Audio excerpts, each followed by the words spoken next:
Ladies and gentlemen, welcome to the show. It's day 3, round 3 of FIDE Chess.com Grand Swiss and the Women's Grand Swiss 2021. I'm a Grandmaster Anna Muzyczuk, and I'm here with a Grandmaster Stuart Conquest, who is actually wearing a very interesting t-shirt today. Stuart, well, how shirt, are you? not t-shirt. Shirt. Yeah, short, sorry. Yeah. I'll tell you about it later in the show. All right? Yeah, We'll come back sure. to that. We are glad to be the official commentators for this event, and we are ready to start. All right. So, Anna, thank you very much. And I think we're going to look first at the format of the women's section. There we are. So that's the time control. 90 minutes for the first 14 moves, and then 30 minutes for the rest of the game with 30-second increment. And as we've said many times, but just to remind people maybe coming for the first time here, it's a quicker time control than for the open section. Yes, indeed. We have 11 rounds with tournament in both sections, but here we come with results. With actually yesterday's results in the women's section, we can see that on the top board, Nana Zagnidze beat Julia Osmak, and she's one of the leaders with 2 out of 2. We can also see that there were only 3 draws, as I think in the first day we had only 3 draws.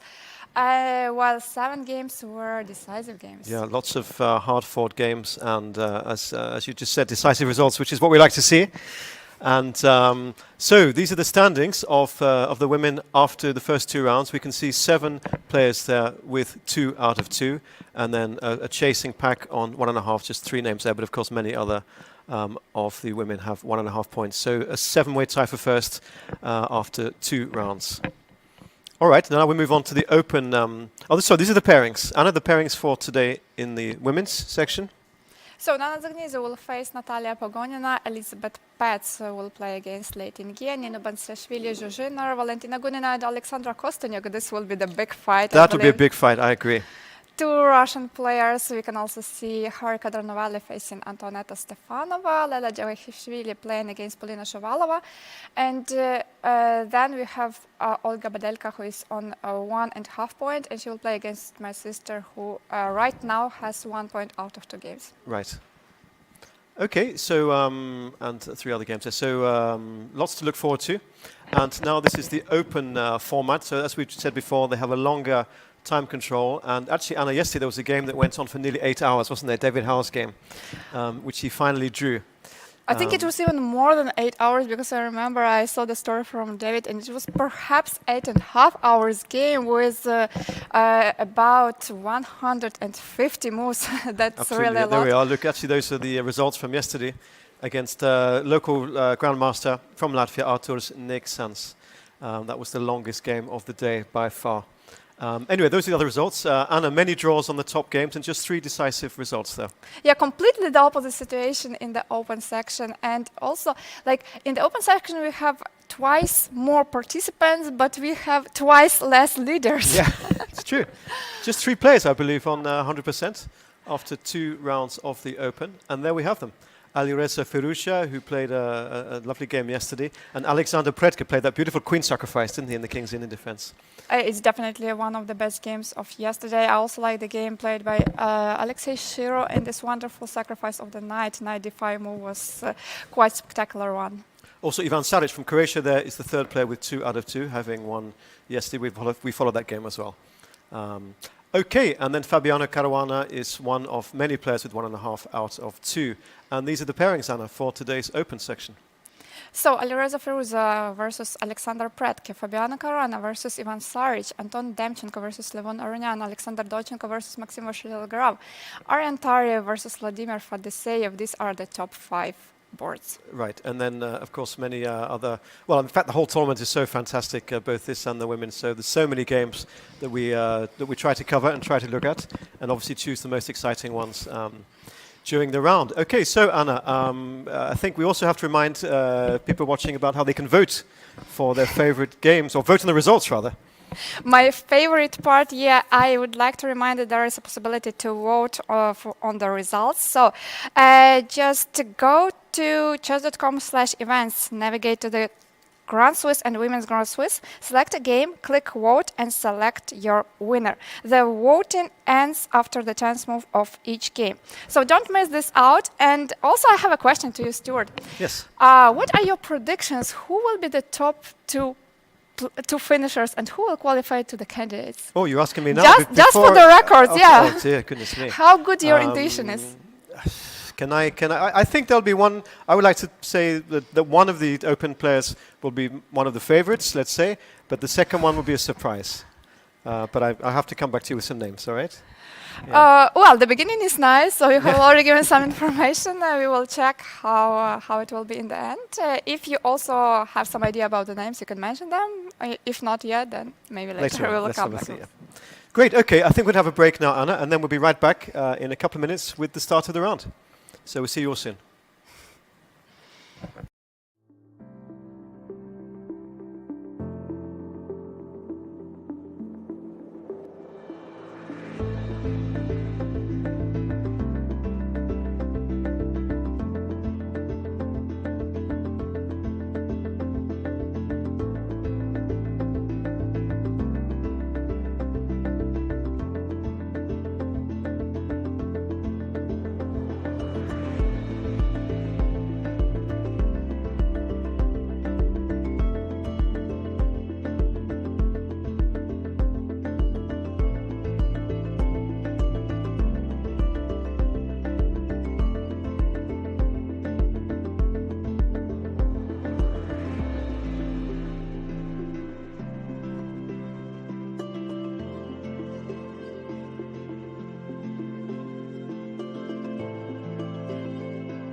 The new Chess.com events page has arrived. Find all the games from top tournaments around the world, as well as championships played right here on Chess.com. Explore each game and even vote on who you think will win their matchups. Review standings, schedules, key information, and find links to all the top news surrounding each event. Head to chess.com/events today and experience your favorite tournaments like never before.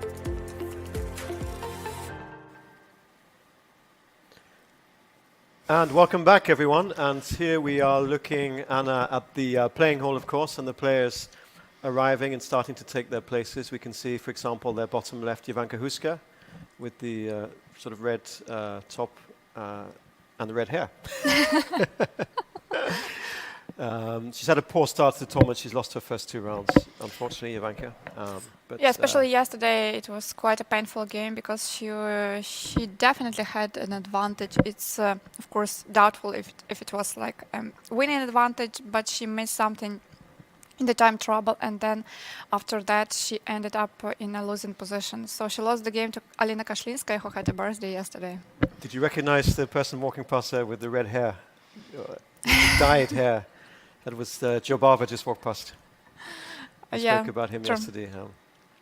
Here we can see Zhizhiner on the screen, the Chinese young player, who is active. And we can notice that some of the players are sitting already on their places. Some people are chatting. Some people are walking. Stuart, what was your attitude to that when you played the tournament? What did you used to do before the round? That's a good question. Yeah, normally I try to get, well, probably like yourself, I'm sure, and the players we see, arrive a little bit early, and I'd usually sit down and write my score sheet out, so fill up my score sheet first, and then I'd usually stretch my legs and walk around and just relax, but have a chat to one or two people that were there, and only take my place probably just a minute or two before the start of the round. Okay, clear. Rather than just sit there. What about yourself? More or less similar. Yeah, I like to have a short chat with my friends. Actually, here we can see Elizabeth Pets. That's nice that they're talking to each other. Yes, the two players. She will play against Leighton Ge from China. And then, like nearly 2 or 3 minutes before the start of the round, I prefer to sit, to concentrate, and to prepare for the start of the game. I wonder if there's much differences between well, I was going to say men in the open section, when how soon they sit down and if they talk to each other before the games, and the women. Usually, I would say the players don't talk that much, but when it's a close tournament, then actually more often I would say people talk before the game. But when it's an open event, then more often people don't talk. Perhaps it's wrong, but that's my perception. This is something I sort of found myself doing as well, so adjusting every single pawn and piece there, which Alexander Predka has just done. We saw there. Also, the rook on h8, he seemed to be brushing away a speck of dust or something. And now there are also these stories like how the chess players put their knights, because some of them they prefer it so that the knight head look towards the opponent, and some prefer to just adjust it that it looks towards its own pieces. So which way did you point your knights?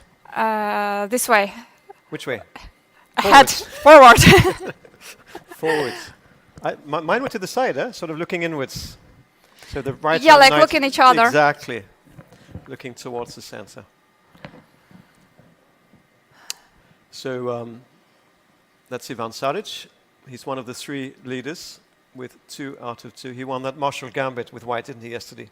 Against Kirill Alexeyenko. And today he will play against Fabiano Caruana. Yeah, he's got back against Fabi. Not an easy game with black pieces, but let's wish him good luck. Alireza was passing by, if I'm not mistaken. Alireza Firouzja, yes, I believe so, yeah. So, this is one of the top games today. And just remind us, Anna, of the rules about arriving late for the game. Actually, this rule was cancelled. Was it? Yeah. Oh, okay, so tell us more. So good for the players, I think, because they are less stressed out.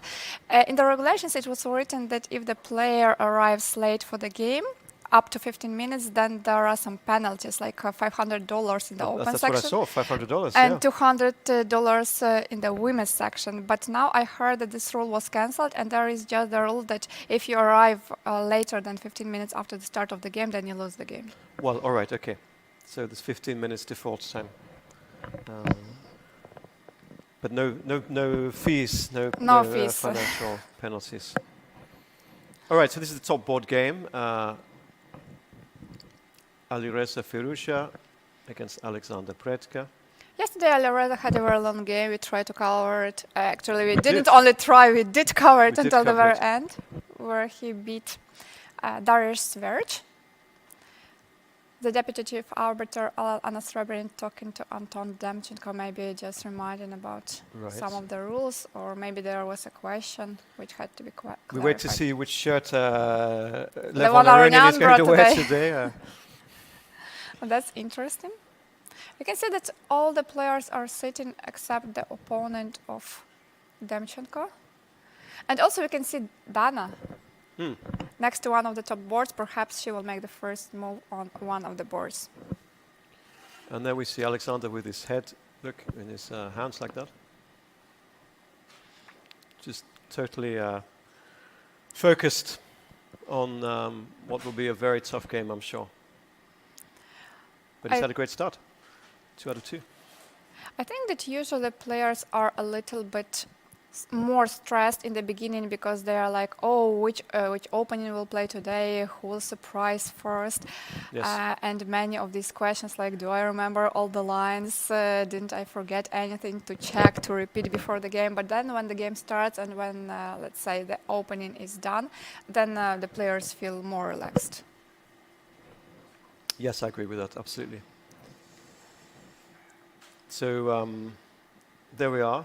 Oh, here is Levon Arnyan Levon arriving arriving for the game. And his new shirt. Oh, Was it's it designed by his wife? It's quite subdued, I would say. But a nice red collar there, Rick. Dark blue and red. Interesting combination. We can also see Maria Emelianova taking the photos. Yes. And handshake. And the games have just begun. 2 p.m. local time here in Riga. And, well, let's see what today brings. Board 1, Alireza Firouzja representing France against Alexander Predka from Russia. So the game has started, but we don't have the moves yet. Maybe there is a short delay. But I believe we'll get the moves soon. E4. E4 on the board. Yeah. Pawn to king 4, Anna, as we say in England. I think in the old version, yeah? In the well, yes, but still, you know. I remember Robert Fischer even wrote a score sheet. Bobby Fischer used to write P-K4, Yeah, that's yeah, right, yeah. For me, it's actually a bit complicated, but I think if you get used to that, then you can actually do it pretty fast. You maybe even have some old chess books with English notation, do you? The descriptive notation, they used to call it. Yeah, I kind of understand it, but I need some time to understand like what is the real move. For me, just E4 is a more usual way to do it. Also, all the older Spanish chess books also have a kind of Spanish descriptive notation, which is quite complicated if one is not, well, not Spanish or not used to it, you know. True, there are actually many ways to write down the score sheet. Some people write E2, E4, but this is very, very old. When you see the notation on the, let's say, computers, you can also see that if there is some move made by some piece, then you can see the picture of this piece next to the move. Yeah, like, for example, knight F3, then there is the picture of the knight, and then F3. Knight F3, knight C6, but Alexander Predka, he took some time before making his first move.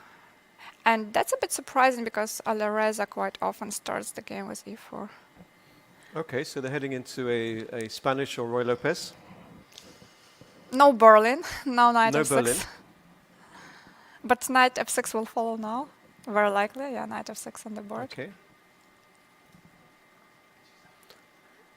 Normally white castles, that's what he's played. And now black has the option of knight takes E4, the open Spanish. Have you ever played that, Anna? I believe you have, no, or not? Oh, many games. Many games with black. Mainly with black, but also I played this with white pieces. So. Victor Korchnoi used to play the open Spanish for black, didn't he? Many games. Actually, he was not the one who introduced this opening, but he was the first one who played it on the top level, and I think he used it when he played his candidates matches. And also World Championships with Anatoly Karpov, of course. Many fine games between those two players. Bishop E7, so he's playing a closed Spanish, let's say, or could become a marshal. Of course, like yesterday, another one. So far, it's the classical system. So Rook E1 or D3, these are the top main moves. Oh, and now today we changed the screens, and I already want to make the move on that screen, but actually I have to move on that screen. So Rook E1 or... Has he played Rook E1 yet or not or yet? D3 are two main moves. Occasionally we see D3. Even Queen E2 is...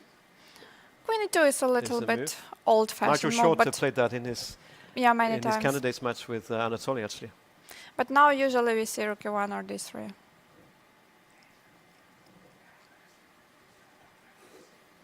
Maybe we can can quickly check what are the openings course. on the other games. Let's So jump around. Caruana versus Šarić. Oh, here they have Oh, Sicilian. wow, okay. Nice. Of course, still a well-known theoretical position, which actually leads to very interesting follow-ups. Queen c7 is the main move in this position. I think this will be played, but That's right. And then let's wait Mhm. some time. This came from a 4-knight Sicilian.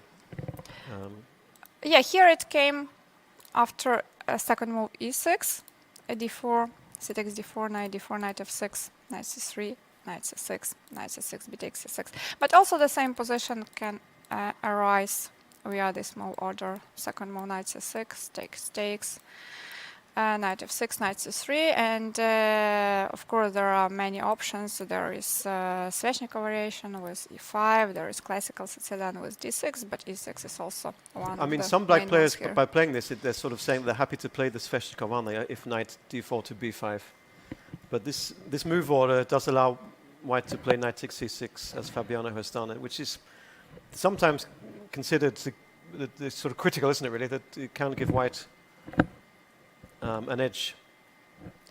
And that actually Queen c7, the main move, was not played, but instead Bishop b7 was played. It's more a rare move, and it was considered that White's position is more pleasant after Bishop b7. But I am sure that Ivan Šarić prepared some idea for this game, so it will be interesting to follow this game to see what was prepared. After Queen c7, White plays f4, correct? Yeah, f4, then Queen b6. The White's king then usually stays in the center. But as we saw yesterday from a wonderful video made by Peter, Yes. sometimes the king feels safe in the center, and I think that's one of the lines. Yeah, so there are where lines king where can White plays also- king e2, king f3, isn't that correct? After Yeah, bishop b4 maybe I check. can quickly show how this is happening. So Queen c7, f4, Queen b6, c4 is the main line, Bishop b4, and here king And then e2. bishop a6, king f3, if I'm not Yeah, mistaken. Indeed, that's it. There we see Fabiano on screen. So possibly a little bit surprised by Black's choice. Yeah, now I think we can expect something like Bishop e2. But Fabiano will take some time to recall what's written in his notes. There's Ivan. I think I played this way for Black years and years ago, Anna, in one game, and it didn't work out very well for Black, you know. Against, well, I lost. Against Willie Watson, English Grandmaster. When was this game played? Wow. Well, I mean, I don't about ask. 1800. 1800. I see. A long time ago.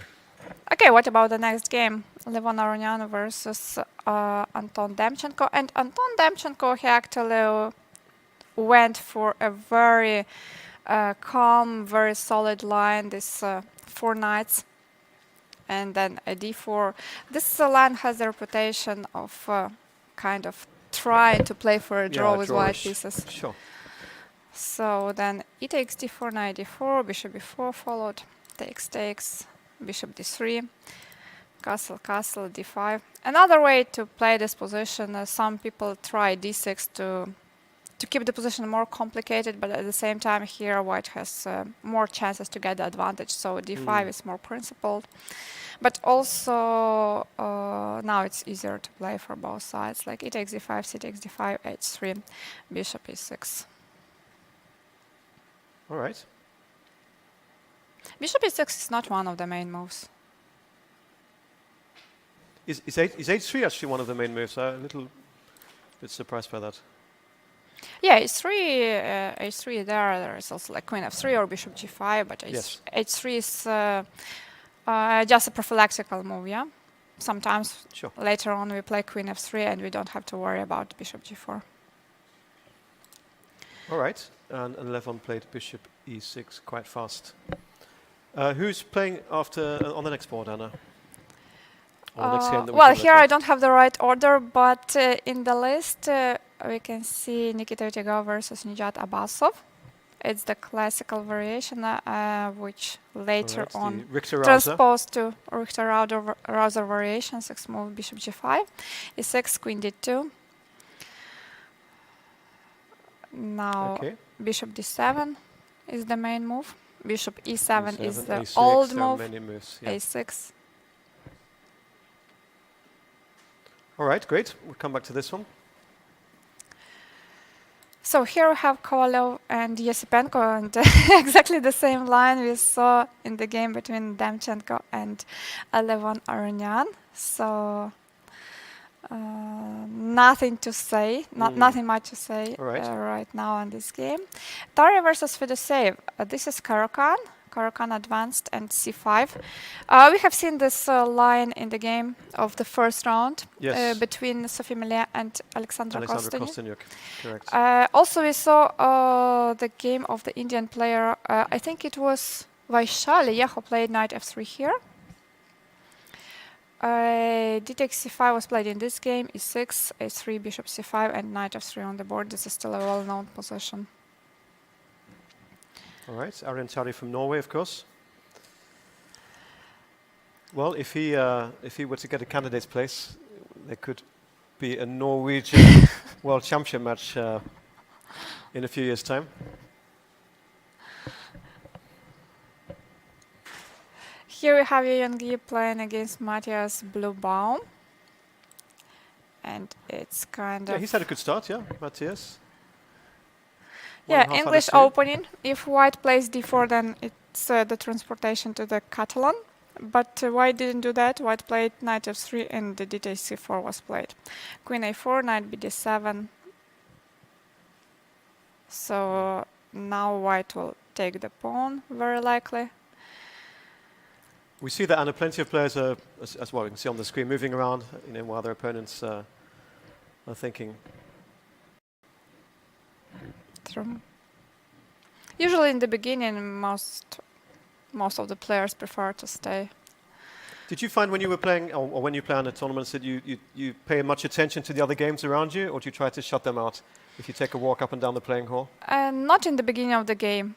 Or if I know that, okay, I played a long move and my opponent doesn't react immediately, so I understand that my opponent is surprised, then I realize that he or she will spend a lot of time there, then of course I can stand up and check the other games.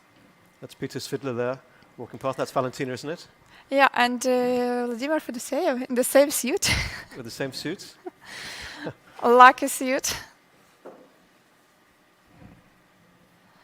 Yeah. So Queen c4 has been played in this game. And we can see Yu Yang-Yi in the middle of the screen with white shirt. Also, we saw that That's black... Parham from Iran. Sorry, Anna, you saying? Yeah, black played something, but I don't see... I can't understand what from this angle. Jansaya Abdumalik. Yeah. And Darius Swerd behind her. Cyrene Sukanda. From Indonesia. And okay, here we see Matthias, and okay, a6 has been played. Yeah, quite logical. Very often in this line, black tries to push b5, put the bishop on b7, That's right. c5, then bishop goes to e7, castle, this rook comes to c8. If black manages to do all that and finish the development, then of course this would be great. Do you want to check a few other games, Anna, in the Open? Sure. Let's go to this game. It's the game between Vasyl Dorobely and Daniel Dubov. So here we have fifth move d4, Okay, which that's is a not... nice refreshing change. A less common move in the Spanish.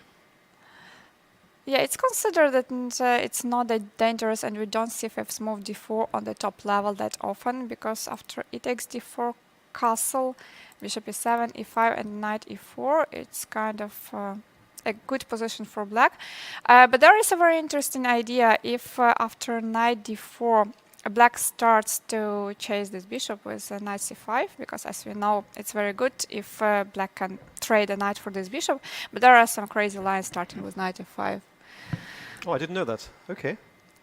Yeah, so usually black plays black castles, and after knight f5, d5. So now black is attacking the Is this the what they knight. have? Is this the position? Yeah, this is what they have. If e Okay. takes d5, then black takes. And this is considered to be more or less equal. In the game, white decided to take on e7. knight takes e7, and c3 has been played.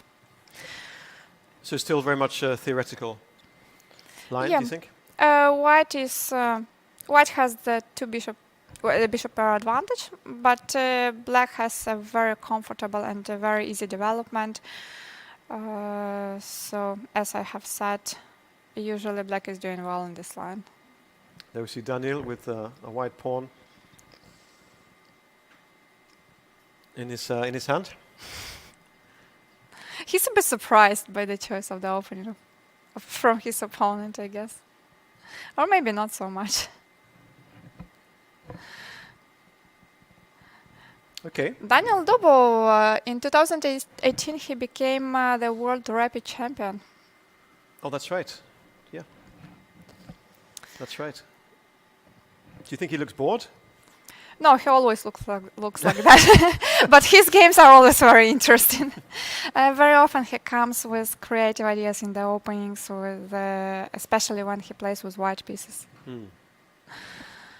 Certainly a big talent. No question about that. So, well, it's nice, I think, to see a slightly less common variation in the opening. And things that are not so popular now can become fashionable, can't they? And just one or two ideas, new ideas, and suddenly something which is like a side variation suddenly becomes fashionable. Yeah, true. That's how the things are changing. Especially when something new is played by the top player, then everybody is like, oh, Right. we definitely should check this. So maybe let's move to the next game. And the next game between Sasikaran and Max Sudlu. And here we have another Ray Lopez. Long theoretical line. No Marshall this time, No because Marshall. d6 was played in the earlier, before castling. Bishop b7, d4, rook e8. Side variation. Sometimes the games are ended in a draw by the repetition of the moves here. Yeah, we have seen many games like that. We don't like that. But we don't like that. And it wasn't played in this game. a3, prophylactical move. h6, also to stop knight g5 ideas. Bishop c2. So a3, the idea is that after you play bishop c2, black cannot take and play knight b4. Sure. And d5 on the board. Oh, wow. This has been played in the game between Karyakin and Fedoseev, the World Cup, and also in many other games. But one of the recent ones is the one I mentioned. So d takes e5. Now you have trades in the center. And after knight f3, some players even tried some exchange sacrifices like rook e4. But in this game, rook e8 was played, e5 and knight e4. 17 moves, but this position is still quite well known, I would say. Yes. Okay. This is Krishnan Sasikaran with white from India. You can see him on the board. He's taking his time to play the next move. I'm expecting some bishop f4. Sometimes queen e2 is also played. So we will see what Bishop f4 Sasikaran will decide. Normal, isn't it? Bishop 4 looks very natural. How about this game, Gukesh versus Artemiev? Gukesh, okay. Gukesh, the youngest participant of this tournament, he's only 15 years old. Wow.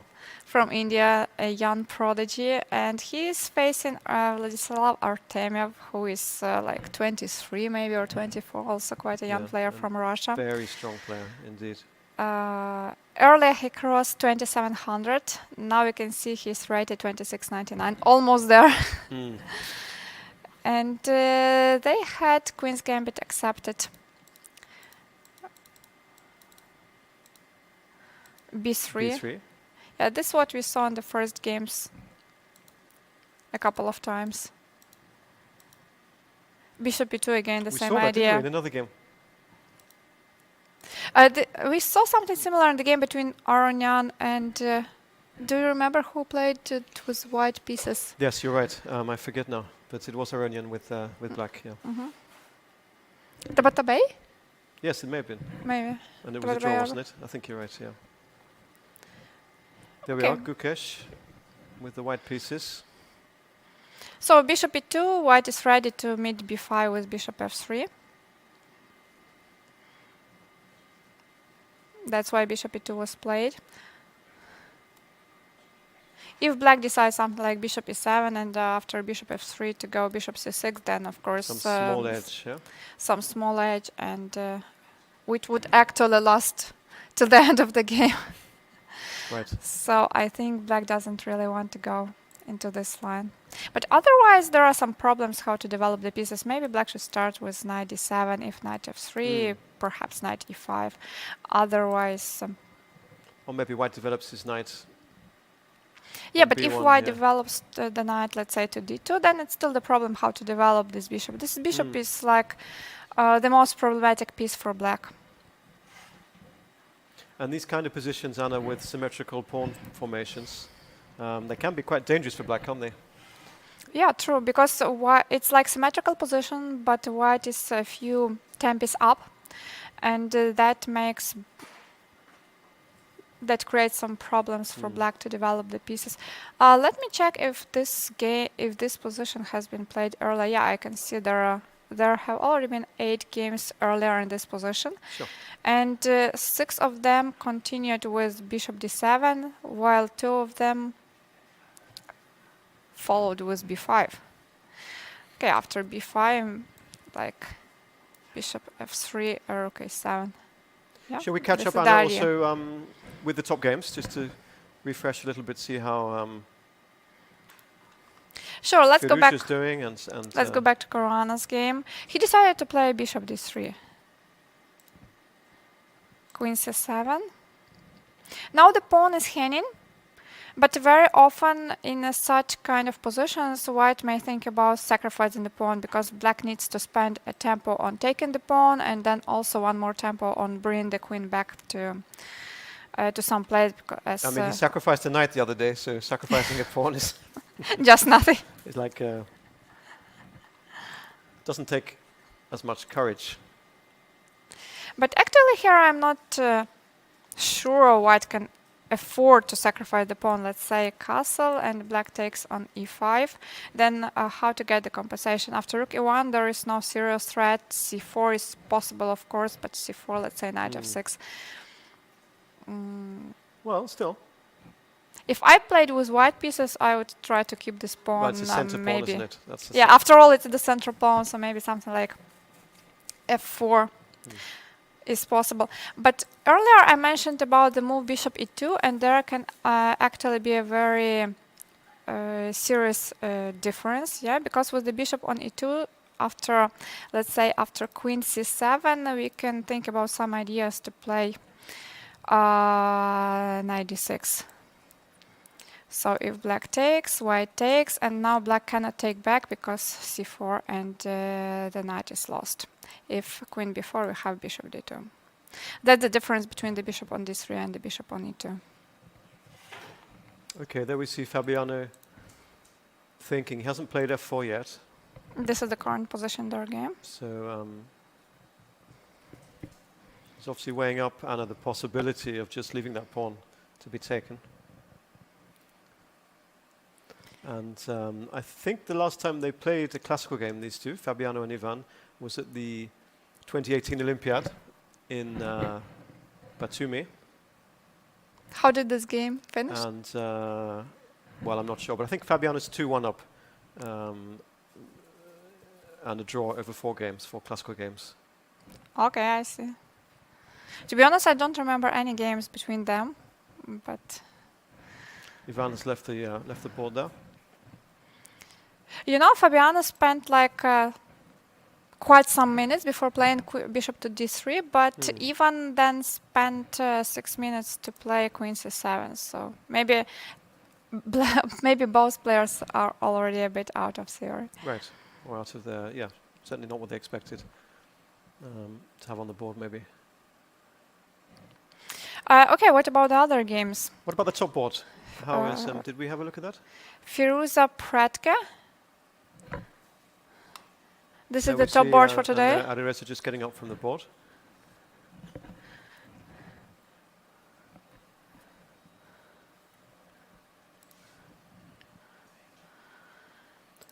How would you, what would you say about his last move there? Rook A1 to B1. Looks a bit mysterious, right? Mysterious rook move. Mysterious rook move, but such moves are seen from time to time in this Zaitsev variation. I think one of the ideas is that if sometime later white decides to push c4 or a4, then we shouldn't worry when this file is opened. So the rook is already on the open file, and we also protect the b2 bishop.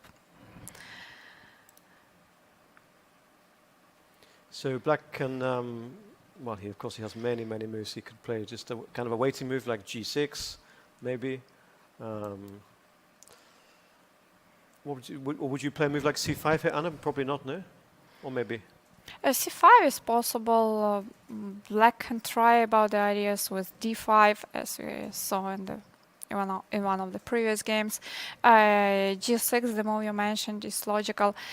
So basically here why black decides if they go with c5 or if they go with c6. c5 is more active, but c6 is more flexible.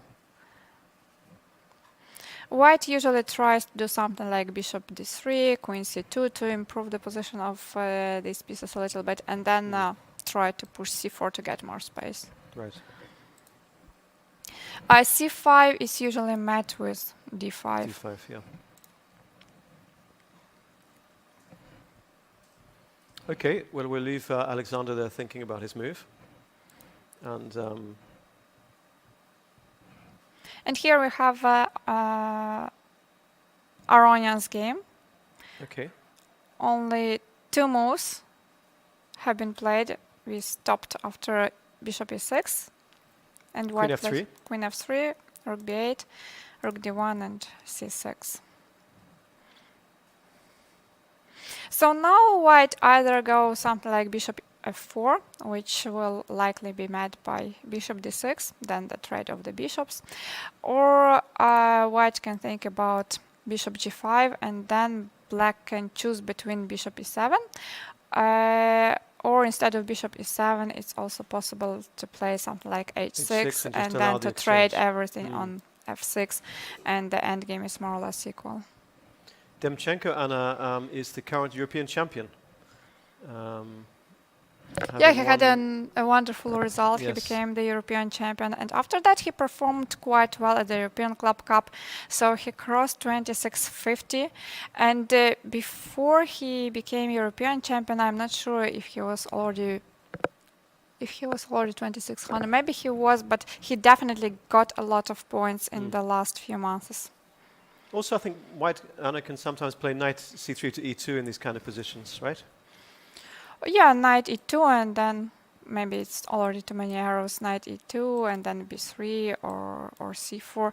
But usually, yeah, there are no aggressive lines, and very often when white is choosing this line, the games end in a draw. All right, okay. Though it's not possible to make a draw short. No draws before move 30, except I think by repetition, and then you'd have to, the arbiter would have to come to check and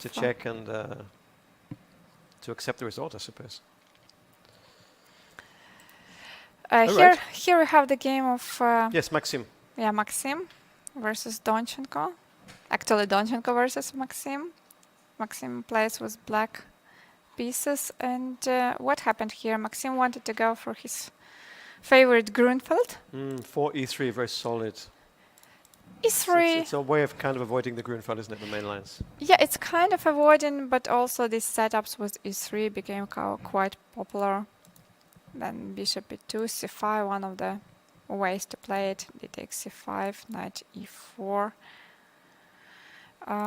Another possibility is something like knight a6, bring the knight to c5, or queen a5 and winning the pawn back. But the queen on c5 is not that well placed, so usually black tries to capture this c5 pawn back with one of the pieces. Here we have Maxim on the screen. He played knight e4, knight d4, knight c6, and captured the pawn with the knight. Knight c3, d6, trade. And he played 96. Yeah. Yeah, 96 is nice because the knight on d4 is really very strong, so it makes sense to trade it. Bishop b2 on the board. Very safe position for white, I would say. Yes, that's true. So also quite an easy play, yeah? Queen d2, rook d1, rook c1. White has a little bit more space and the control over the d5. Maxime could do what? Maybe moves like queen a5. Rook c8. Yeah. But it's easier to play with white, I would say. All right. Maxime gave a nice interview here. Was it yesterday or the day before? Yesterday he had an interesting game with this exchange sacrifice in the Berlin defense. Oh, that's right. Yeah. Wow, he was a very convincing win, wasn't it? Yeah, it was a nice win. After the game, Maxime said that it must have been an opening disaster for his opponent. And I think we can agree that something went wrong for Black in that game. There we see the playing hall. Peter Swidler on the screens. Yeah. I think Peter's one of the players who does like to walk around quite a lot when he's That's true. when it's not his turn to move. I agree. Also, Alexei Duraev is coming. He won a very nice game versus Pantala Harikrishna yesterday. Indeed, yeah. He won a great game. And David Navarro, I think that was, with the orange shirt. And Levon Aronian. And a tie. Okay, let's move on. Here we see that a6 was played in this position. Knight c6 immediately. All right. Okay. B takes c6, long castle, and h6. Usually they come to this position via the move order starting by castle, and then only after h6 white takes, and the main move is bishop to f4. Is a move, that's right. And then d5. This line is considered to be a bit suspicious for black, though Alexander Kosteniuk used to play it many times with black pieces. So something like bishop e2. I myself had like 2 or 3 games against her in exactly this position. Yeah. Really? So if bishop b4, then something like queen e3. If black takes, we take back with the queen. If black takes here, we can take on g7. Yeah, those who are interested may check my games versus Alexandra Kosteniuk, and also Alexandra played this position versus many other chess players. But after bishop f4 here, Anna, I think does black have another move apart from d5? Not really, as e5 is just a blunder. White can take anyway, so d5 is forced. And here, besides bishop e2, there are some other moves. All right, I think we're going to have a break now, Anna, and then when we come back, we can maybe we should look at the women's games, look at the top games, such as Alexandra. I always like to do that. And we'll see how those games are developing. So we'll see you all in a few minutes.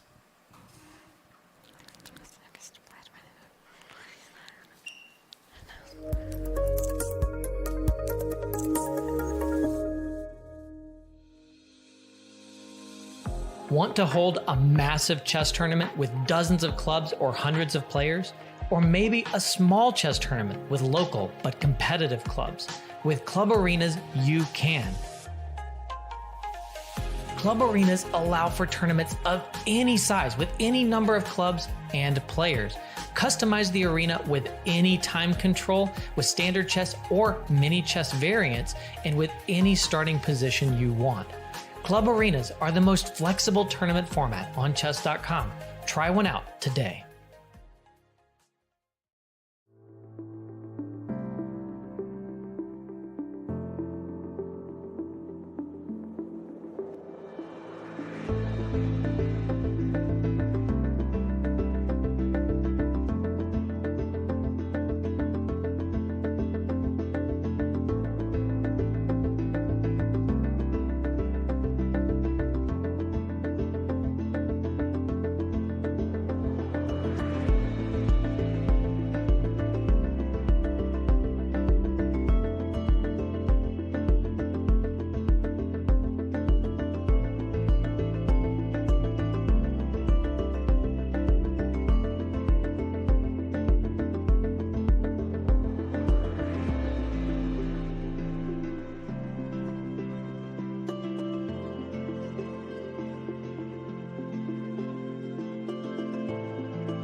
And welcome back, everyone, to the FIDE Chess.com World's Grand Swiss and Women's Grand Swiss 2021 here from Riga, Latvia, with myself, Grandmaster Stuart Conquest, and Grandmaster Anna Musicek.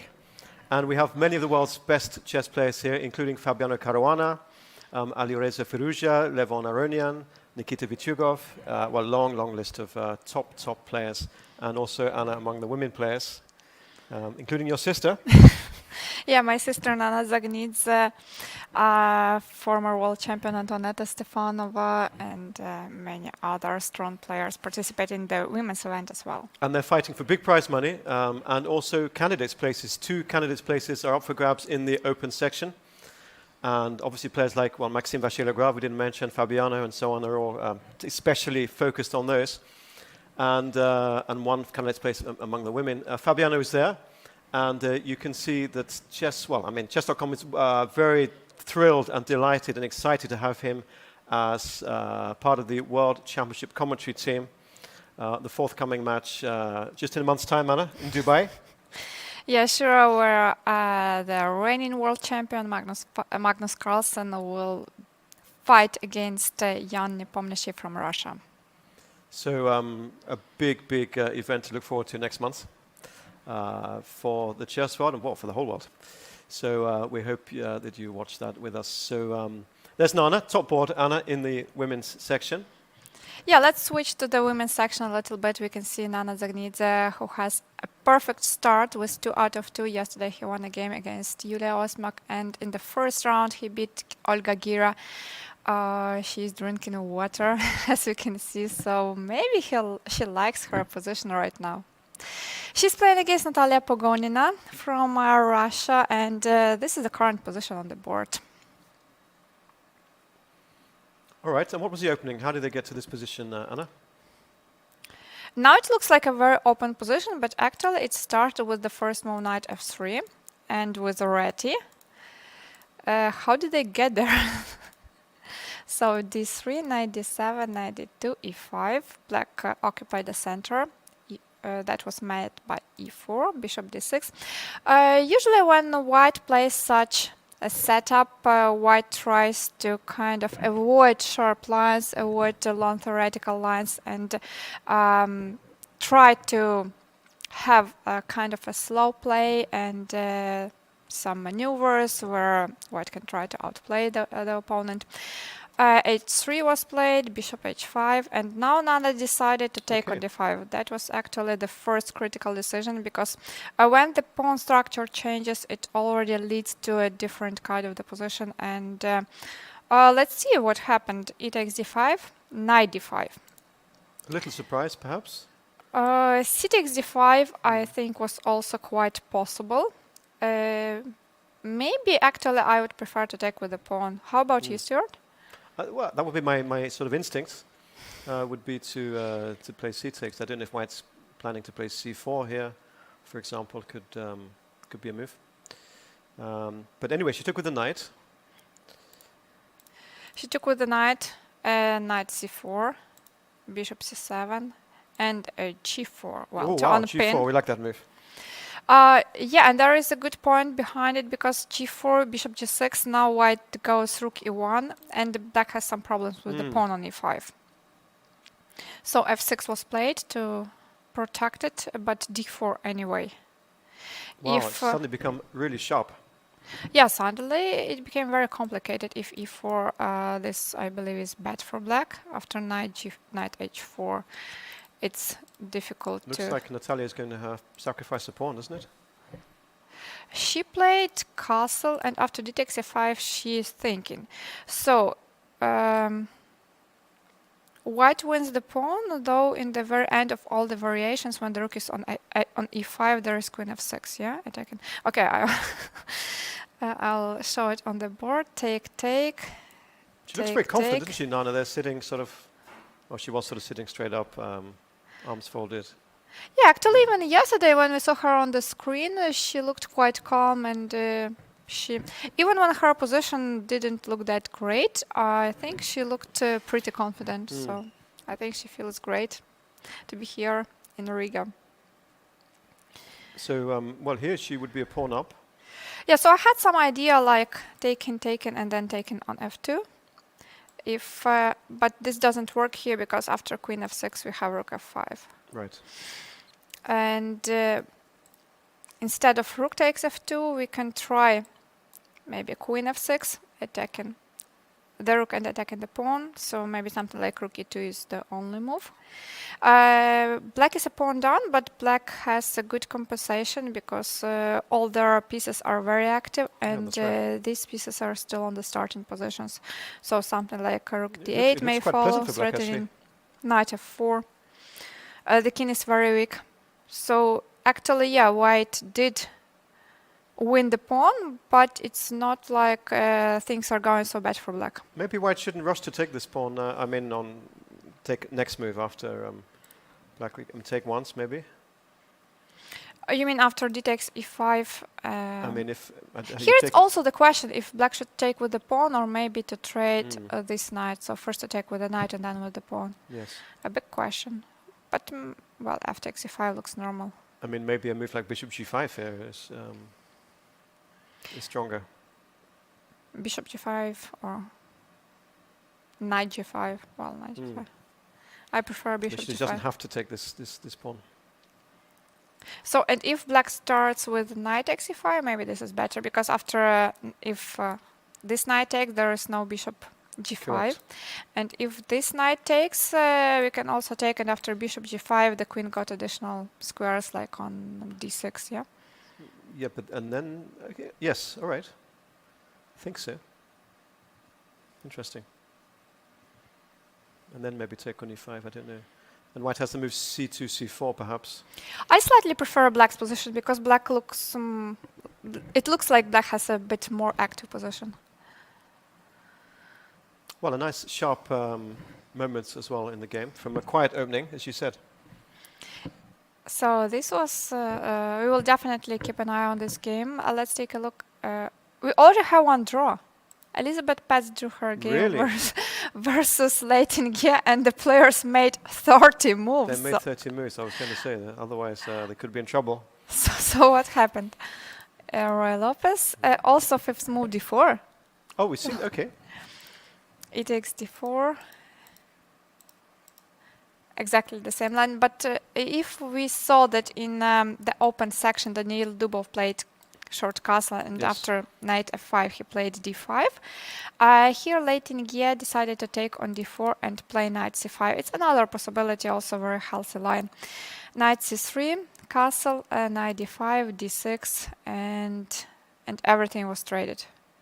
Knight e7. Look, the players have left the building, or left that table anyway.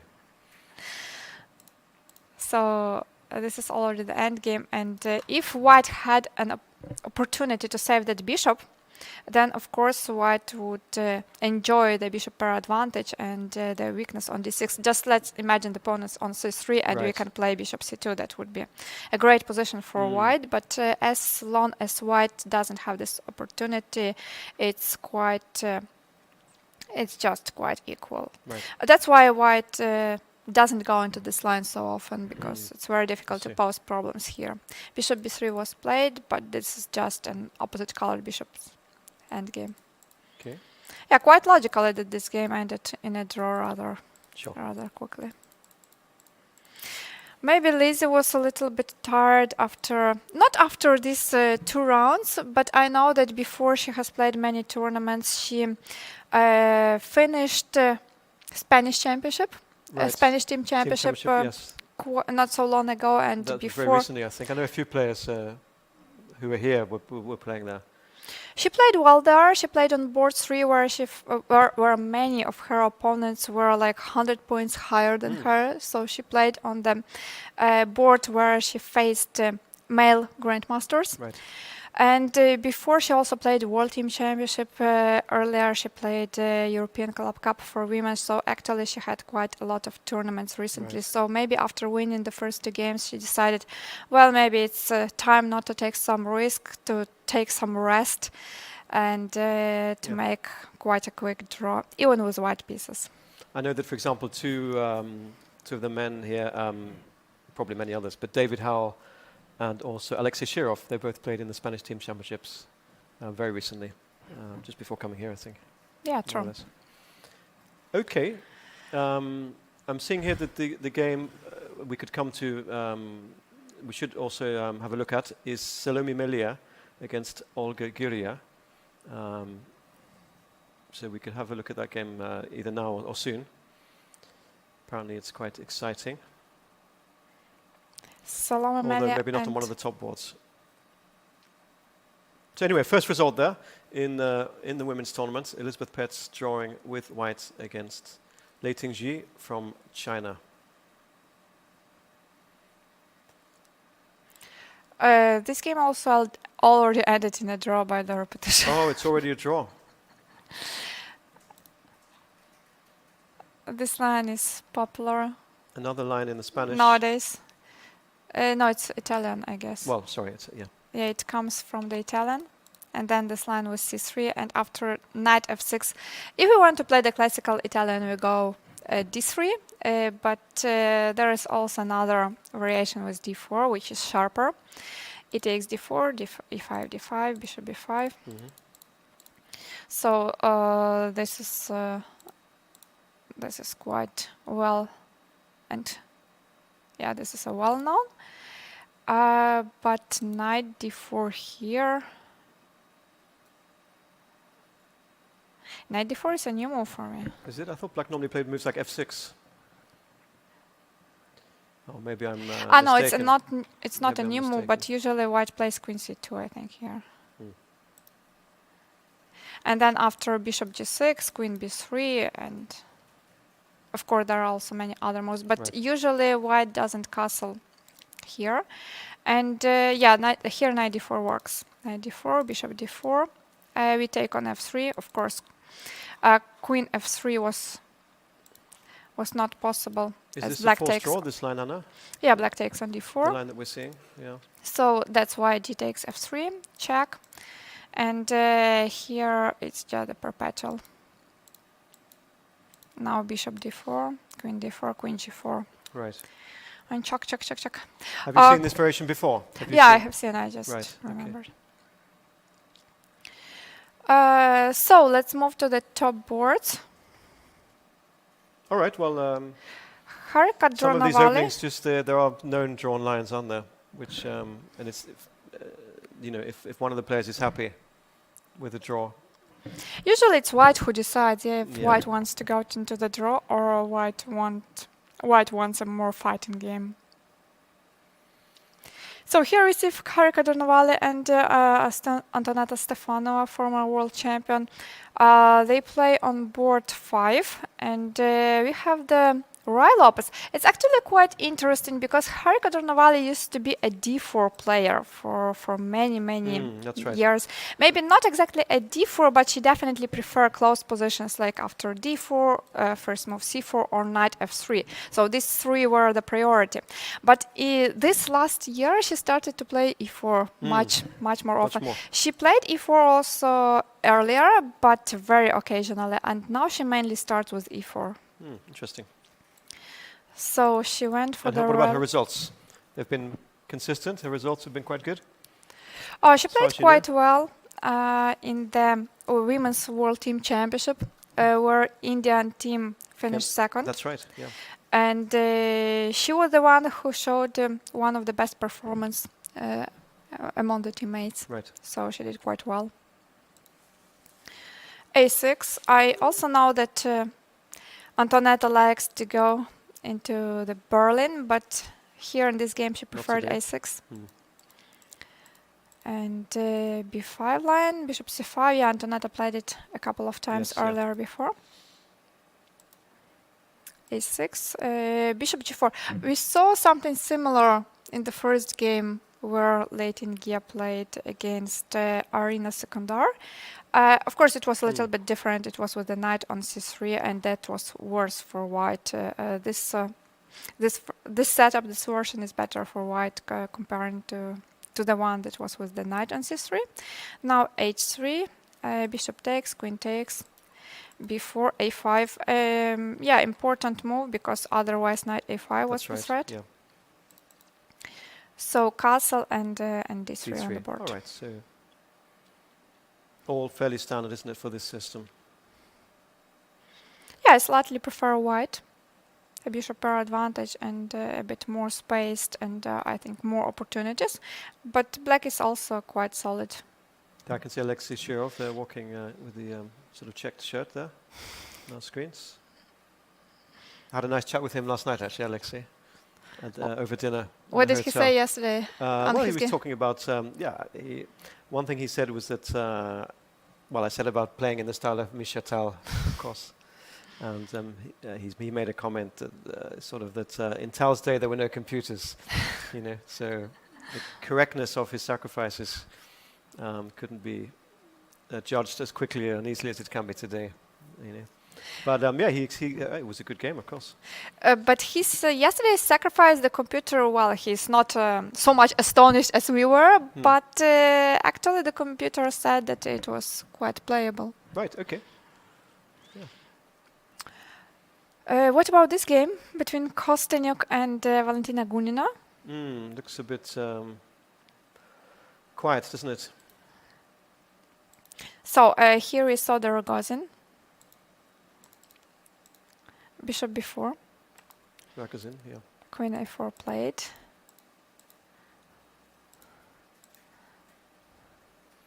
There's Alexandra. Knight e5. Do you know where the new move came?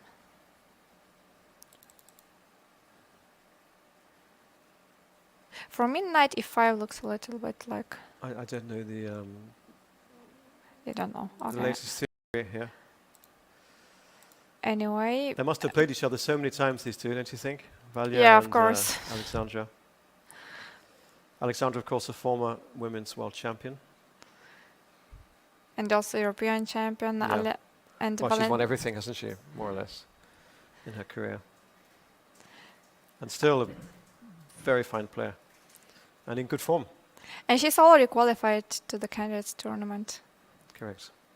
And Valentina Gunina, she's 4 times Russian champion and I believe 3 times European champion. Very strong blitz player, Valentina, isn't she? Yeah, she likes blitz a lot. She always says that the shorter the time control is, the better for her. Oh, she plays fast anyway, doesn't she? Even when she has plenty of time. You know, she used to play really very fast, and many of her games she finished with having more than 1 hour on the clock. But it was in the past. I think that in the last years she changed her style, and now she spends more time. Okay. Sometimes you can even see her in the time troubles, which was Really? actually Wow. almost like impossible to see her in the time troubles earlier. So bishop f6, knight f3, takes. Many pieces have been changed. Now queen b3, queen b6, queen b4. Of course, taking on d5 Because black has queen b2, I suppose. at this moment is very dangerous.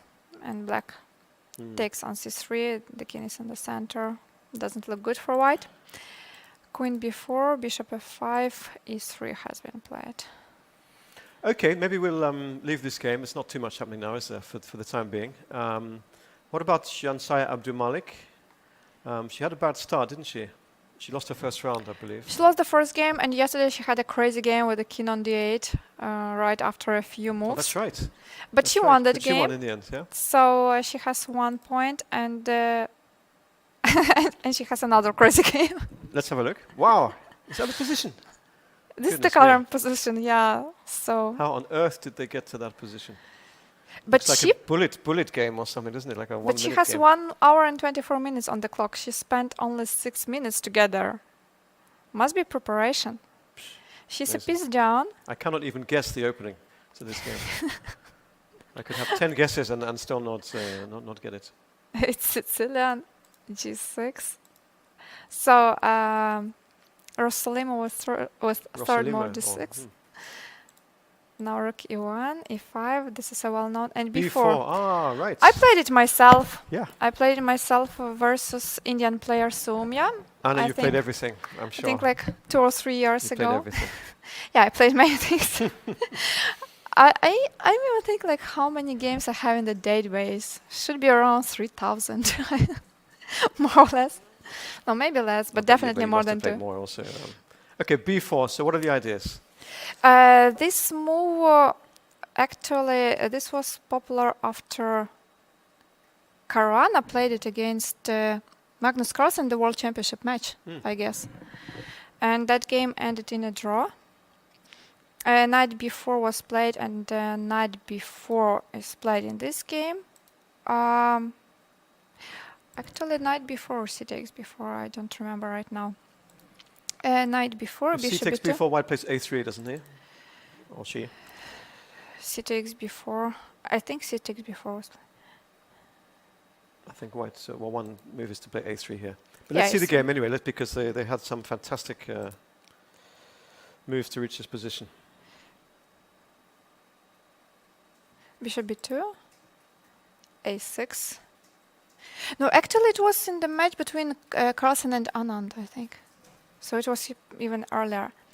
a6, a3, takes, rook a1, bishop a1, d6, b takes c5. Now if black takes back, queen take on Okay, e5. so white won her pawn back. e5. Queen e2, b4. Queen c4. Queen A5, wow. Yeah, queen a5. Brave move. Brave, yes. No, in general, black actually entered a very sharp variation. I'm not sure it was a good idea to do when your opponent is well prepared, and I don't believe that Natalia actually checked before the game. So sometimes it's better to make maybe the move that is not the best, but which leads to let's say solid, maybe. more clear position, not that sharp one when you're not prepared. So what happened? Queen A5 Takes. Knight c6, and now Right. instead of she sacrificed guarding the the bishop, yeah, playing something like bishop b2, she just played d4. Wow, look at that. Jean Saya style. Yeah, amazing. Queen a1 and the d5. It's funny, when I saw the queen on A1 there, when we put the position up, I assumed that the queen had taken a rook, that the rook on A1 was the missing piece, but not a bishop. You know, the black's queen has somehow got in there and taken the rook. True. But anyway. Knight a7 and queen c7. Okay. Yes, This I understand. see the idea. Mate, checkmate ends the game. If castle, then d7. Win the piece back, and the knight on Right, but then the a7 game is a goes on, bad of piece. course.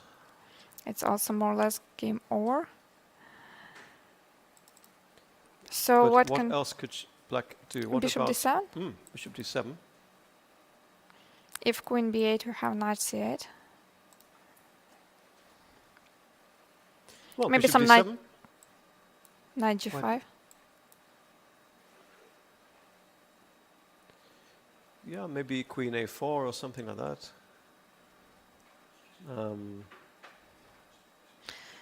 Try to castle. Yeah, I even had in mind some ideas like knight e6. 96. Yeah, let's say queen a4, knight e6. Sure. Crazy. Yeah. Well, black will have to take that. Take once, but not Take. twice. So black is already 2 pieces up. But maybe black is okay, just something like Should queen be c6 or right, knight I didn't c8. trust it somehow for white. Yeah, let's say this move. But maybe not knight. Maybe not knight g5. Maybe what about Maybe this not b1 knight knight? We can't get the knights out before. It seems like white's playing without this piece. If white plays something like knight d2, maybe queen c3. True.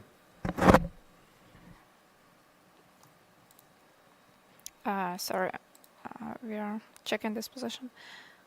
Bishop d7 looks logical. There we see Natalia Buxa there. Your compatriot. Yeah, not only the compatriot, but also we are from the same city. The same city, Lviv, yeah? So, Yeah, but it's surprising that Jean-Soya played it also so fast. And Natalia did play bishop d7, which is not a surprise. okay.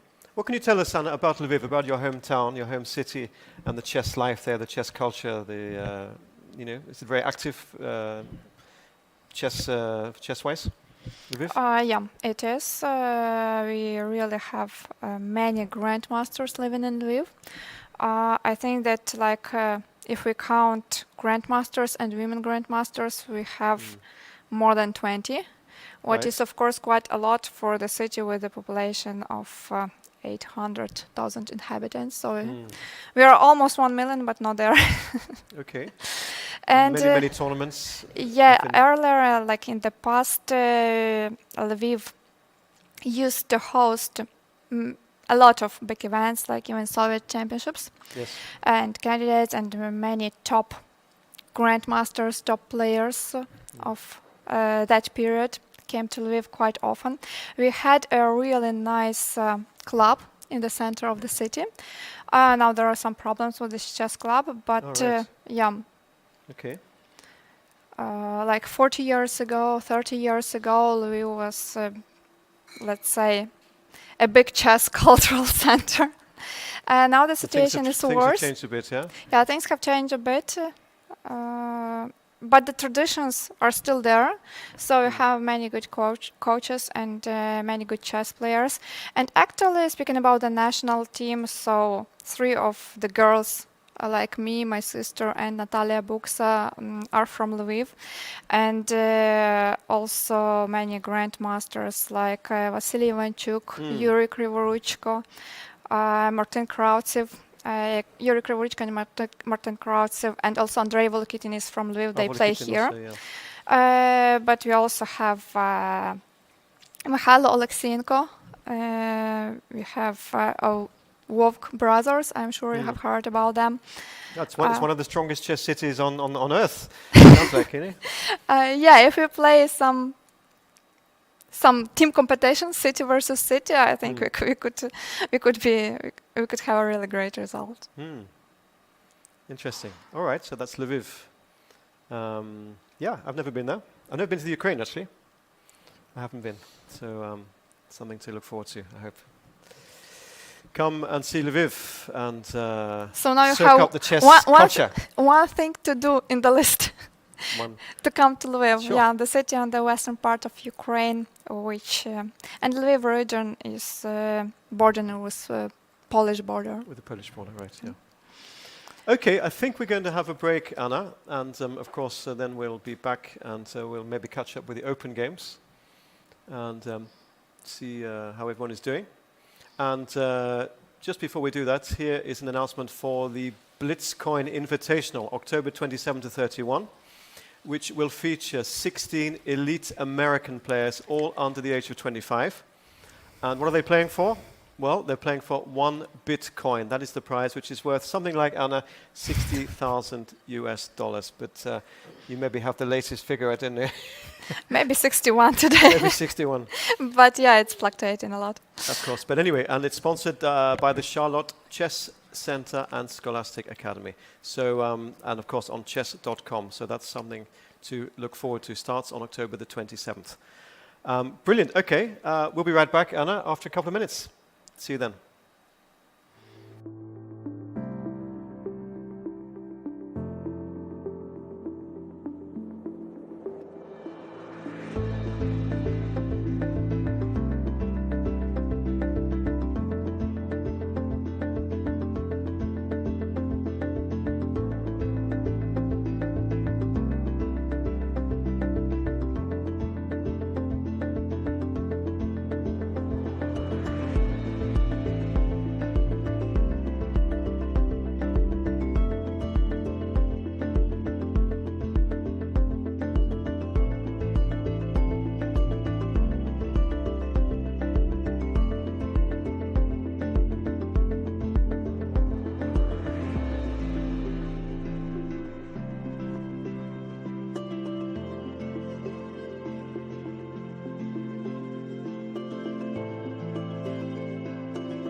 the World Chess Championship.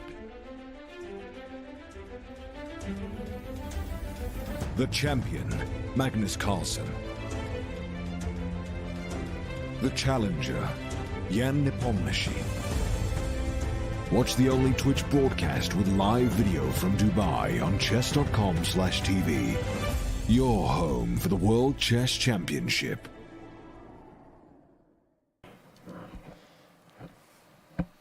And welcome back. And we're on day 3, round 3 of the FIDE Chess.com Grand Swiss and Women's Grand Swiss. What does that mean, a Swiss tournament, Anna? How do you explain to viewers a Swiss event?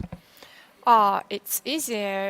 The Swiss event is the event where many players are participating and where we have only 11 rounds, so it's not like a round-robin tournament where everybody is facing everybody. Yeah, so the players who are performing better, like here, the players who have 2 points after 2 rounds are facing the players who also has 2 points. And so on, 1.5 points are facing players with 1.5 points are facing players with 1.5, and so on and so on. We have 108 players in the open section and 50 players in the women's section. And then we have the standings in the open with 3 players sharing the lead on 2 points out of 2. They've won their first 2 rounds. Alireza Firouzja, Alexander Predka, and Ivan Saric. So those 3 at the top of the pack at the moment. And Anna, there are the women's standings. And in the women tournament, we have 7 players who are leading: Nana Zagnidze, Leighton Genin, Batsashvili, Zhuzhina, Elizabeth Petz, Natalia Paganina, and Valentina Gunina on the 100% score. But we also know that Elizabeth Petz has already made a draw in her game. So she right now she has 2.5 points out of 3 games. And of course, these players are chased by many players who are just half a point behind. And a reminder, we are here in Riga, capital of Latvia. It's my first time in Latvia, and it's your second time? And my second time in Riga. Right, okay. And, well, we are in lockdown. The country is in a national lockdown, isn't it? Yeah, unfortunately, the situation with COVID is not good in Latvia, and there are many cases, so that's why we are in the lockdown. But still, we are glad that many top players came here, and in the open section we can see Fabiano Caruana, Levon Aronian, also Maxim Vashelagarov, and many other strong players. In the women's section we have my sister, we have Nana Zagnidze, Alexandra Kostyniuk, Harika Dranovali, Polina Shuvalova, and also many of the other top players who are and you ranked really high in the That's right, and you mentioned before, well, discussing the differences between a Swiss event or open sort of and a round robin. So there's always the chance, of course, of surprise results, big differences or relatively big differences in rating, over 100 or 150 rating points, let's say. And there's no reason why a player ranked number 50 in the open section, if he plays the tournament of his life, he could end up winning or coming second and qualifying for the candidates.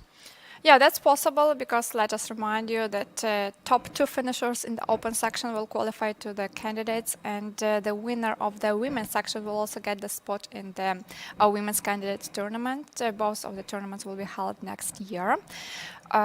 So yeah, and this tournament is very strong. We have 108 participants in the open section, and 107 of them are grandmasters. And 1 international master from which country? And 1 international master from Madagascar. From Madagascar, that's right. Okay, we're looking on our screens now at the number 2 seed, Fabiano Caruana. He has white against Ivan Saric. Both of these players won their first 2 games. Fabiano actually didn't win. Yeah, he was very close to win yesterday with black pieces against Nihal Sarin, but Nihal came up with a very stubborn defense, and even being 2 points down, he managed to save that game. That's right. He actually gave an interview here, didn't he, on the broadcast.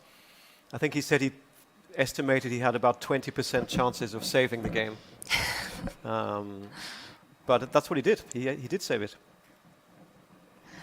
So you're right, Anna. My mistake. Fabiano has 1 win and 1 draw. So he'd be looking to win today, won't he, with the white pieces? he would definitely try to do that. And earlier we have seen that in this game there was a bit unusual opening line with 8 move bishop to b7, quite a rare move, and to which Fabiano reacted with bishop d3, queen c7, and f4.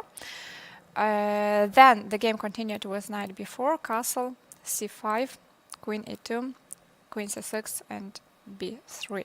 Okay. Would you rather be white or black? I think I would prefer white, but queen c6 there was a nice trap. c4 was the threat. Oh, that is nice. That is nice. c4.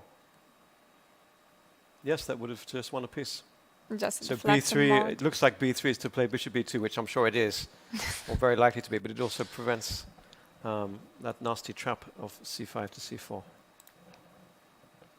It's a bit of difference on the clocks there, Anna. We can see that Fabiano is 1:03, 1 hour 3 remaining to 1:23, so about 20 minutes difference. Actually, we had different time. Yeah, I see here we have 1:23, but there on the clock there was 1:14. Oh, okay. Maybe they're not exactly accurate. I don't know. Anyway, b3 is the last move played, and it's Ivan Saric, who does have 2 out of 2 to play his move. He's just moved. Do you think he played bishop e7? Yeah, he did. He's done bishop e7, right? So now we can expect perhaps bishop b2. And after bishop b2, maybe f5 one day. Yes. Why not? Also, there are some ideas like after castling, maybe sometimes knight f6. Yeah, typical idea. Right. So I like that that. if takes, we can I then like that a lot. Yeah. checkmate this way. So maybe castles is a sort of a blunder. I don't know. Well, black can wait with castling. Also, black can take this bishop on d3, after which the attack is less dangerous. On the other hand, if black takes on d3, white may think about taking with the pawn, then bring the rook to c1 and have the spin. So, That's look pleasant for white. or black can wait with the decision if to take or not to take. So what other moves does black have here? Some- White's moves are sort of starting to be quite natural, yeah? It's easier, yeah, to play with white pieces. Black has some problems with this d7 pawn, what to do with that. Sometimes there are some ideas like c4, because once again, bishop takes c4 is not possible as we drop the knight. But after b takes c4, yeah, we give the pawn, but these pawns are doubled. Well, it's not perhaps that great in this position, but from time to time we have this idea to sacrifice the pawn and later on to play against these double pawns. All right, so Fabi's still thinking. We're expecting bishop b2. I like your idea, Anna, of if castles, then knight f6 check. Let's check how Ali Reza is doing. And we saw it after rook b1. g6 was played, the move you Oh, he predicted. played g6, all right. Now bishop d3, the plan I predicted. c6 was played, queen c2, knight h5, and bishop f1. Yeah, prophylactical move against knight f4. Now knight f4 can be just met by By g3, g3 so if he it wants doesn't to, make yeah, so that's much right. sense to put the knight here now. On the other hand, the knight on h5, I think I would prefer to have it on f6.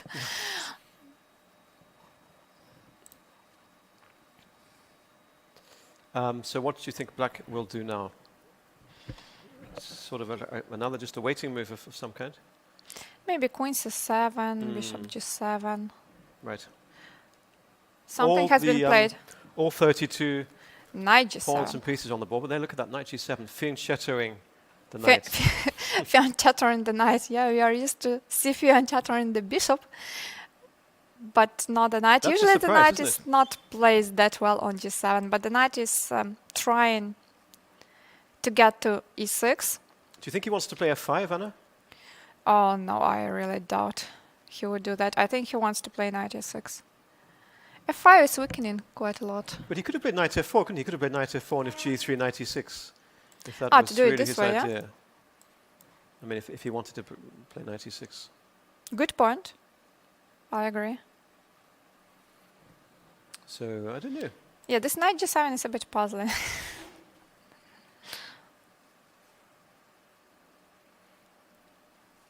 Well, we'll have to see. Okay, knight g7. So white may try to play maybe a rook d1, then try to push c4. Yes, and just wait a bit. The waiting game, black can also, as you say, play moves like queen c7, Right. and sort of waiting for white to commit with maybe c4, as you say. All right, lots of tension there and many adventures to come, I'm sure, in this game.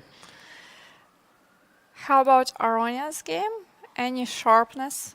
Not really. But there have been some changes. So a c6, bishop f4, bishop d6. Oh, this is what we said. Yeah, that's what we talked about. A b3, a5. Knight a4. Was it necessary to play a5? I know it's good that when the knight is not on c3, let's say if the knight was on e2, and then this idea was a5, a4. Right. But when the knight is on c3, wasn't it a little bit premature to play e4, a5? There we see Anton Demchenko just played his Bishop bishop back to f1, f1? but he played it after all these moves, and now bishop f1. Bishop f1. Yeah, bishop f1 is very logical to open the file for the rook.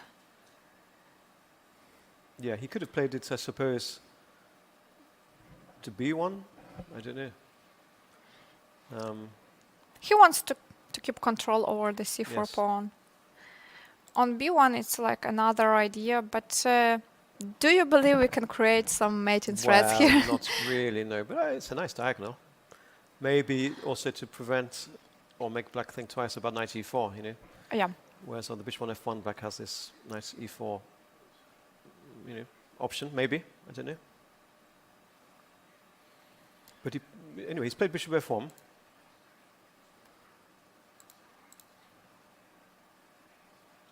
You still say this about equal, Anna, more or less? I think it's more or less equal. I think Anton Demchenko is satisfied with his position. He has a safe position against Levon Aronian, so right at the moment there is no risk. Levon just taking his place there. All right. Let's move to the game between Andrei Yesipenko and Vladislav Kovalov. This is also the same opening. Right. Not So- too much happening there, I don't think. Yeah, but how did they play this line? Yes. The four knights, opening of the day, maybe. H3, c6. Levon played bishop e6, but it may be transposed. Right. Bishop d6, no, it's not transposed. So bishop f4, bishop e6. Very similar, isn't it? It can very, still very transpose, in fact. Rook d1, takes, and queen b8. Queen b8.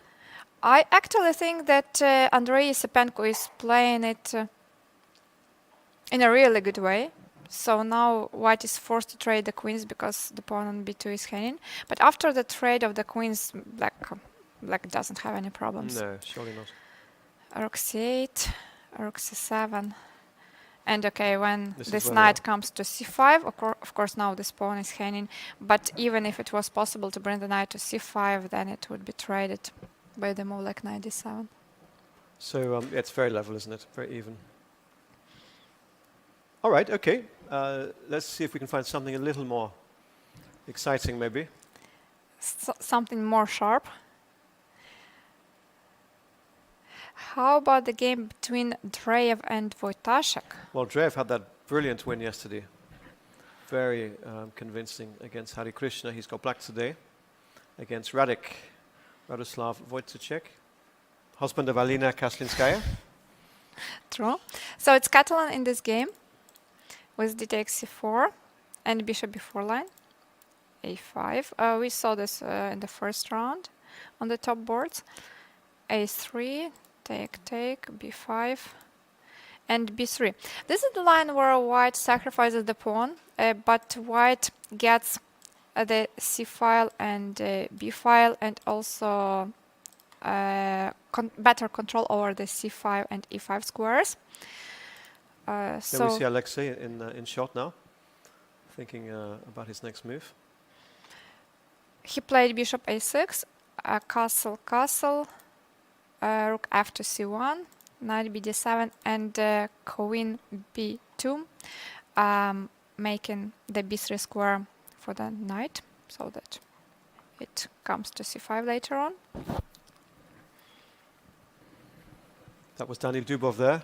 I'm sure you saw him just walking where the camera is. And this is the current position where That's where they are, Alexei is it? Okay, thinking. so it's tranquil, let's say, quiet, very quiet, but that can change, of course. Queen b2, the last move.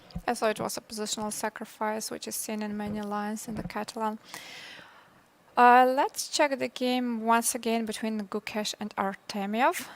I think it looks like black managed to develop the pieces in a comfortable way. After bishop e2, b5 was played. Right, this was the Queen's Gambit accepted, wasn't it? Yeah, knight d2, bishop b7.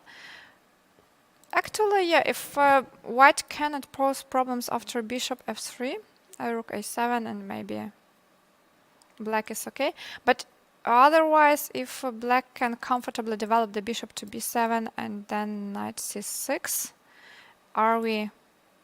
Yeah, we are not actually sacrificing on b5 because of Queen d5 yeah, at the because end. of Queen d5. Do you want to show that quickly? So this how to? I think to start with knight d4, yeah. Bishop d4, a takes b5, and now if white takes, we take, and the pawn on g2 is hanging. While if white takes on b5, that's not possible as Queen d5, and we are taking is a the strong bishop. move. It's Important a very move. important move. In this variation. Double attack, basically. So what happened?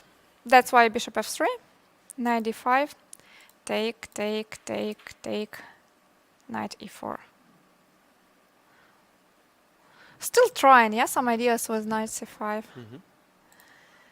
Knight b4, queen e2, and this is the position. That's where they are. Now the pawn on b5 is hanging, not really.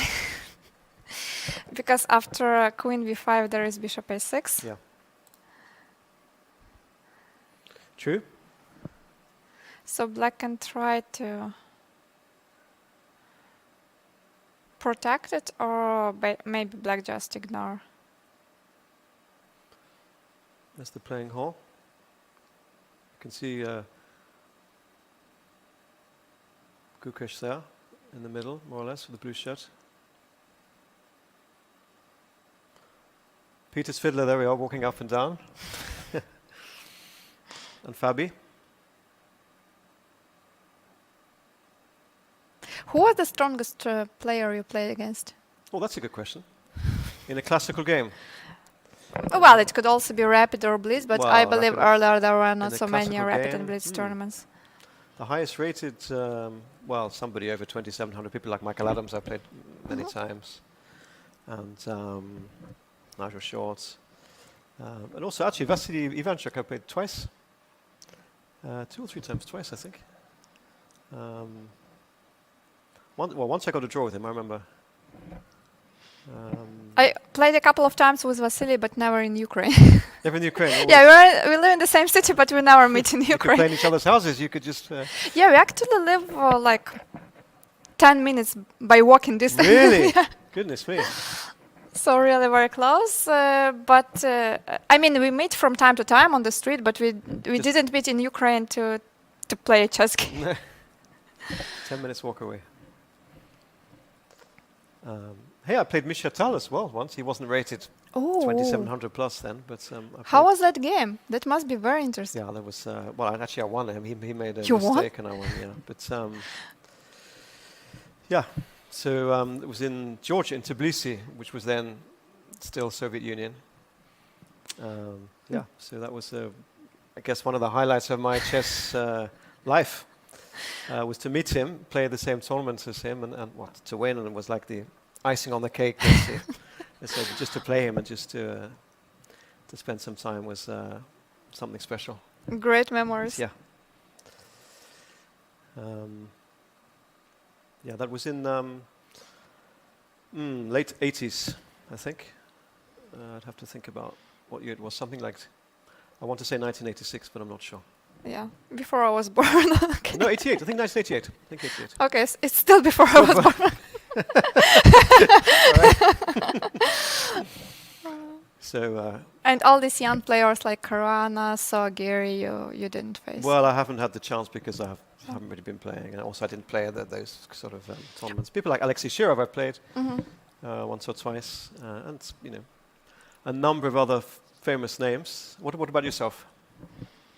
I have played against quite some players. For example, I played against Fabiano, but not when he was like 2800 or 2700. I actually have a nice story about that. Yeah, sure, tell us.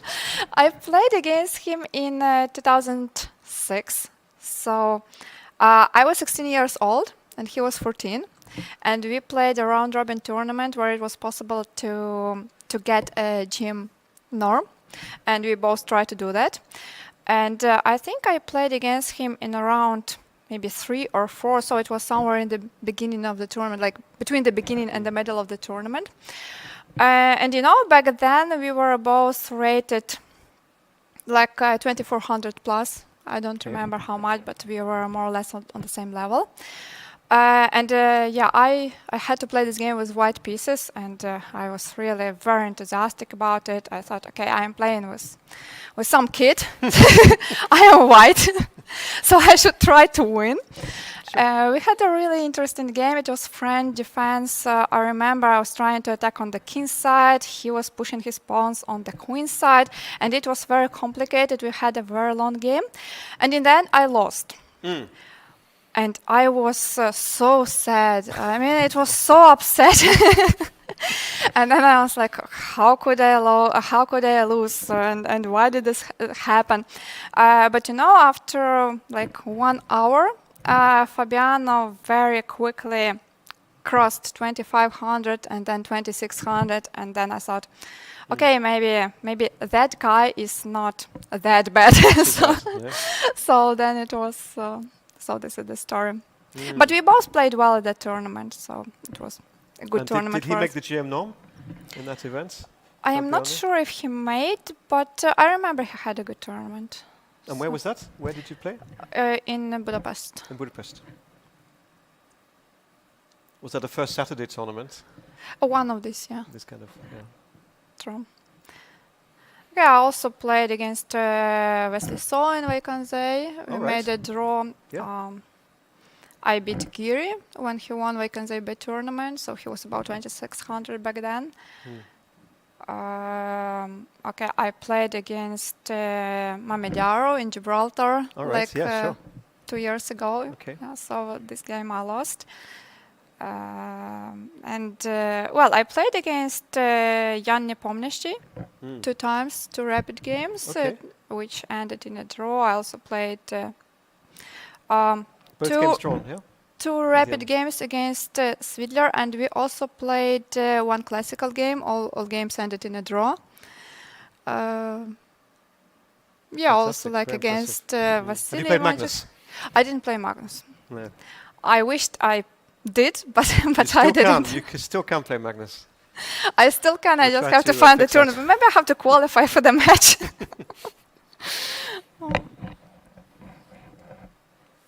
Well, yeah. Well, we've both been very fortunate to play some outstanding players. Yeah, it's very interesting, and of course, that's how you progress faster. Because when facing such opponents, when you realize what you should do, and when you make some mistakes and then you analyze why you made them. Because when you're playing against stronger opponents, they they give you a lot of problems during the games, which you have Right. to try to solve. And sometimes you do it successfully, but sometimes you make mistakes. So it's important to, after the game, understand what was wrong, why you didn't manage, why I didn't manage to find the right decision, and to learn something after that. I was also very fortunate, maybe you were too, when I was younger, to play in simultaneous displays against some chess legends, let's say people like Boris Spassky, Anatoly Karpov, Garry Kasparov, Mikhail Botvinnik. I played Botvinnik in the simultaneous, and Smyslov, Vasily Smyslov. So these are all, I mean, like I say, legends of the game. I believe that actually earlier these kind of simultaneous exhibitions were much more popular.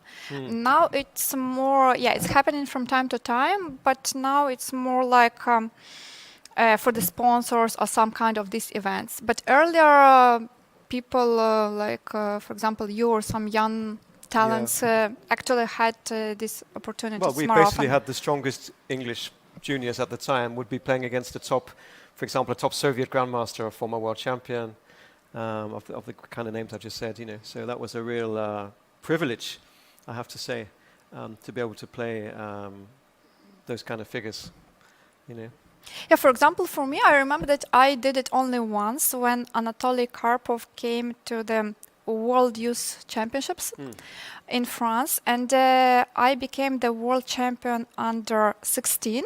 Well done, congratulations. Well, thanks. World champion under 16.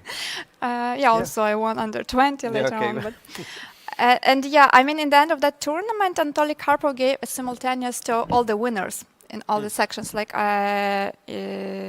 boys and girls under 10, 12, 14, 16, and 18. And so he managed to win boys and girls who were the winners under 10 and 12. And all the other games were ended in a draw. So I was really quite happy to make a draw against Karpov. Fantastic. Then I was also happy to meet him at the normal over-the-board game, but I lost 2 games, and 2 games ended in a draw. Anna, we'll come back. We're going to have a little break, and then we'll come back with more stories and a little bit of chess probably as well. We'll keep up to date, of course, with the top games and all the excitement here from Riga, Latvia. So we'll see you soon in a couple of minutes. Don't go away.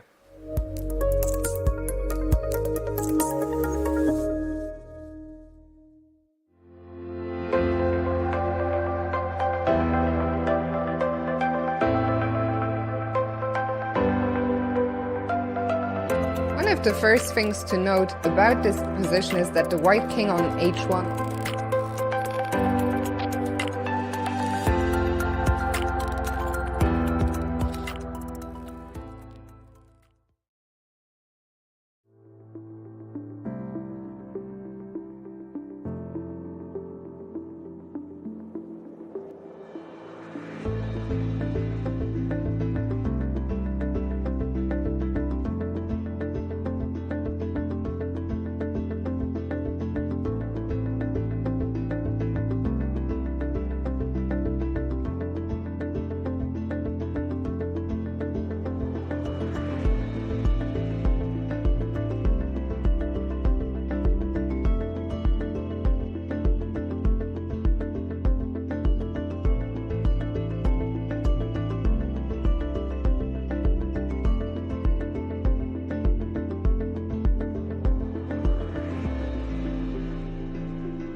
And welcome back. I'm Grandmaster Stuart Conquest here with Grandmaster Anna Musicek, and we're here on day 3 of the FIDE Chess.com Grand Swiss and Women's Grand Swiss from Riga, capital of Latvia. There we are. And Anna, what about the position on the screens that we can see at the moment?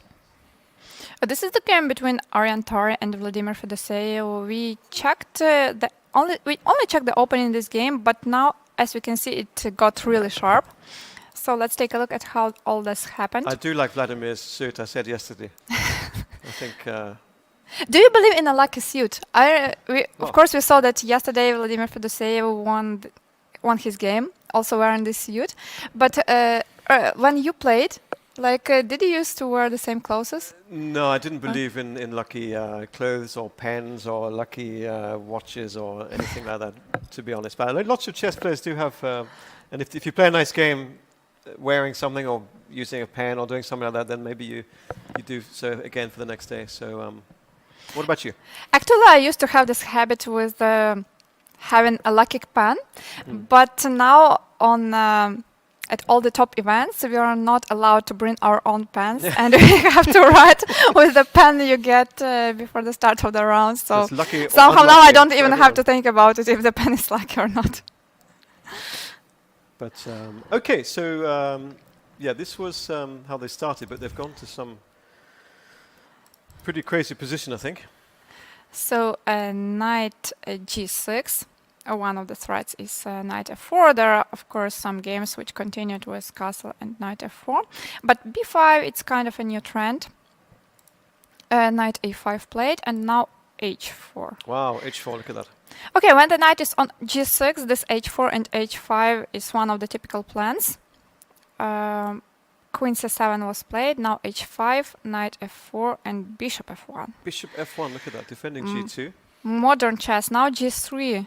There we see Vladimir just played a move f7 to f6. Bishop f1. Yeah, so g3 was the threat. Knight c4 was played. Bishop d2, bishop a5, c3, and f6 has been played. Wow. Very sharp position. Black definitely has the initiative because white played bishop d3, bishop f1, and also h4, h5, the moves which didn't really develop the pieces. And I mean, if you play a move like bishop d3 to f1, then, you know, it's, let's say, asking for trouble. Okay, it's like strategically white is doing good, but tactically it seems like white is in troubles. So after e takes f6, does he want to play e5, Anna? Is that the idea, do you think? Okay, after g3 he definitely wants to take. But after e takes f6, it's the question if e5 or maybe even g takes f6, bishop f6, and then castle. I don't know what I prefer right at the moment. E5 is possible, and another move is this one, which I consider being very interesting. Bishop f6, we sacrifice the pawn, but we finish the development very quickly. Now white has to make another move with the bishop, but it's very, very dangerous for black. For white, sorry. Absolutely dangerous, yes, goodness me. I don't like this at all for white. I am sure I wouldn't have played this with white pieces. And if white doesn't... the thing is that white's center is falling to pieces after f6. Well, what should white do here? Maybe taking on c4 is a bit safer, but then queen c4 and then g2 is attacked, isn't it?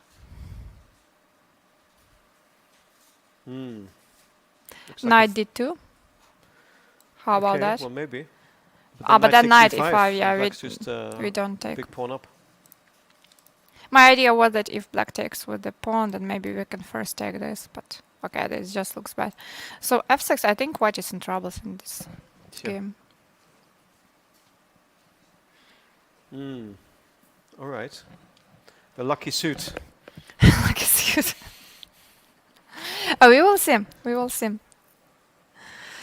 So, yeah, in this game, Ariane Tari decided to take some risks and played in an over-ambitious manner. The thing is, white has 2 pieces developed. I mean, let's just do the maths, you know. Knight on f3, bishop on d4. And black has 4 pieces developed with his queen. And And now there's an immediate crisis, let's say, on white's e5 square. And by opening lines, they're just going to help black. Indeed. So maybe let's go back to Caruana's game. Yes, He this did is play interesting. Oh, he F5. played F5, as you were Yeah, he suggesting. played earlier, yeah. F5. So if But he bishop, didn't play bishop b2. but he I didn't don't play think. bishop b2. He played F5 immediately. Right. Knight d3, c takes d3, and this is the current position. He played F5 immediately. Maybe he wants to play actually bishop g5, not bishop b2. Right. Or of course f6 is another idea if black castles. I do prefer white's position here, don't you? Yeah, we still prefer white's position here.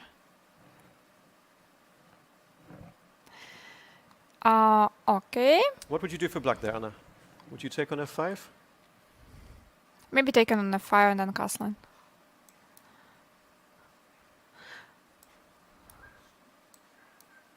This looks safer comparing to allowing f6. All right. Maybe it's bishop it's g5. playable, yes. Bring another rook to f1. Right. Then again, some sacrifices on Could be f6. something on F6, that's right, yeah. Black could maybe play rook ae8, I don't know. But certainly some pressure there. All right, so that's the board 2 game. Board 1, this is Alireza Firouzja against Alexander Predka. So the knight moved to g7, but the knight hasn't come to e6. We saw this position, and d takes e5 was played, d takes e5 and c4. If white played c4 immediately, I think white didn't want to allow e takes d4. It's a different structure. Sure. So, of course, it's also playable, but white preferred this position. So I suppose knight e6 is no longer possible because of knight takes e5. This if we take maybe just knight e5 and knight d4, and black gets compensation. Yeah, kind of. Takes. You like your bishops, your bishop The pawn is here. This is not so clear. No. So knight e6, it's not a blunder. White is threatening before in c5. Also, Anna queen c7, I don't think it's possible because of c takes b5, winning a pawn, I think. Yeah, this is not good. So 1 or 2 small issues there for black. That's Alexander. So maybe the move you mentioned, knight e6, will be played. He's about 20 minutes down on the clock. Alexander here. Maybe he can also play something like rook to c8, with the idea to meet before with c5. So to underline that the queen on c2 Right, yeah. is now in C8. troubles. Because if we don't have this c5 move, then white pushes c5, Oh, we definitely don't want gaining a lot of space and also making this bishop very passive. that. Well, rook c8, maybe a good move. Playable. Sorry? Playable. Playable, definitely playable. More than playable, I think. More than playable.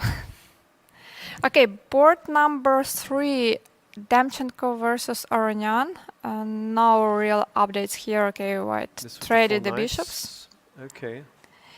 Board number 4, Donchenko against Maxim. Oh, lots and lots of exchanges here. How many pieces have been traded? White is a pawn up right now.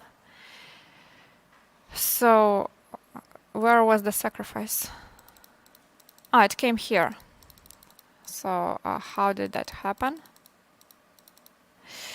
Black decided to go for d5. Okay. So, we assume that Maxim thinks he would manage to hold it, yeah? To hold the Because draw, yeah. this is forced, this is forced, this is also forced. Here he had a choice. he decided to Yeah. go for queen Yeah, he could have played a a5 move like queen e6 or something just to... or queen b5, yeah, to keep the control over the c6 square. But he decided to go for queen a5, and after all the trades, rook d8. Now actually queen a2 is not the threat, because there is queen c3 check, and it doesn't help. I mean, the idea is, well, if just It some could be a stupid... threat. No, this move I actually don't want to show. Well, I can't make any luft. What happened after rook d8? What happened? After rook d8, g3, g3. Okay. rook d2, a3, queen a5, rook c1. Yeah, so Maxim's obviously got more active pieces, particularly this rook on white's second rank. But a pawn is a pawn. A pawn let's is a save pawn. it. A pawn is a pawn. If queen b2, we have queen c3. So queen b2 attacking both of the pawns, but there is a check. What can black do? Somehow attack the f2 pawn with queen f5, for example, right? I guess so, sure. This is a bit unpleasant. I don't want to go somehow passively to e1, Yeah. but maybe this is the best thing to do, because having the queen on g2 may even be worse. So maybe queen c3. Not king f8.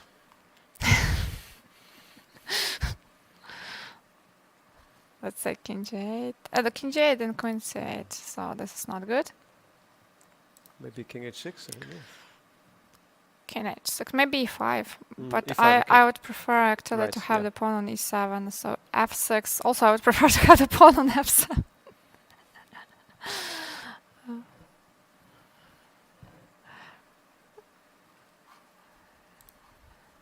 Anyway, it's what do they have at the moment? They have this position? They have this one, yeah. Okay, all right. So why do you thinking if to go?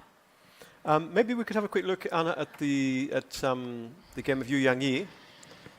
I think he's has an interesting position. One of the Chinese who have been able to travel here. It's very symmetrical. So maybe it was another queen's gambit accepted. Actually not. Actually not. It came from this variation. We saw it here, right? Right. A6, yeah, somewhere here I draw some arrows. Queen c2, prophylactics, c5. And this is how they came to this symmetrical position. Queen f4 castle. White is pressing a bit, yeah? This rook so. is a bit awkwardly placed, so some ideas like rook c1, rook c7. These rooks come here. Yeah, it looks like a real edge for white, to me. Something, anyway. Yeah, safe and trying to press a little bit. Is this the current position? This is the current position after castle. And so rook ac1 is one of the logical moves. Maybe rook after d1. Also interesting. I think he played in the World Cup, Yu Yangyi, He did. this year. Yeah. He did. Moreover, he didn't only play in the World Cup, but then when he was eliminated, he helped Tan Zhongyi. Oh, did he? And Yeah. who actually beat me He in beat the you in the semifinal. semi-final. But both of us qualified to the In Sochi, candidates, yes, it's in so it Sochi. was less painful than it could be. But she's not here, is she? For example, Tan Zhongyi, she's not playing here. She doesn't play here. It's interesting Of how... course, she was qualified by rating, Oh, I but see. Sort of some Chinese are here, some of the top Chinese and some are not, such as Wen Jun. At the top of our screens is... I see that some players scored the game is finished at the top there. sign, Can you see? sign the score sheets. Who are they? Yes. At the top of our screens we can see the pieces being reset and an arbiter. Ah, it's the game Coming between over. Donchenko and Maximo Shelagro. So the game ended very, very quickly. Right. After rook a2, White just decided to give this pawn and not to fight for any advantage. This is a bit strange. He played... He played queen c3, just giving the pawn and forcing the draw. oh, okay. And that's how it all ended. I think it was quite You would have played sensible. A4. I mean, a4 or maybe, well, queen a6, maybe. Okay, queen a6, I allow queen b2. So maybe just, yeah, a4. What did we say after queen f5? After queen f5, we spoke about queen c3, queen e1 idea, or queen g2. But I don't believe that white would have serious winning chances if he has to bring his queen right the way back. Yeah, but the chances to lose are also quite low. Yeah. Anyway, so he's Alexander's obviously satisfied with the half point against one of the top seeds, Maxim. Yeah, also one more game ended in a draw, the game between Haik Martirosyan and Pavel Lyanov. The players found some repetition here with Oh, I see. the most like that. 3-4 repetition.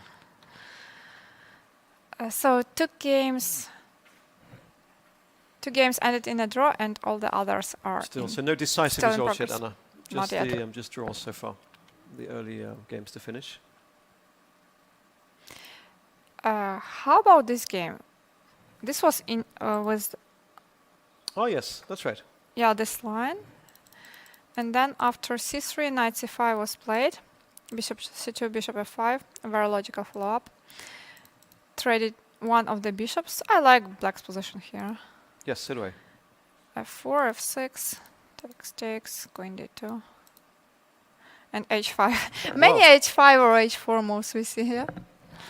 Always happy to see those moves. Well, look at black's knights. Nicely placed in the sort of white square. Could be wonderful if this knight was here. Mm. Knight c2, c6. I like the way he's playing this, Daniel. Bishop f2. Very pleasant for black. Yeah, white has the dark square bishop, and he placed almost all the pawns on the On light white squares. and the pieces on white squares as well. Many of them. Knight d6. So bring the knight to e4, and also Absolutely. attacking on f4.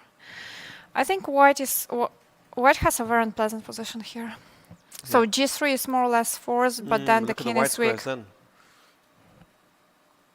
So something went really wrong for white. I think the opening choice wasn't so optimal, and Right. also like later on the way white proceeded. Nice move, knight d6. Simple. Simple and strong. Simple and strong, absolutely. Absolutely, yeah. Okay, after g3, black brings the knight here, then h4 comes, and then this attack. I'm reminded a little bit of Arireza's two knights yesterday, a completely different position, of course, but you know, when he started bringing his knights to such lovely squares.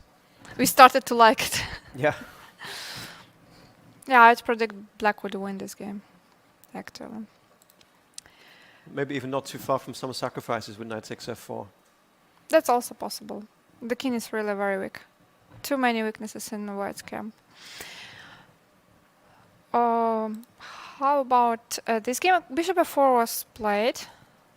You see, he's staying at the Here. board, Daniel. He's played his move, but he's not getting up. He made some move, yeah? No, I don't think so. Oh, no, he I'm saying he played his move, 96 but and he didn't he's get up from the board. He's just, just waiting for his opponent to come Sure. back. Okay. Bishop f4 played here, c5, queen e2, f5, h4. h4, h5 also played in this game. Okay, this is Sashi Kiran from India with white against Mag Sudlu from Iran with black. This is the current position in this game. It just looks like that beautiful knight on e4 that black should be slightly better, at least. I don't know. Would you agree? I think this position is very complex. The knight is, of course, very well placed on e4. But also black has some weaknesses. Yeah, the pawn on e5 is very strong. This pawn I'm not so sure about. Also, we can't really move the queen because we have to protect the b5 pawn. So it's really unclear. I don't even know who is objectively better here. Very double-edged position, in my opinion. All right. Sometimes some ideas like e6 are even possible to open the position. Yeah. Okay, but there's a big difference in time. Look, Anna, the clock times. Something like 50 minutes difference in Black's favor in the time that they've taken to reach this position. 27 minutes for White. Only 27 minutes. White really spent a lot of time to get here.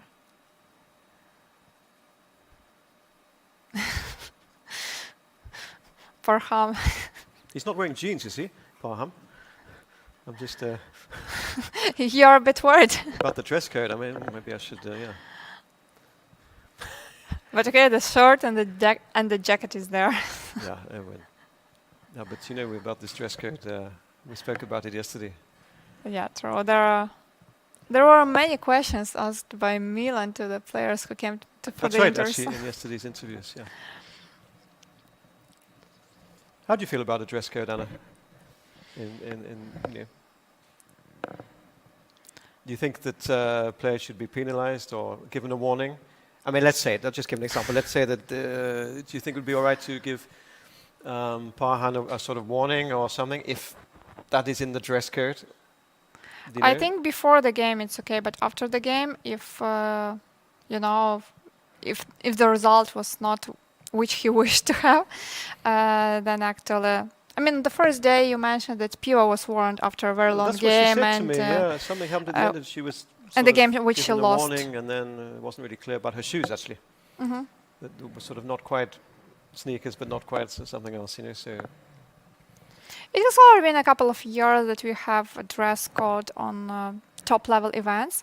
I think it's quite normal to have a dress code, but at the same time, the women's tournament we usually don't get any warnings.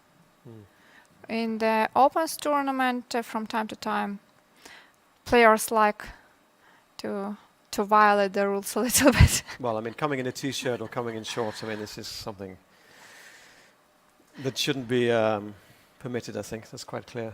Yeah, I think one warning, and at this tournament, according to the regulations, I think there are some penalties if you do it for the second time. Okay.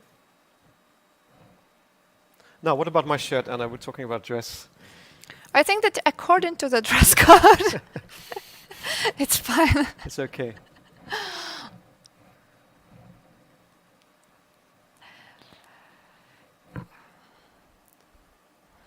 So which game? That's the playing hall. Actually, this shirt was a present from one of the players. It's not here, but this shirt I'm wearing is from Indonesia. So you can guess who From gave me this Irene? shirt. From Irene, yeah. She brought it to Gibraltar? Yes, a couple of years ago. Great. So I think it's like a batik. Batik, do they call it? Batik shirt? Maybe. I am not sure. Yeah, I maybe. think so, yeah. Anyway. No tie, but I don't think a tie would go with this shirt. Well, anyway, Black hasn't moved yet. I think there is an interesting game between Ruslan Ponomareva and Anton Korobov on board number 10, and we haven't looked at it. So it's the game between two Ukrainian players. Right. Must be interesting one. So was it another Roy Lopez? No, not really. It was Moscow variation. Bishop b5, knight d7, castle, knight f6. Okay, this is theoretical Right, line. becoming like a Spanish. But now it looks like more like a Spanish, not like a Sicilian.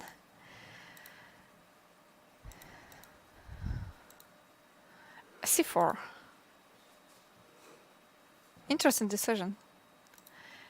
A takes b5, c takes b3, Wow. c4.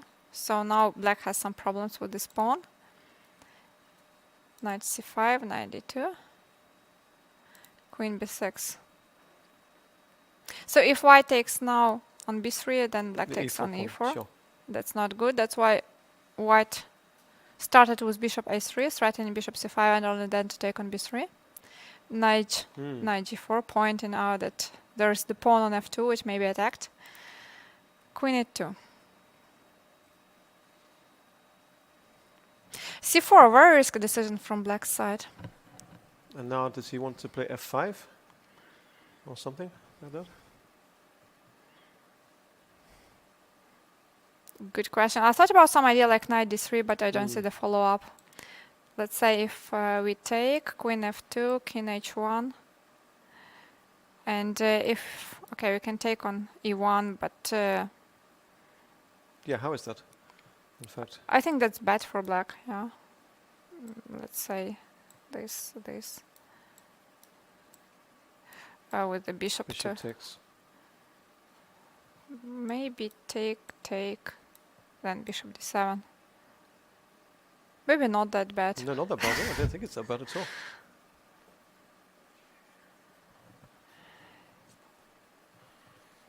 Not bad at all.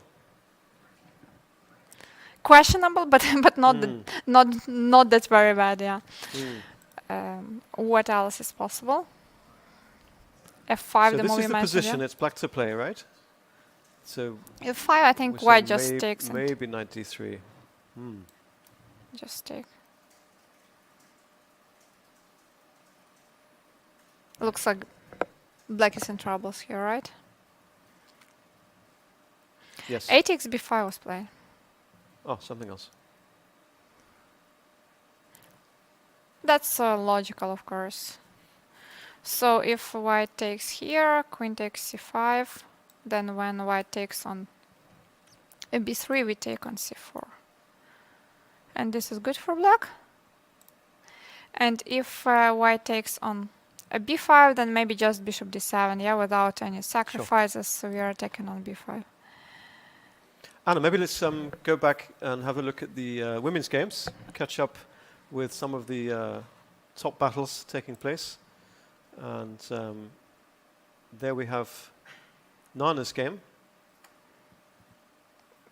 Things don't on, look good on for board Nana. one against Natalia Boganina. Or maybe it's not so clear. Well, it's quite clear that white is black is playing for the win, even if after the move like knight f6, something simple, yeah. Because we can't go somewhere like to b6 or b4 as rook d8 is that's right. But how all this happened? 95. Yes, that's right. This Remember we Remember checked a this, little yeah. bit, and I preferred black's position here. Knight e5, rook e8. Wow, all of black's pieces are No, she's just already moved attacking, Natalia. and white's rook is on a1. This is the problem. Knight g6, check, rook f2. That's spectacular, yeah. Oh wow, is this what happened? And bishop Goodness me. g3. I also thought about bishop b6. Maybe bishop g3 is just stronger. King f3. Yeah, Well, bishop yeah, like Peter was showing us, in one of his examples the other day. White king on f3. sometimes we don't have a choice. We have to go to f3. Bishop e1, threatening a checkmate. No, rook e3 is not a checkmate. No, threatening a checkmate. Sure. So queen e1 was forced. What a crazy game this one is, huh? Well, not that crazy, I would say. Well. I think just white did something wrong in the opening, because this is definitely what white didn't want to get. C takes d5 is not possible, as after queen d5, black takes. And white wins one of the bishops. Yeah. Yeah. Black wins one of the bishops, sorry. So rook d1, queen f8, king g3, and this is the current position. So it's not the question if black will manage to convert or not. Queen and knight versus rook and two bishops, unusual imbalance, let's say, materially, but clearly in black's favor here. And Nana on the back foot a bit. So I think we're going to have a break here, Anna. We'll keep the camera on those two maybe, or come back to them to see what happens, and then we'll rejoin the action in a couple of minutes. Yeah, we'll just go for a short break. Please stay with us. We'll be back in a few minutes.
Want to play chess online or learn how to improve? Join us at the #1 chess destination in the world, Chess.com. With hundreds of thousands of people playing at any moment, you'll quickly find a game with someone at your level, whether you're a total beginner or a grandmaster. You can play games at any pace against friends, other members, or one of our many computer personalities. Chess.com makes improving fun and easy. Sharpen your game with tactics puzzles and enhance your strategy with our videos and lessons by top masters. Learn from your own games with Chess.com's easy-to-use analysis tool. Regardless of your skill level, Chess.com has all you need to take your game to the next level. Chess.com is your go-to source for chess news, live coverage of tournaments, events, and everything in between. Experience Chess.com anytime and anywhere, whether you're at home on your computer or on the go with our mobile apps. Signing up is free and easy, so what are you waiting for? Join Chess.com today.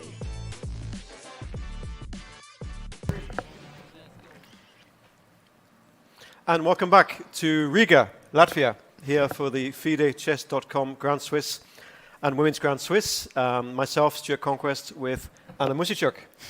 Anna, Hello. Hi. So here we are, round 3 of 11. And we're going to, I think, go back to the action here with an amazing game, Anna. And what a position this is, goodness me. I'm trying to calculate the pieces. I see that black is 2 pieces up, but at the same time the bishop on f3 is under the attack, and it's white to move. How all this happened? This is Jansaya Abdumalik with white from Kazakhstan against Natalia Buksa from Ukraine. So bishop d7, we have seen this position. Queen b7 was played. Knight to c8. Queen b4. Queen a6. c4. Another pawn is coming, yeah? All the way to c6. Well, black's a piece up, of course. Yeah, but this pawn, which is moving towards c6, is becoming dangerous. Knight d6, c5, knight c8, c6. Right. I know that Jansaya likes to play in this kind of style, and so no surprise she got Risky into this style. position. Yeah. Risky style, yeah, double-edged style, but in general she likes when something is happening on the board. We can also see Alina Kashlinskaya passing by. Bishop g4 was played, h3. Look at this knight on b1, still hasn't moved. Yeah, but after bishop f3, we could predict g takes f3, but no. You're joking. She didn't play g takes f3? No. Queen b7. Wow, look at that. Queen b7. So if queen takes b7, c takes b7, and the pawn promotes. The queen can't really move anywhere. Bishop e2 also Bishop loses, I see. e2, yeah, it's just checkmate in 2. So this is not possible. And queen a7 is the move that was played. If queen takes c8, then king e7, and black is attacking the queen. So on the next move, black can try to... Actually, where is this bishop going? But of course, the question is also, yeah, where the queen is going. Maybe there is no, it's just, there is no good space for place for the queen. A d6 doesn't really help, yeah. Just queen d7 check, I suppose, and swap. Yeah, but queen d7, even bishop e4 should be okay. Yes, and then, well... Because, well, here it's good for white, but yeah, let's say takes, and rook b8. Oh, black could also have played rook b8 and taken off this b pawn, yeah, and left the bishop on h5. Or something like this. So just please go back, Anna, to the position. After queen b7, let's have a look at this again. So black played maybe Queen the only a7. good move, huh? Queen a7. Maybe the only possible one. Maybe all the others were losing. h3, bishop takes f3, queen b7, amazing. I hope that after g takes f3, black would finally castle. But Jansaya will... Can she play d6? Maybe just castle. Yeah, castles. What happens? Castles. And now? I don't know. I just thought it's nice to push the pawns. But it's nice to push when you're analyzing. Yeah, when you're playing, you kind of think, okay, I'm 2 pieces down. Maybe I I'm not sure shouldn't what push them happens now. Yes. so carelessly. So black's okay, yeah? Seems like, yeah. Or knight Knight somewhere, C- knight d2 or something? Or I think castling is like... black is ready to castle. yes. Whatever, doesn't matter. No matter whatever. Hmm. No matter what white does, black will castle. Okay. A very sharp game. It would be interesting to see Janseya's next move. Yeah, there we can see her. That's the players.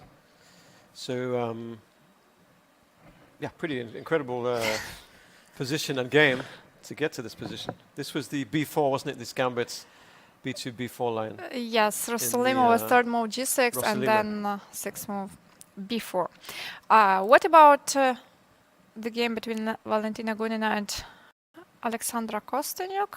I think Alexandra is doing really well.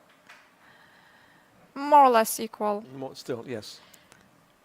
You know, I wanted to say that I expect this game to end in a draw, but then I remember that the percentage of Valentina's games which end in a draw is close to 0. Yeah. So yeah, I'm not sure. We can see Alexandra. of course, though. How's Alina Kashlinskaya doing? I think she's playing... Oh, have we seen this game so far? I don't think so. No. Playing Karina Sivka. She's a rook up, no? White's just a rook up, yeah, you're right. The knight is under the attack, but let's say if something simple like knight e7.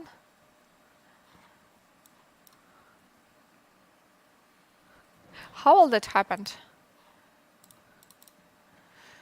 So the line which became popular on the top level, e4, and yes, this endgame.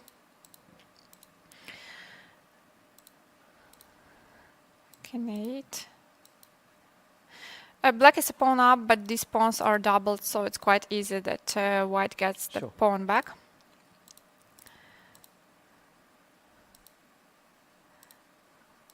Takes, and knight e4. This position is a little bit more pleasant for white because black has problems over the diagonal and the e6 pawn, also some ideas like rook d7 or rook e1. Yeah, it's unpleasant, isn't it, for black? King b1, nice prophylactical move, I really like it. And now f4. Finally rook d7 and g4. Right, just playing for a direct attack on the king.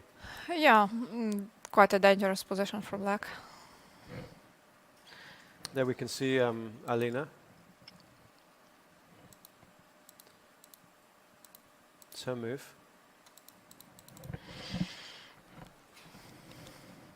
I think black had to play this opening more precisely. Looks like she's just winning, huh? Doesn't it? Yeah, now just... White.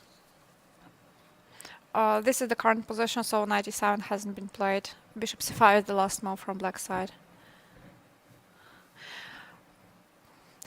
Apart from knight e7, maybe also rook c7 is an interesting alternative. Yes.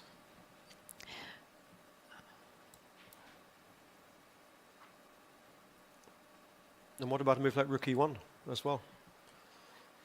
Rook e1, you want to checkmate? Sure.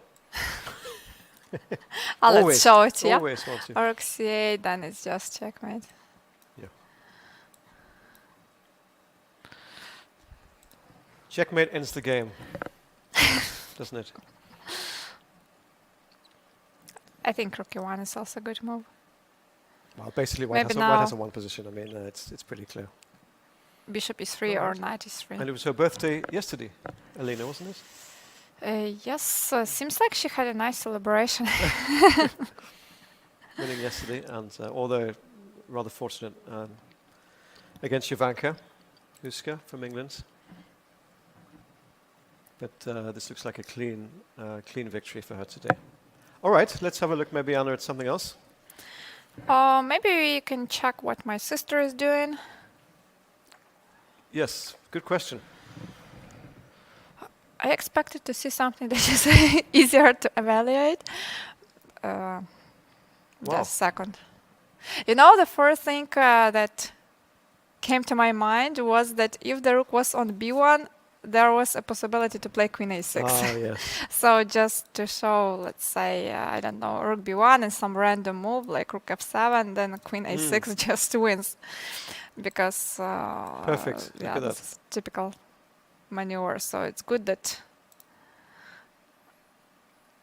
it's not possible right at the moment, but the position is very sharp. But one could play rook b1. I mean, it's not... Rook b1 is still the move. But after rook b1, maybe just to take and then put the bishop on d6. So then there is no this idea. And we are safe on this diagonal. Actually, yeah, after... okay, it's a bit too much. Yeah. And bishop comes to d6. That's right, yeah. So, of course, now queen a6 is Bishop really takes. too much because Right. bishop takes, and then we have bishop d6, and we just escape. So this will not happen on the board.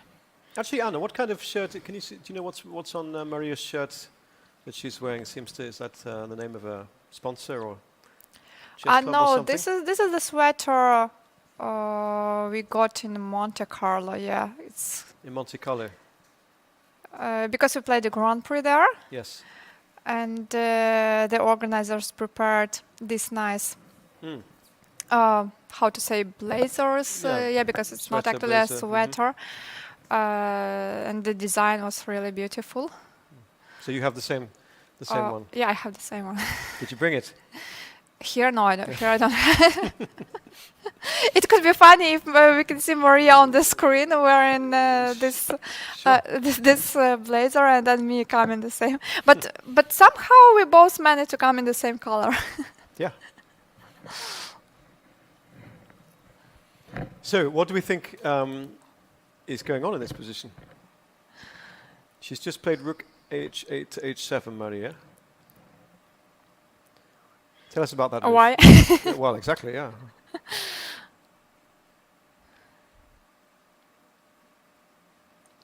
Couldn't she take immediately on f5?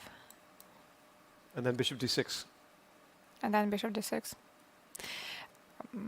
Maybe she wants to take it on the next move and then bring the rook to e7. It's one of the ideas. I mean, rook h7, it doesn't look like a strange move. Maybe she's preparing knight e7.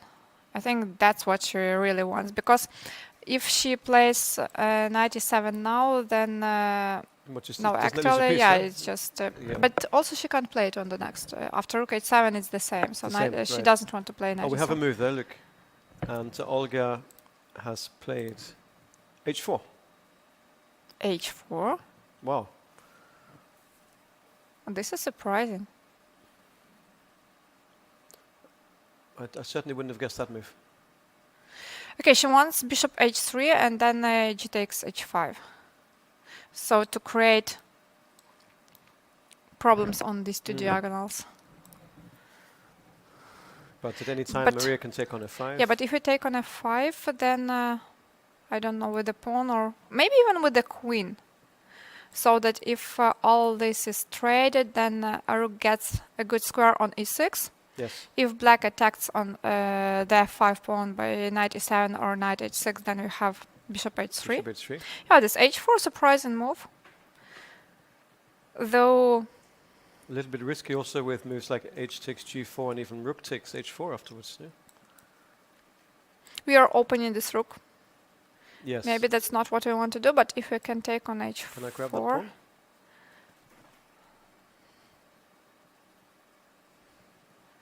Queen g3 or... Don't know. A very interesting position. Clock time's not much in it, only about 5 minutes in it, so yeah.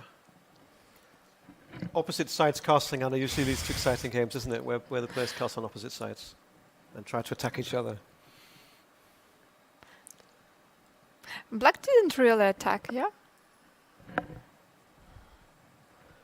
I mean, h4, h3, h4. I don't think I would have really have thought of that.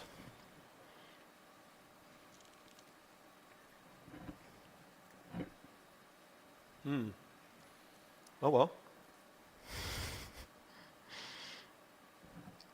How do you feel about the position?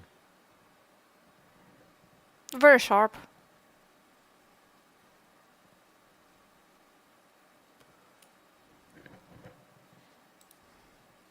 Okay. Okay, we're we'll not really check. sure. Yeah, We'll we're check not what really- happened in this game. What will happen We'll in come this back to game? this one. Yeah. Maybe now let's check the game between Lela Divakishvili and Polina Shuvalova. All right. We haven't looked at this so far.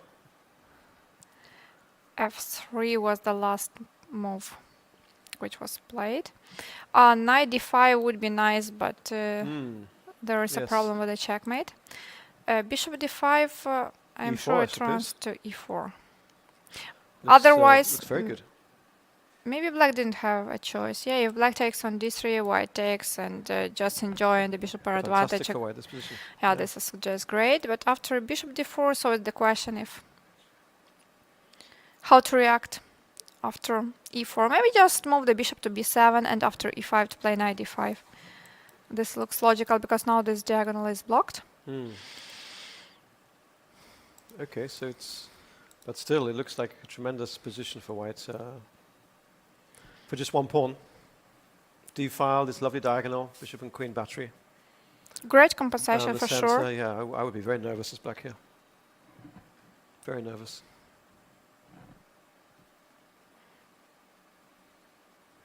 And Polina, she's also a bit nervous, but usually she's a calm player. She's a calm player. Yeah. Even when she's losing. Even when the things don't Or go things are not going in well. the right direction. Let's see. She's So- e4 was played. Bishop somewhere. I think bishop went to b7. Definitely not to e6 because otherwise we could see that. And bishop takes a2 is, I think, not really. I didn't even look into that direction. No, but bishop another pawn. a2, okay, knight b4 Wow. comes with a tempo. And Sure, just taking what I can. But anyway, I just don't like this position for black. You don't like it? Really don't like it. How would you play after bishop e7? Yeah, I don't know. She played bishop c4, which I also consider, yeah, bishop c4. Well, if e5 doesn't work, I might play bishop h3 or rook f1 or something, or knight f4. Lots of tempting moves, I think. Maybe just, yeah, knight Knight f4 looks f4 quite strong. to take And then e5. this Looks really, d5 square really from the strong. knight and then e5. No, I don't like it at all for black. I just don't see how Maybe that's why she's played bishop c4 to makes sort of sense. eliminate So this knight or bishop something, c4 but- was played. But you still don't like, I know. I don't like it at all. No, it's only one pawn. Now look at all the So- lines and ideas that white has. So even something like rook e1, yeah, is Well- perhaps not so bad. But first we have to consider e5. Definitely, yes. It's the concrete move. Knight d5, Knight let's say. d5 is the only move, I guess. Queen where? Queen b2? Queen, Something else, I don't know. queen d4 is also possible. To bring the Mm. queen to g4, maybe, but then there is knight e3. And So then queen d4, I think maybe c5. c5, yes. And then there is some problem where to move the queen. Okay, I agree, yeah. Yeah, queen g4, as I have said, Mm. it's just bad. But otherwise, if you need to go to b2, we don't have to play queen d4. Yeah. So after knight d5, maybe queen d2, maybe queen c1.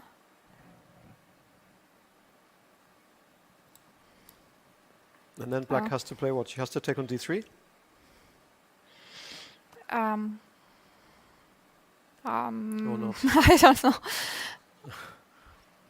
I just don't like it at all. Huh? Yeah, okay. We have, yeah, maybe this. Surely white is winning material here. How? somehow. No, rook 63. Oh, look at that close-up. Rook d3. Look at that great, how sharp that image is, huh? That's beautiful. You Even can't closer. I mean, absolute So it's like a zoom, I don't know, 1000. super zoom, yeah. Maybe knight f5 now, trying to save the knights. If rook d1, just something like knight e7, but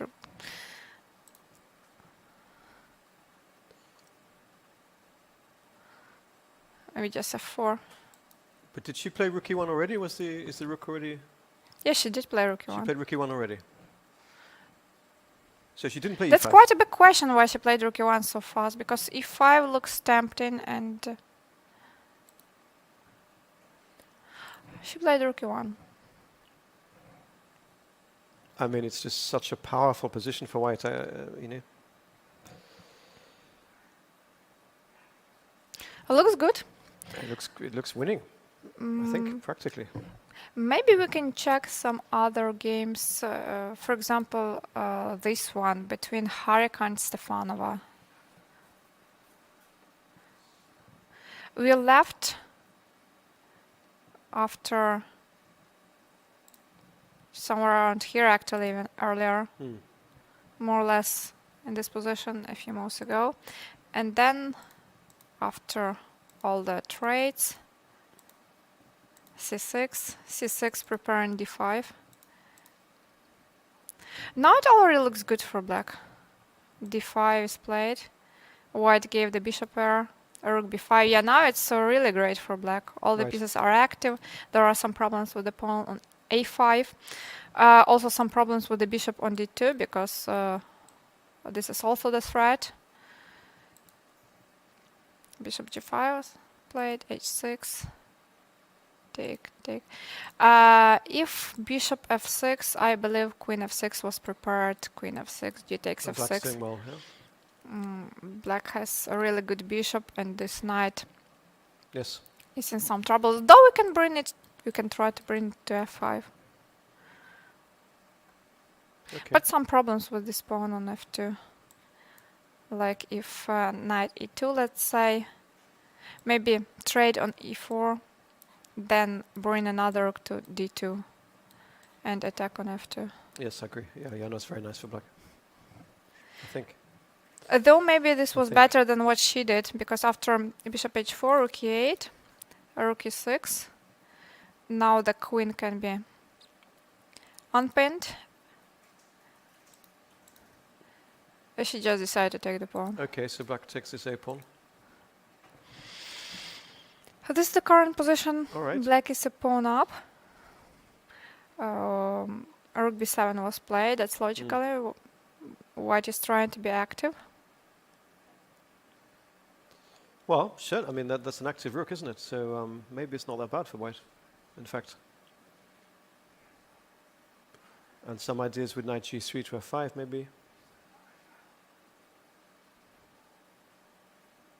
Okay. Maybe black has to play something like queen c5, though it's not the move that we would And like there to we play. see, there we see the game we're talking about.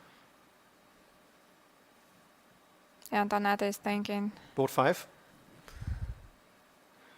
Maybe, Anna, we should cross back over to the open section Yeah. and catch up with the top games there. This was the last game we checked between Ruslan Ponomarev and Anton Korobov, and the current position in that game is this one. Seems a little bit more pleasant for white. Black can take the pawn on b5. Black should take the pawn because knight is coming to c6. So after knight c6, it looks a bit more pleasant, yeah? There's Ruslan, Ruslan is pressing a bit. who lives in Spain. Already for believe. many years, For yeah. many years, that's He right, married yeah. a Spanish girl, and then he moved to Spain, but he's still representing Ukraine. Bishop b5 has been played, so bishop b5, rook So this b5. is an and all-Ukraine clash, isn't it? And yesterday we had some Ukrainian clashes. Like Krivoruchko played against Ivanchuk and Ivanchuk is not here. Krivoruchko played against Onishchuk, sorry. Ivanchuk doesn't leave his house. He's certainly not in Riga. Yeah, these surnames are quite similar. So I thought about one person and named another one. So yeah, he played against Onishchuk, and I think Ruslan Ponomarev beat Pavel Elyanov. Should we have a quick look at the very top games here, Anna, in the open section, just to keep, I know it's hard to sort of keep an eye on everything. But, wow. Now, what's happening in Fabi's game? I think the better question is how that happened in Fabi's game. Just a second. No. We saw this position. 1 second. And what did we say? We went, well, I didn't like Black's position very much.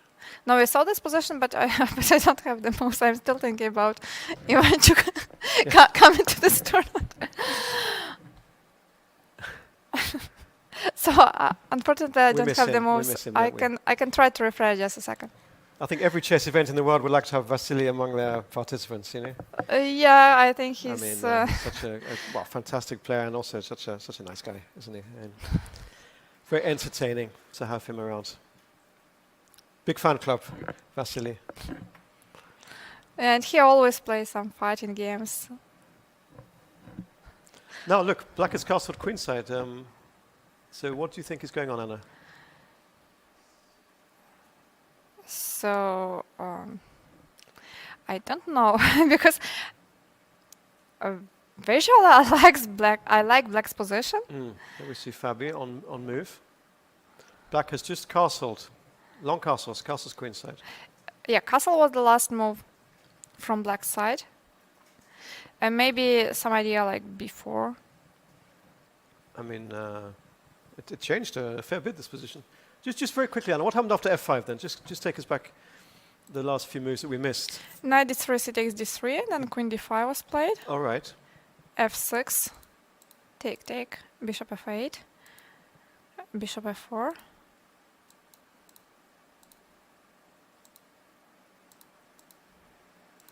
h5, h4 seems to come in almost every game that we look at. And long castle. We see Fabi on the screen. So, okay, let's think. And he's moved. He moved somewhere, and I think he did play before. Okay. Before. Right. So that's logical. If Black made just one more move, like king b8, I think Black's position would be excellent. But after b4, maybe all this is falling apart. Yes. After bishop h6, we can try to sacrifice with the... Give the exchange up. Yeah, maybe you're right. Or knight... No, yes. Knight takes c5 or b takes c5. Or knight takes d6 check even. I don't know. Knight takes d6. There are so many interesting moves to consider. Okay, this is like easier to calculate. B takes c5. If Black takes, let's say we take. Sure. And this looks good for white. Yeah, knight d6 is coming. Also, this pawn is weak. But maybe, yeah, of course. Completely clear there. Yeah. Knight d6 is interesting. Though, okay, if we take with the queen, rook c5, king. No. Maybe, yeah. Where to move it? Okay, let's say king d7. Right.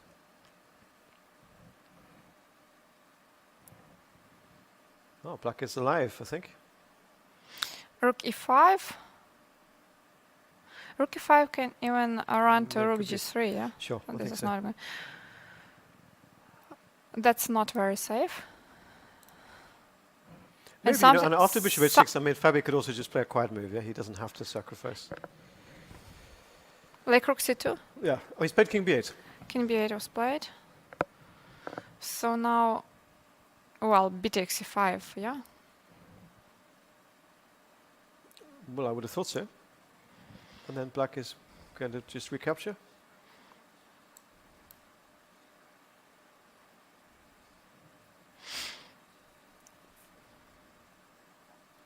Rook f5. Rook f5. Yeah, could be. Is the d3 pawn hanging?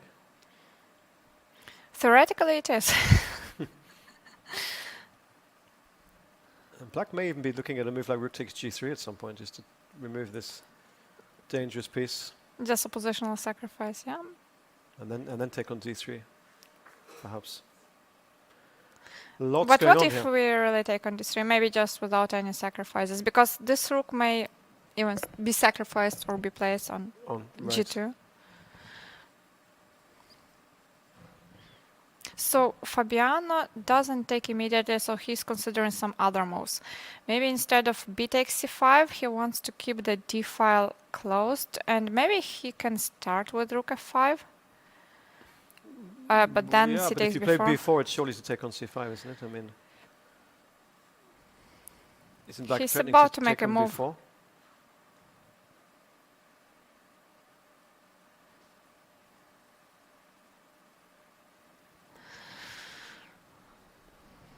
Also to open the b line, Anna, as well, towards black's king. That's also another reason for taking, I guess. So you like b takes c5. But then if it's like an obvious move, where is he thinking? I remember, I forget which book, a book I read years ago. It might have been a book called Chess for Tigers by Simon Webb, an English international master. You might have, I don't know if you've heard of that book. But anyway, the advice was that when you have an obvious move, like here, let's say obvious, so and so, you know, more or less, of b takes c5, and you know that black will recapture, then the second move, you could spend a bit of time to have your next move ready. So rather than just play b takes c5 here and then think, know that you're going to follow up with rook f3, for example, or something, you know, and then play b c5, and when black recaptures, then play rook f3 instantly. It was a kind of advice, actually. I think this is a good advice when your opponent is in the time trouble. Because Right, here yes. he's not sure like which move you will make, and like after, let's say, b takes c5, d takes c5, then if you start thinking again, then your opponent is thinking, but already in this position, yeah? But if Actually, both... you might be right. It may have been advice specifically for if one's opponent is in time trouble. More in that way. Because to think here, who knows, maybe after b takes c5, he will not recapture back, so you just waste your time with this advice. Well, I'd be surprised if black doesn't recapture on c5, but yeah, okay, maybe. I'm more and more uncertain if b takes c5 is the only move, if Fabiano is spending so much She's time. thinking. But I can't suggest anything else. I just don't see any other move. Oh no, if she... Is queen takes h5 possible? But queen takes h5, it's like taking the pawn, which we don't need. Yeah, well, no. Just, No, I agree. okay, It if queen looks very, h5, very black odd. takes here. Well, that's my point. That's why I want to take on c5. Maybe we'll leave Fabi and come back to him soon, definitely, because it's becoming very exciting. But we have also Alireza Firouzja, there we see him. And let's also catch up with this game against Alexander Predka from Russia. Top board. Top board. Indeed. And Anna, tell us what's been happening. Looks like a good position for Alireza. Very strong bishop on b2. The position is opened. It's a white to move. So we saw it here after c4. Yes. Rook c8 was played. I think you said, or we discussed. Rook d1, queen e7, and c5. Yeah, I said that c5 is one of the main ideas. Knight c5, knight e5. This is a good version. Yeah, white takes the central pawn and opening the b2 bishop. It wasn't possible to take on c5 with the queen for black.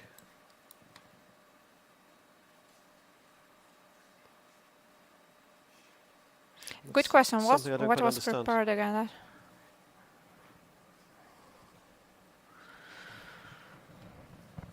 I don't quite understand that. Because if we take, then even bishop c5, yeah, well, we that's keep. well, that, of course, yeah. So why not queen takes c5?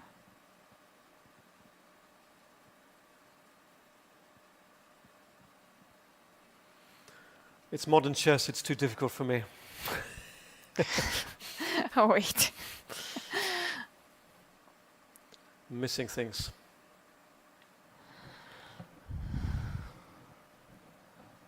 But seriously, did you see what would happen? There must be something. Oh, I think I understand. Yeah. Maybe not quite. I think we're going to have a break here, Anna. We're going to leave at this We very can leave you, exciting Anna, point. with All of you watching can also decide what would happen then. They've played a few more moves. We're going to keep the camera maybe up on that game during the break. Quick break, Anna, and we'll be back in a couple of minutes. yeah, just a few minutes and we'll be back. Stay tuned.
One of the first things to note about this position is that the white king on h1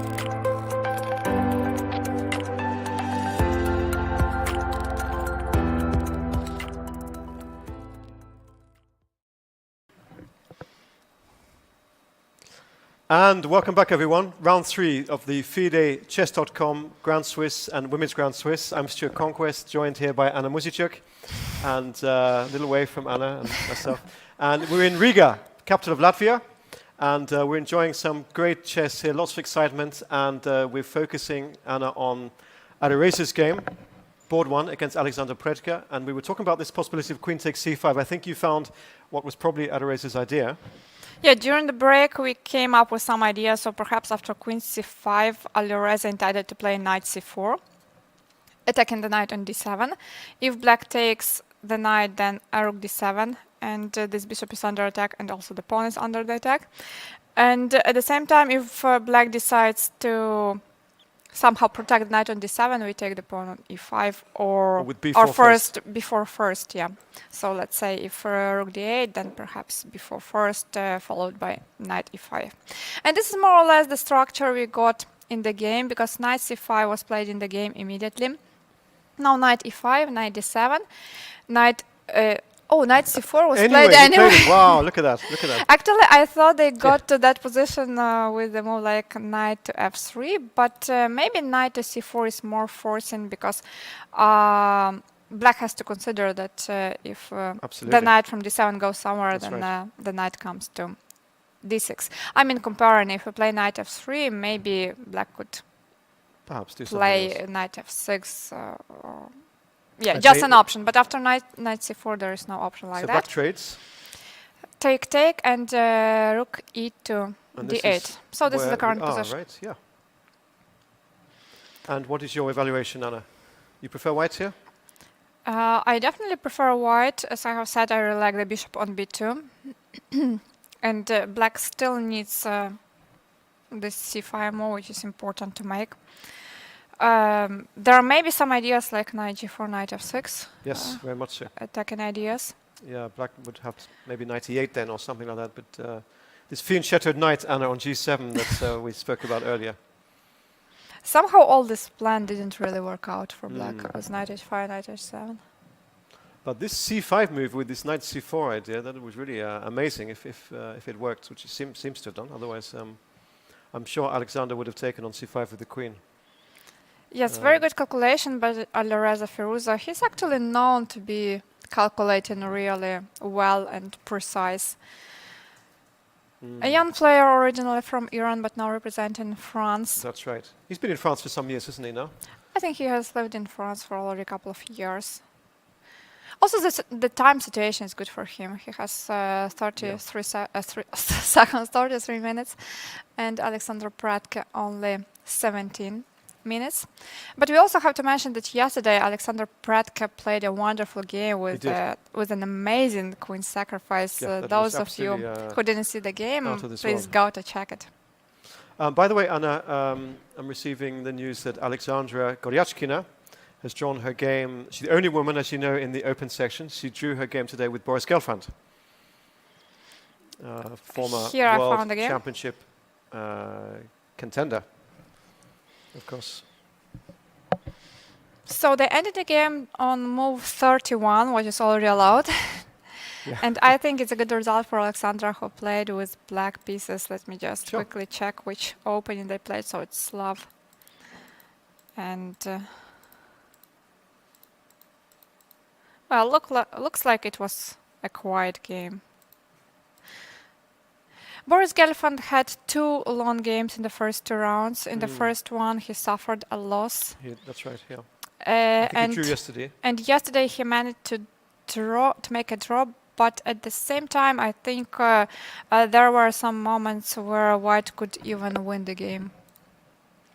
Oh, so in a forced way, yeah. So he might have lost both of them, but he saved that one. And today he played against Alexandra. And yeah, I think this is a very comfortable position for black. Right. The knight comes to d5. Nice solid game for Alexandra. Yeah, that's it. So the draw was agreed here. And also we have some results. Maxim Ashelegrov ended his game versus Alexander Donchenko. This game we checked earlier. Which we saw, right? Vladislav Kovalov made a draw versus Andrei Yasipenko. Artemiev and Gukesh also ended their game in a draw. Okay. Elianov and Martirosyan, they ended the game in a draw already quite some time ago. And Erigassi versus Mamedov, another draw. Quite many results. Sarana and Yakoboyev, another draw. Any decisive results? Also 7 nations draw. No decisive results. In the open section, not in yet. the open section. Did we hear that Dubov was about to win or doing very well? Dubov had a great position out of the opening.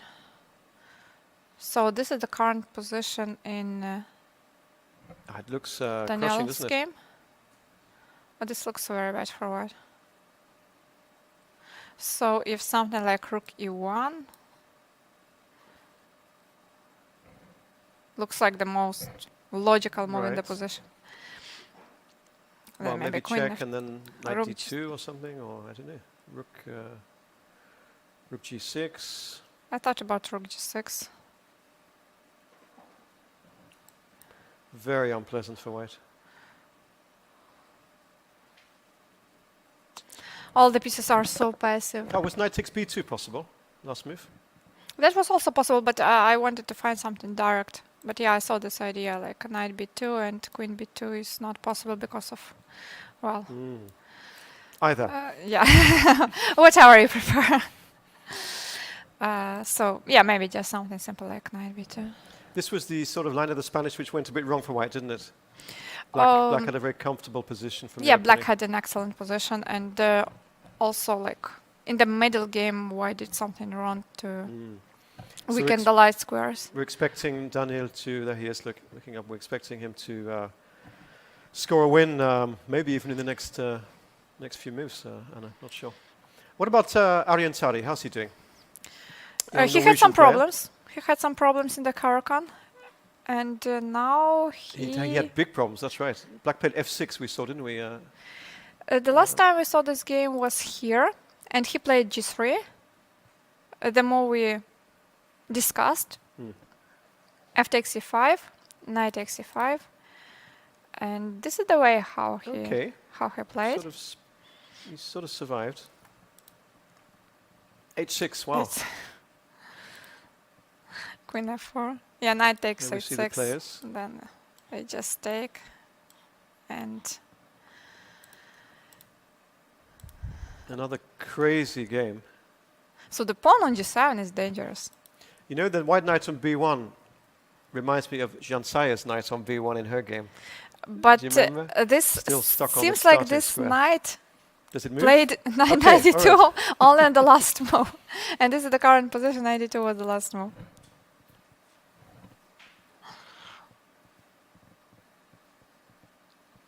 You know, for I'm sure many of our viewers, Anna, the advice is always develop your pieces, develop your knights, develop your bishops. Forget about it. And then you see games by some of the world's best players and they move their pieces for the first time on move, I don't know, 20 something.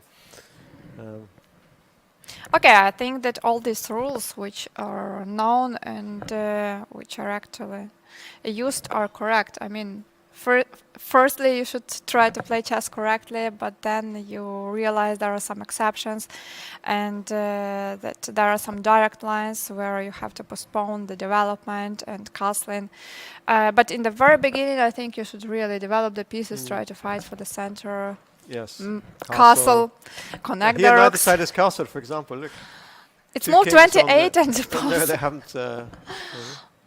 and both players haven't castled. So okay, at the very least, black can take on g7 and black is a pawn up. Right? Must be quite confusing as well when you're starting out in chess or you're, you know, And a low then rated you're watching player, the stream. you know, and then you see, as I say, games like this, and you think, well, how is this possible? You know, breaking all the rules, moving h4, h5, and things like this. You know.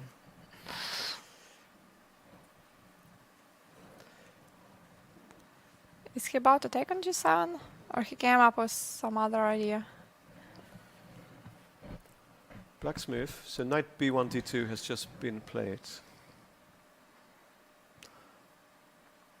Well, I think Aryan has sort of As I say, it looked worse somehow before. I mean, it's maybe still not very good. But 96. I thought about this move 96. Threatening knight f5. We don't have it yet on the board.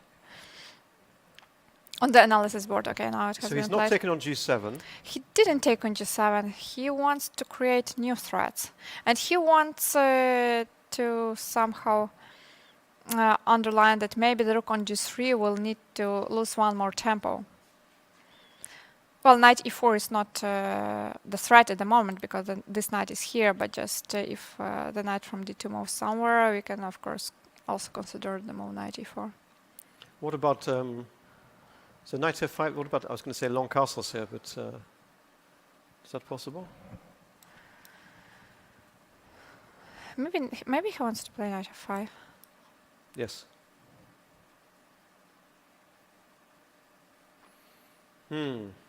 Now what? Now what? Yeah, I don't know. Still problems for white. I don't know what to do. Knight f5, yeah. Awkward, let's say. Awkward. Yeah, well, the e3 pawn is going, isn't it? I don't like white's position, but I like in general what Ariantari is doing in terms of playing fighting games. Right. Because sometimes he was invited to this Norway Classics tournament with the world's best players Norway chess, competing. that's right. And instead of, going for something solid, trying to play just for a draw, he always goes for an open fight. So he takes risks. He's ready even to lose the game. But he wants to learn something new. And I think this is the right approach for the young players. Yeah. And he also is capable of beating these players, or certainly making draws, and Yeah, of course he loses more often, but from time to time, yeah. And I think he may have had even a winning position against Magnus at some point. Yeah, I agree. He that had a right? great position with black pieces. So maybe he shouldn't castle queenside, but try to do something about this knight f5 threat. There is a small problem with castling because if you castle the pawn on a7 will be No, so for white. I mean, if white would for white. instead Okay, of sorry. castling. So instead of castling, but castling looks logical. Well, we will see what Ariane will find here, but he's in some problems. Any updates in this game? Oh, white is a pawn up. he is. He is a pawn up. Yeah. So when This was the 4 knights. bishop e1, we saw this move. We did. Bishop Bishop f8. And bishop Bishop c6. d3, bishop d6. Yeah. But white didn't repeat. So white takes queen d3, queen a5. You remember, I was a queen little a6. bit skeptical about this move The a5. a5, you were. And now yeah. this pawn is like under the attack and some problems with this pawn. So takes a4. B takes a4.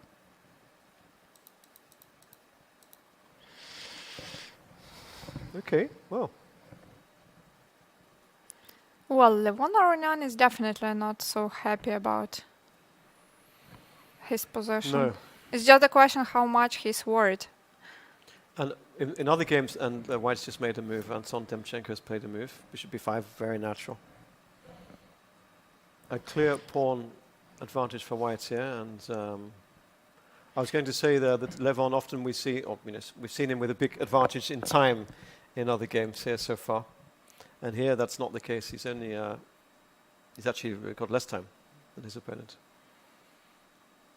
They are more or less Yeah, but 22 minutes against 18, so it's more or less the he's same. worse. He's a pawn down.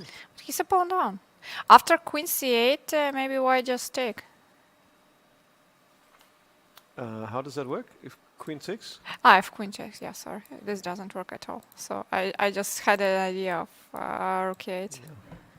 But of course queen takes. So rook c8. Well, queen anywhere, really, I suppose. Just trying to bring another rook. You want to come? Do you Here. want the double rooks? Right. But Maybe even queen b6 and yes. rook c2 is not possible as we come here. Queen b6, maybe. Yeah. Well, it's unpleasant, isn't it, for black? But what else? No question. This bishop on b5 just protects everything. He did play rook c8. All right. Well, anyway, the rook was attacked. So he had to move it. Rook c8. The white queen is under attack. Queen b6, maybe. Queen b6 is very logical. Because one of the ideas is to meet rook c2 with rook d8, but another idea is that we just want to push the pawn. And also rook e3 to d3 next move, and then. And also, d8. okay, this is the threat. Oh yes, it's a threat as well. Picking up the a2 rook. Wow. Quite a difficult position for Levon. I agree. So he misplayed it somehow in the middle game. And If- now if Anton Demchenko has a great chance to win this game. This will be a surprising result. Absolutely, yeah. Absolutely. He started with 4 knights, and I just thought he wants to make a draw. And But then maybe when he saw that Levon played some inaccurate moves, he decided to play for a win, and now he's a pawn up. With, I think, quite good chances to win this game. well, you know, these quieter openings, as when you have white and you're playing a stronger player, higher rated player, one of the top seeds, I think it's fine to take this approach, to play something solid, maybe not too theoretical, and just play sensible chess and just let the other person try to create chances, maybe. Looks like queen b6, Anna. Yeah, I agree with you. It's like, if it's a draw, okay, if it's a draw. But suddenly, if you get some chances, then you play for a win.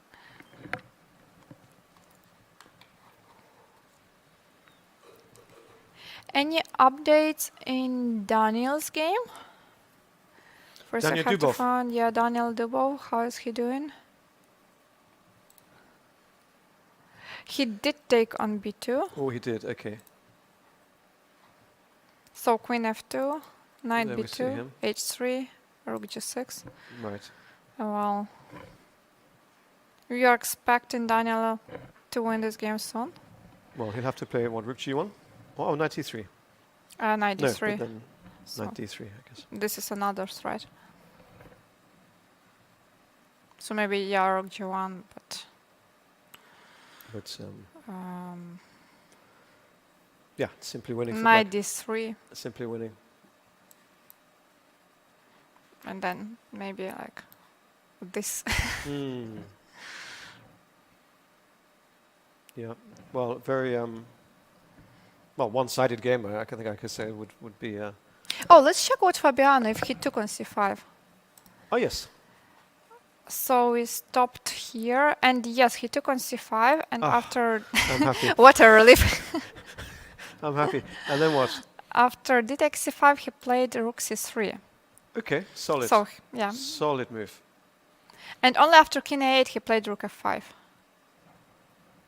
Good. Right. Queen d4, Threatening rook the h5. After bishop e4, he has queen a4, which comes with a check, so the rook is not under the attack. He's taken this h5 pawn, Anna, you see? I like his position now because, well, it looks very safe. He's already pawn up. We see Fabiano on the screen. Also, the bishop on f8 is not doing much. This is true. This is true. The bishop on f8 is really stuck there, isn't it? And of course, if bishop takes e4, white can trade queens. And just with a more or less winning position. What could black do here? Not so much, yeah? A rook e5 is not a threat because it will be met by a rook g3. But bishop e5 is possible. Yeah. Seems to be possible. Even last move, possibly. I don't know if there was a trick, a tactical reason why he didn't do it. You mean bishop e5 here? Yeah, was there something with Well, I'm not sure. Feels like there might be some accident, I don't know. Bishop d6 or something. Well, bishop Just d6. Maybe bishop d6. But even just bishop d6. Yeah. And then rook takes. Is it possible? Or bishop takes. No, rook takes. Yeah. Fabian takes a sip of water. So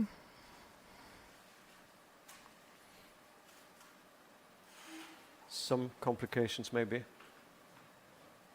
As you say, the bishop on f8 is such a poor piece. It's maybe he maybe he wanted doesn't to want keep give it. him Yeah. any chance to exchange this piece. And what if bishop d6 now?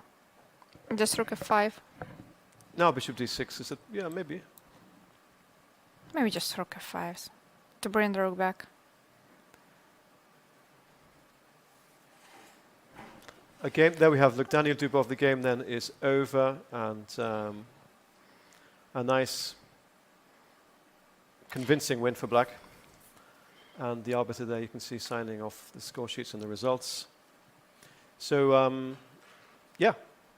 Congratulations. Very good win, Congratulations to yeah. Daniel on his win. I think he had quite a pleasant game today, more with black pieces. So I think the first decisive result in the the open first section decisive of result today, today in the open as far as we section. know. Actually, Darius Sverch won his game against Surya Ganguly. Oh, right, so okay. I Missed this don't. one. I'm not sure which game ended faster, but this is the final position in that game, and all Wow, look the at that, other. look at that. What, isn't that a great position as well at the end? Look. Yeah, it's Because interesting. after Like, rook takes g7 check, black plus king h8, and now what does white do? and now there's no check on h7. And black is about to give Well. a check on the back rank. Strange, huh?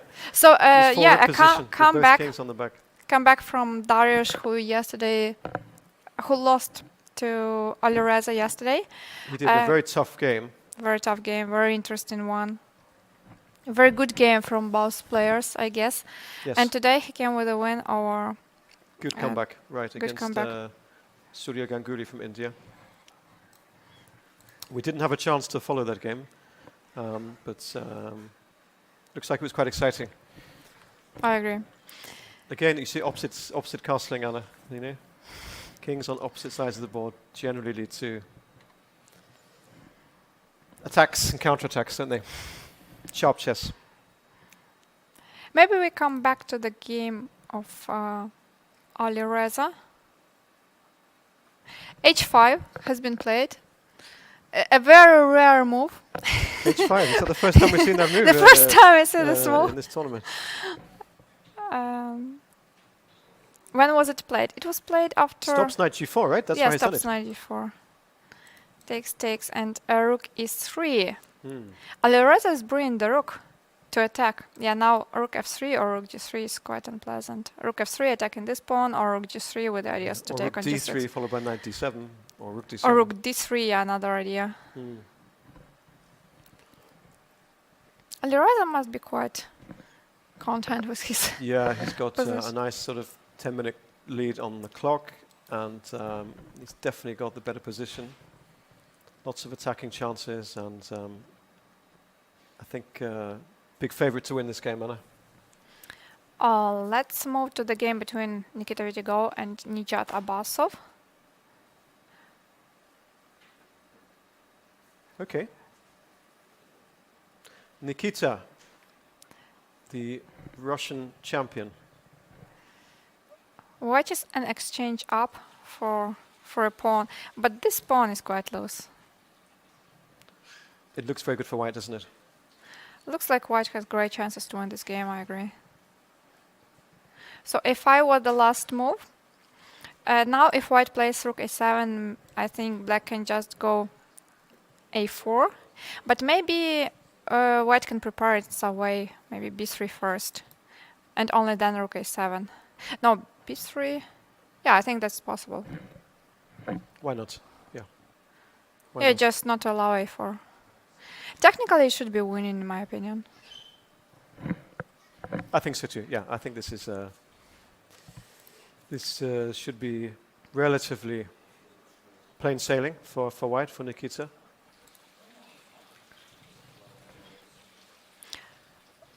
This also looks quite winning for white. White is an exchange up, also for a pawn. But things are going really well for Yu Yang. I think both knight c6 and knight d7. Even knight g6 is possible. Yeah, knight g6 followed by knight Yu against Matthias Blubaum from Germany. Yeah, it looks like the exchange up for just and a one position, right? Yeah, this looks totally winning for white. No reason not to win that. Here we have another game between Sasha Kiran and Maksud Lu. It started with a sharp position and we are still in the sharp position. On camera we're seeing there's still Nikita Vichugov, who we think is clearly better and every chance of winning his game. And what do you think about this position? Should rook f8 be played or bishop d7? In my opinion, bishop d7 may be met by bishop d7 and then e6. Yeah, and then bring the knight to e5 or the rook to a7. On the other hand, you don't really want to make the move like rook f8 here, but maybe it's better. I mean, when we compare these both options. Yeah, just keep the bishop here. If you can make two moves like rook f8 and bishop e6, could be good.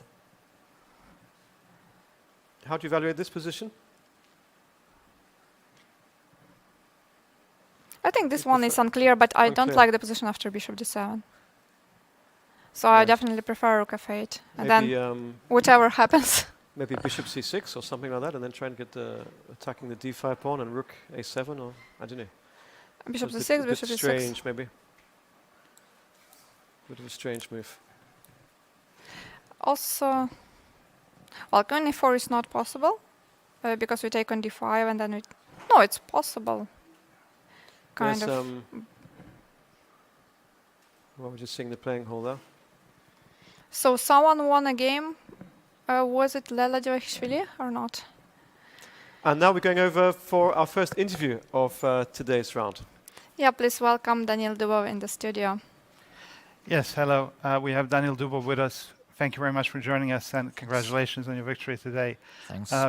Your opponent made a mistake in the opening, played a sideline and found it difficult to recover, and you've beaten him. Before we go into the game, recently you spoke in an interview about the preparations for the World Championship and saying that how computers have changed, how programs have changed, and compared 2018 to being like a lifetime ago. Can you elaborate more on that? Well, I mean, we could spend weeks, having me talking about these things, but in general, it's sort of obvious, the engines and in general, like all the devices in the world, they become better and better every year, and to me it feels like 3 years ago we had like a completely different level of engines in general, and I think the difference is probably comparable to, let's say, I don't know, 3 years ago and like 15 years ago and three years ago and now. I think it's pretty much the same story. It's like completely different level. So some of the lines that were sort of considered to be playable or considered to be good are not playable at all anymore. It changed a lot. Also, like all the books make zero sense in general. Like I checked recently all the Kasparov's books. This my great predecessors. I mean, all the things as books. I mean, basically, I became a chess player thanks to these books. But the stuff that he recommends in the openings is kind of outdated now. Sort of, mildly put. Just to make sure I clearly summarize what you said. So the speed and the pace of change in the computers, once it's been early, it has been years, 5 years, and now it's shortening that pace where radical change happens. That's how it feels to me. Yes, that's how it feels to me. How difficult is that for you as a player to adapt to that?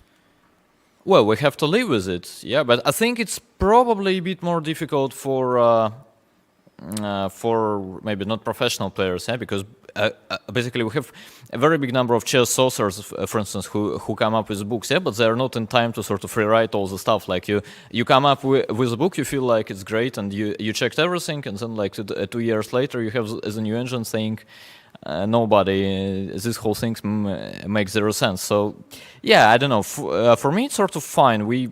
it's You true have to live with it. it's true that we have to be a bit of engineers as well. Like chess is a very strange job nowadays. Yeah, I mean it used to be just chess, but now you have to be. Chess and computers is a massive topic, but let me ask you this. Are you, in a way, worried as a chess professional that thanks to the computers, chess will end up being like a puzzle? Like Sudoku, just trying to find the right thing, and already everything will be solved by computers. Yeah, but what do you call solved, basically? Like, it's true, we cannot prove mathematically as the starting position is a draw with the best play from both sides. I mean, I don't need it to be proven, I know it anyway. When they will finally prove it, I will say, okay, fine, like I knew it 20 years ago, yeah, and so on. So yeah, I don't know, like one day we'll probably have like all the possible lines covered and so on, but like anyway, we are not machines, yeah, I mean, one's memory cannot withstand all this stuff, so yeah, I mean, we'll probably find out that this Scandinavian loses, for instance, but I don't think it will prevent people from playing it anyway. Yeah. Okay, getting back to the human players, to the game today between two great humans. What were the key moments, and how would you just assess the game very briefly? Well, I actually don't know. I got surprised in the opening, and I think I looked at it like maybe 2 or 3 years ago. And we know, by the way, yeah, that's three years ago, maybe, maybe he checked it with a better engine and stuff. But my old impressions that could be very well outdated. My old impression was that, like all in all, it is a bluff. I didn't remember what to play anyway, but yeah, I mean, I felt like in general it's a bluff, and with precise play, black is probably slightly better even. So I was kind of puzzled. I thought it's either like I will lose straight after the opening, or if I will survive, then I'm probably in a great shape and maybe slightly better. Then I don't know. Like it felt to me like the whole sequence of moves with this f4 and stuff was a bit over-optimistic by him, to be honest. Also taking on f5 was completely unnecessary. But sometimes it's easier to play than to sort of explain what's going on. Yeah, I mean, for black it's very easy. Like after I played the f6, you just follow. I mean, it's very easy. Yeah, you can explain it to 5 years old. Yeah, bring the rook to f5, go h5, try to win f4. And just finally, this thing in the edges. Do you guys all use same or very similar engines, or is there a chance that someone might be using an outdated engine, or is there? Yeah, I don't know. I think it depends on the person, but I think 95% of the people use pretty much the same stuff. There are some exceptions, obviously. I think I read some Granda Zuniga's interview recently. It was his interview from, I don't know, maybe 5 years ago or something. I mean, we had some engines by that point. And or maybe it was not even his interview, but he had to annotate the game. So I mean, I looked at like what he decided to write about the game. He was like, yeah, during the game I felt like I'm in a great shape, but then after the game I decided to check it with engine and my Fritz 532 and so on. So yeah, we have exceptions, but yeah, most of the people don't use Fritz 532 anymore. Daniel, may you defeat any engine you face. Thank you so much. Thanks. Milan, thank you very much for that interview with Daniel there, who, as we saw, won a very clean, convincing game today. Yeah, that was pretty straightforward. I think things went wrong for white almost actually since the opening. And yeah, congratulations to Dan, his victory. Very convincing one, I agree. There we see Aryan Tari there on camera in that very. Maybe pop back and look at that game, Anna. He's just yeah, let's taken go on back d6. to another it was game. Very sharp. And white did castle queenside, I can see. So white managed, but black didn't. I see black's king on d8. I'm just searching for the game. Here it is. And this is the current position. And it's black to play. And as we can see, he's about to take the pawn. Vladimir is about to play a move. Rook takes c3 check, or not? I think he was going to take on c3. Yeah, there he goes, check. So rook c3. Now king b2, I think. Yeah, king b2, very instantly from Aryan.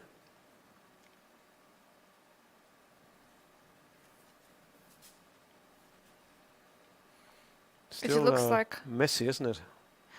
Yeah, of course, with the king on d8, it can't be completely clear. So Vladimir is about to make his next move. He's playing fast because he has time. He has plenty of time on the clock. So maybe something like queen to d3. Is Right. it possible? If queen b8, we have rook c8. If queen f8, we have king c7. King c7. Also queen d1, of course, we had to consider that. Yeah, he's played it. Queen No, d3. he played queen d3 before we considered queen d1, but queen d1, computer doesn't like it at all, and somehow I wanted to keep my rook on c3. What would have happened after just king takes c3? Maybe just right, and king takes, and then all this, and then all these threats are quite right. dangerous. Okay. No, but the rook on c3 is the only active piece which black has, so it makes sense to keep it on the board, and queen d3 is right, and queen c2 Yes. just looked much logical. Also rook c2.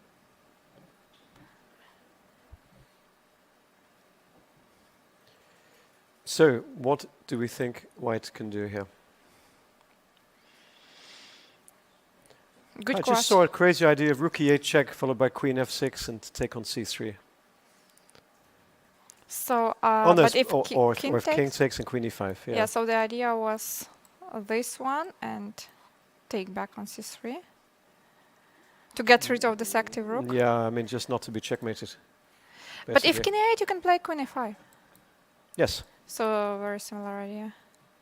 I guess it's King f7. not a very No, maybe now rook f1. Think rook f1, yeah? King f7 is... It's I have a nice quite... close-up there of the position after queen d3. Arian to play, and we can see the clock times there. Crystal clear, look. Vladimir left the board. Yeah. So rook e8. Well, I mean, I said it, but I don't know. Maybe it's a Maybe something else, reasonable yeah? move.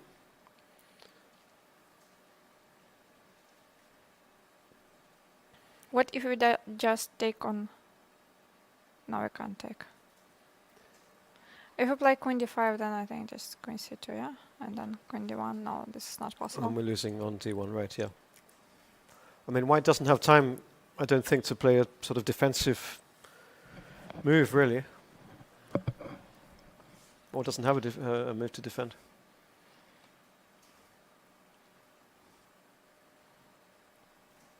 So, do you see something else for white, Anna, apart from To be honest, rook not. e8? Because if you start with queen f6, then king goes to c7, and we don't have this check anymore.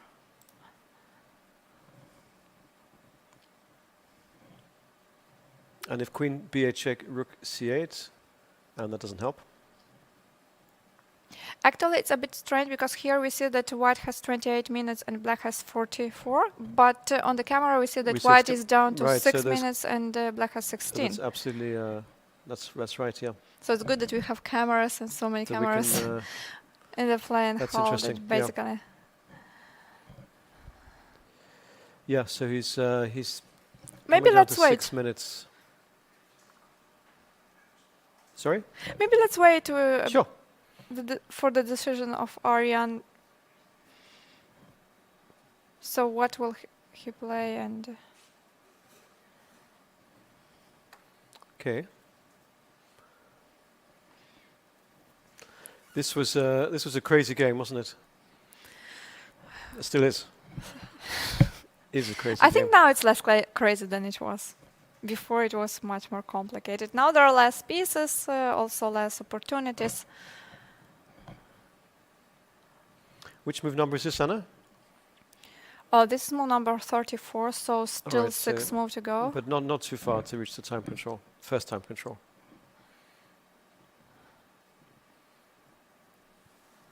Five minutes.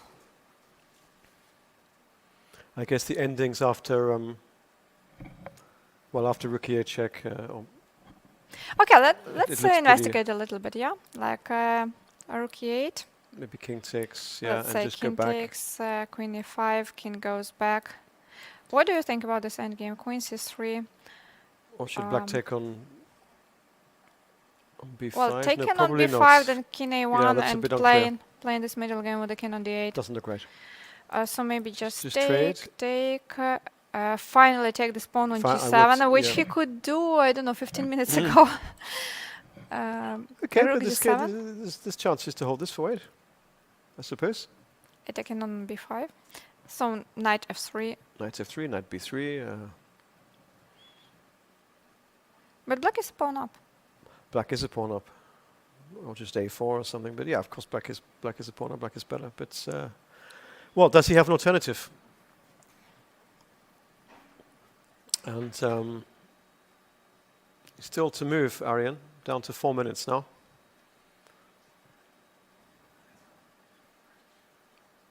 Seems like it's time to make a move. Yeah. Well. Okay. So any other results you can see, Anna, while we keep on this game? Keep the camera maybe on this game. Any other results you can tell us? Yu Yang-yi beat Matthias Blubaum. We saw this position some time ago. And Yeah, Yu Yang-yi won. So he's got 2.5 out of 3. Good start for him, of course. Yeah. 2 wins in a draw. Another originally Chinese player, he's still representing China, Zhou Yinchao, beat Shamsidin Wahidov from Uzbekistan. All right. Maxim Chigayev won his game against Normus Miezis. Who's This is the final Latvian position. player, isn't he? One of the local grandmasters.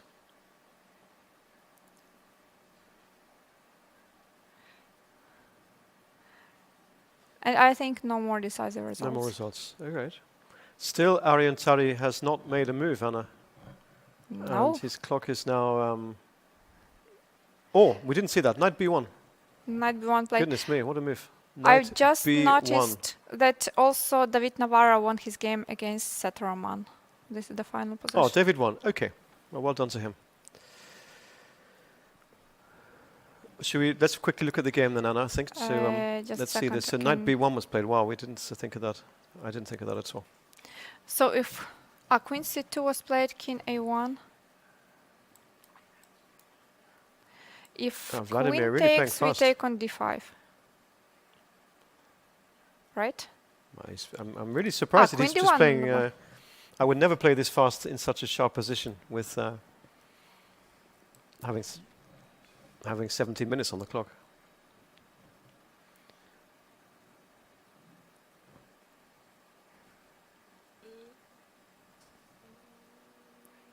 I mean, what's going on? But knight e1, a very interesting resource. So knight b1, he checked on c2. He's played queen takes d1. I don't know. Okay, at the very least we take on d5. Now if... no, this is... And then what? Rook takes a3. Then rook takes 3, yeah. That's probably Until that's winning. this yeah, I doesn't guess. work, so... But is there something else for white here? Is there something else?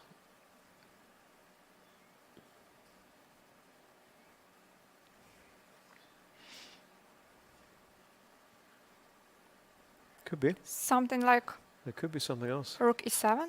Yeah, rook e7. Or rook f5 or something. Rook e7 has been played. This game is by no means over. So if rook c7, we just take on d7 and then I don't even know rook f8 or rook b8. Just I mean queen f8 or Check rook. and take, and I then think queen. and then wow. Yeah, then and then. So this is winning, no? I mean, I really think, as I say, he just played so fast there, Vladimir, with 17 minutes on the clock. I mean, why play After instantly? knight b1, yeah, we didn't see that move. So this position, yeah. I mean, possibly it was the best move, knight b1.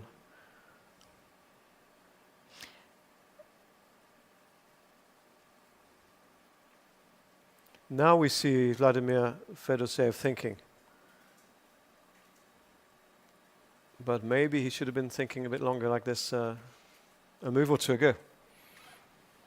Now it's really very dangerous. If he moves his queen to g4, then even knight c3, yeah, something simple. Should we see the current position? Yeah, because I started analyzing. Sorry, yeah, let's have a look at here. So, yeah, so this is the current position. If queen g4 was the best move. Well, is there something wrong with knight 6 rook? Rook g7.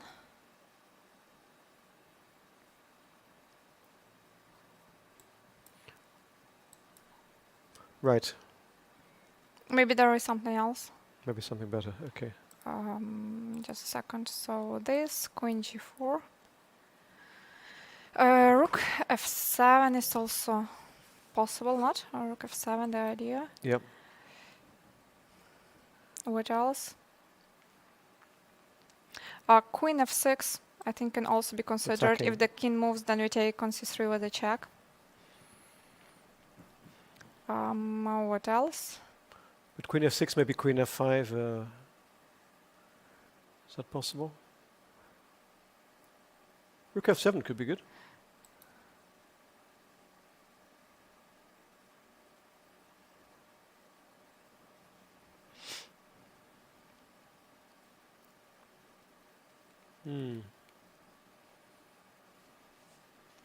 Well, now look at the body language now, Anna. You see? Does it mean that he missed something? Well, could be.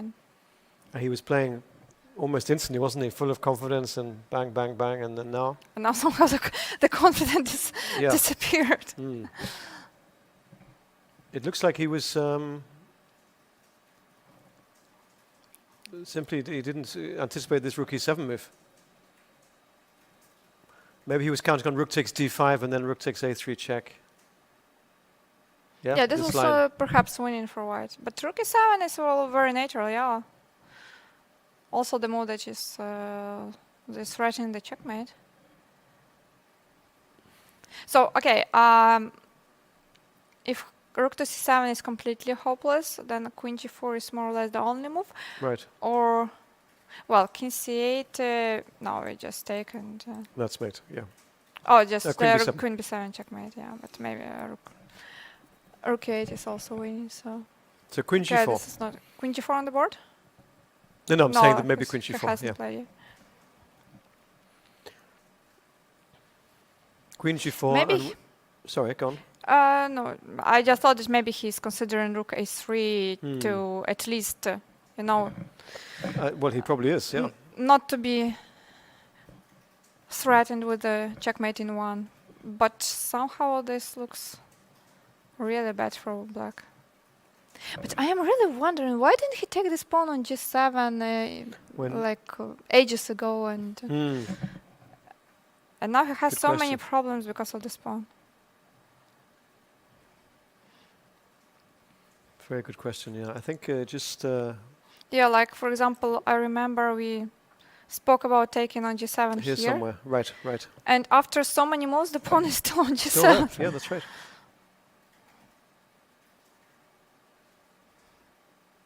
Knight b1 to d2, that was right, yeah. And then, what did he play here, in fact, Anna? Knight d6, didn't he? He played knight d6. Just show us again, knight d6. Knight d6, castle, queen h2. We thought knight f5, didn't we?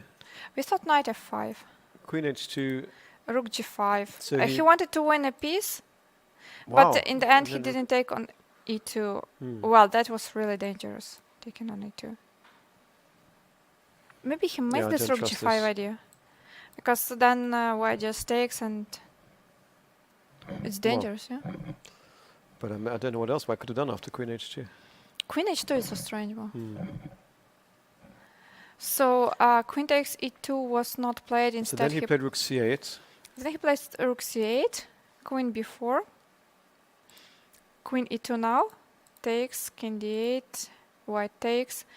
There was also a rook d5, or maybe not.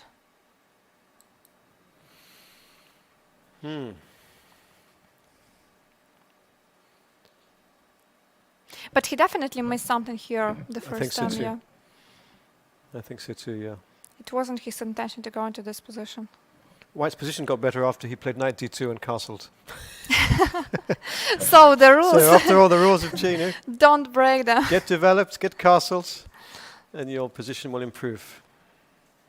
Okay, after all, queen d6 was played, rook takes c3, and that's how we got to this position. King b2, queen d3, knight b1, queen c2 played instantly. Yeah. Actually, rook b3, king a1 is the only move. Couldn't he do it at least this way and then take on d1? Okay, there is a perpetual queen b8, yeah? Correct. Queen d6, Correct. but with the rook on b3, we are at least threatening a checkmate. So does white have anything better He's played than... queen g4, Anna, which is the move that we were sort of focusing on to stop the mate on d7. Queen g4 he's played. We should also briefly pop back to Fabi's game, I think, and just check how things are. This is very exciting as well, of course. Okay, let's check what's happening in Fabi's game. Fabi's a pawn up.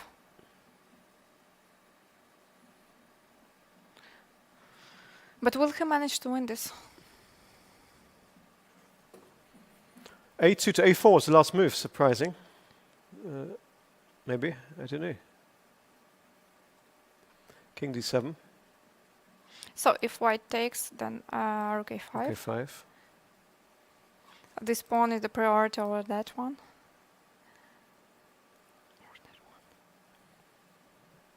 All right. Rook b8.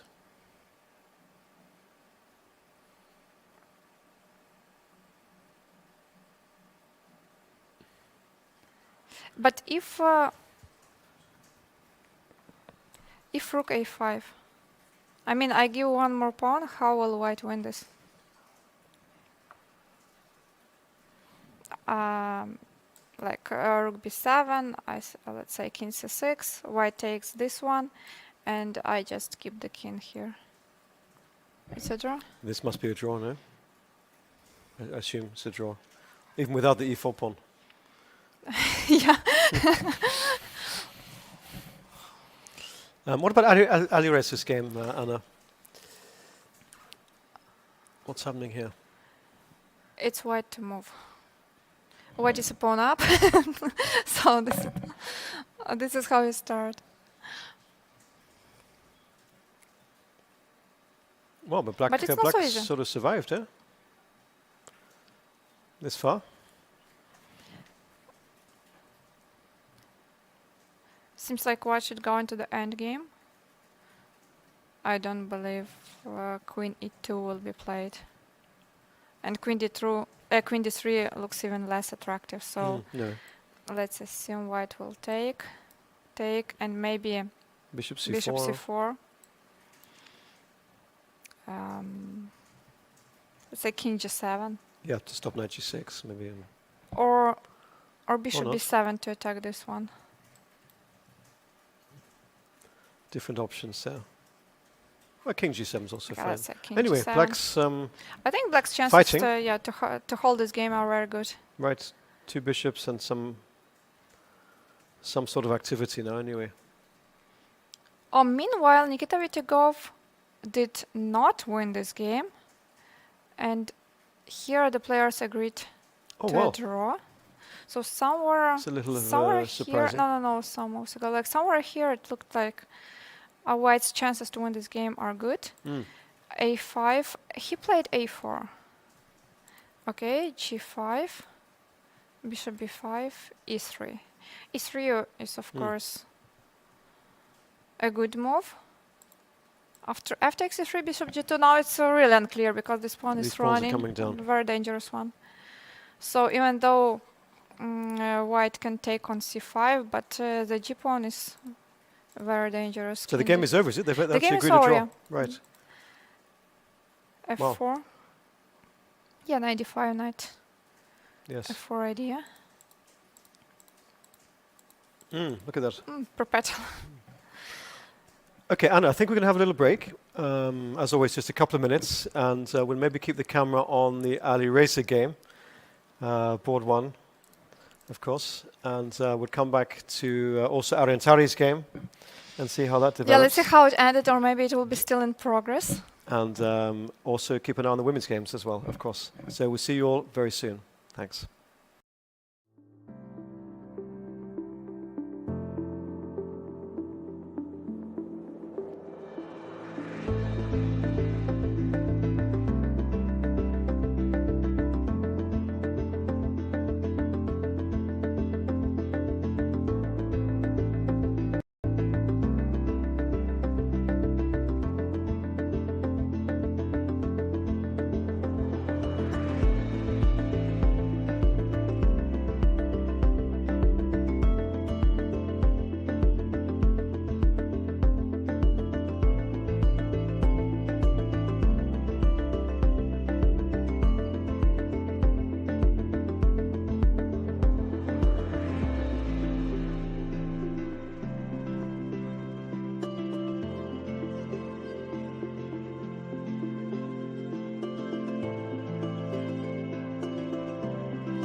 the first things to note about this position is that the white king on h1.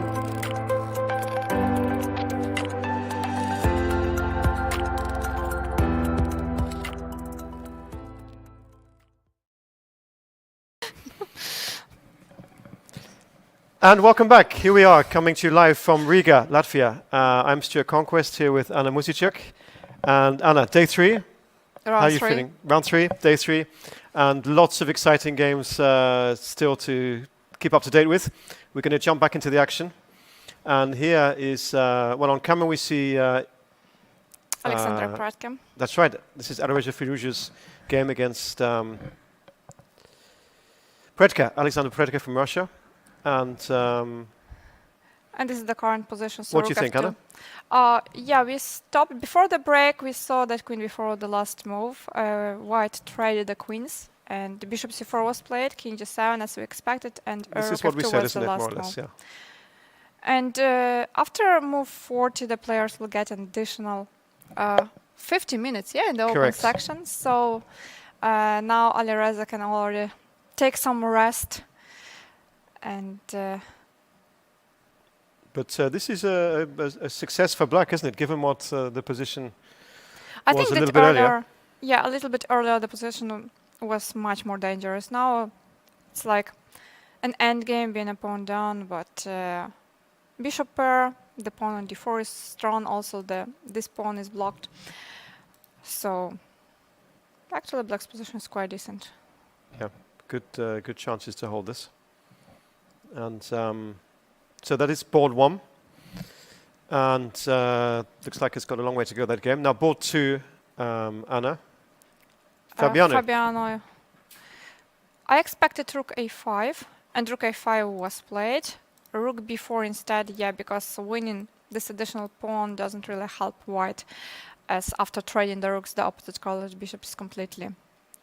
It's like deadly. Dead draw, yes. Dead draw. So rook b4 was played, and king to c6. Now, how high do you think Fabi's chances are of winning this? That's a good question. I think what white should do is to bring the king more toward the center. Maybe some idea like bring the king to f4. But white has to be careful with that. I mean, the idea to sacrifice the rook somewhere. Oh, I see. To give up the exchange on e4. Because otherwise, how does white? Where's white's breakthrough? I mean, he has an extra pawn, but there's no breakthrough, is there? There's no majority. These both pawns are blocked by this bishop, so this bishop is doing a great job. Maybe it's also possible to bring the king all the way to, let's say, b3 to protect the pawn on a4. To free the rook. Then to free the rook. And then the idea which Fabiano had to bring the rook back to g8 and threaten some exchange so sacrifices. Maybe a long king journey. Crossing the board to support the a4 pawn. That makes sense. Though somehow I liked his position before more than what's now. I think that his chances were higher. Fabiano's, yeah, I mean. Maybe let's check Aronian's game, yes, if he managed to... Yeah, there we see him on camera, and he was a pawn down. We last saw this position. This is the position we saw last time, and this is the current position. Oh, this is very dangerous. I think after rook a7, technically speaking, it may Black's be... king on the back there. Yeah, when king is cut on the back rank, the chances to hold the game are really low. The problem is that after rook a7, white puts the pawn on a6 and just run with the king all the way to b1. Right, yes. And when the rook takes the pawn, then just And rook that's b7, a7, and the pawn promotes. Another king journey, but what can Levon do to save the game? I don't know, I think it's lost. Yeah. Well, this would be a surprise, wouldn't it? Kind of a surprise, yeah, kind of a big upset, because Levon Aronian is one of the top-seeded players in this tournament. So there we see him on camera. This was a 4 knights opening, wasn't it? Where white played just a solid opening. Probably happy with the draw. What do you think Levon did wrong in this game? I think he completely missed something in the middle game. So, like around here, it was more or less equal, I would consider. Yes. But then he missed this idea when White brought the king to a6. Oh, queen a6. So after c takes d5, knight d5, and queen a6. Both of these pawns are Right. attacked. And it's the moment when his problem started. And here he decided to give the pawn. But after b takes a4, it's already not that convenient to play. He played rook b2, and after bishop after bishop b5, Yes. the position is already unpleasant. Very unpleasant, and it just got worse after this. We didn't follow all the moves, but we can see the current position, and there's Levon on screen, and clearly not happy at all. And we're expecting him to lose. So something of an upset here in round 3 on one of the top tables. Yeah, once again, this is the current position. And I wonder how David Howell is doing today. I don't know if my compatriot. Yesterday he played and Long played game, I and know. played, and we already probably came back doing to the the same today, you hotel, know? had dinner, and he still played. We went to bed, and he was still playing. Yeah, but he saved the game. He had a. But he saved the game. Yeah, Yeah, and actually Alexei Shirov was there in the hotel at the next table to mine, and he was watching the game on his phone. Watching because he was waiting for the pairings actually, and until David's game was over, there were no pairings, and he was watching and watching and watching and watching, and so this is his position, and he's facing Pragnananda. Yeah. From India. And and I'm not sure what's happening there. But so queen versus two rooks. Okay, we're now going to go over to Pete Douglas. Pete is going to show us something very instructive and entertaining. Pete. Yes, hi there. I feel a little bit sorry and sad for the young Norwegian player Arjan Tari, who is playing in this amazing game with Vladimir Fedoseev. We have looked at it quite a bit already, and he was actually winning at some point. I think they were in a bit of a time trouble, and what happened is in this position he went for a very interesting move, b6. So he did not give a check just yet. He thought maybe I can actually make an even stronger threat with the pawn to b6, taking on a7 and getting another queen.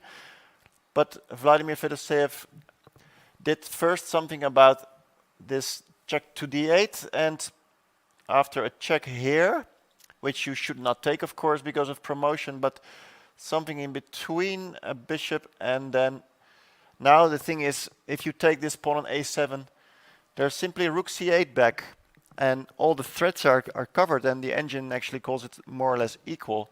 So what was the win here? Well, it was actually the obvious move, rook e4 check, to win that queen. And after king here, rook takes.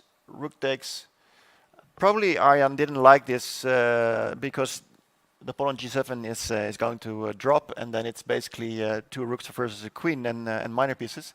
But what he missed was that the sort of redeveloping of the knight actually wins on the spot.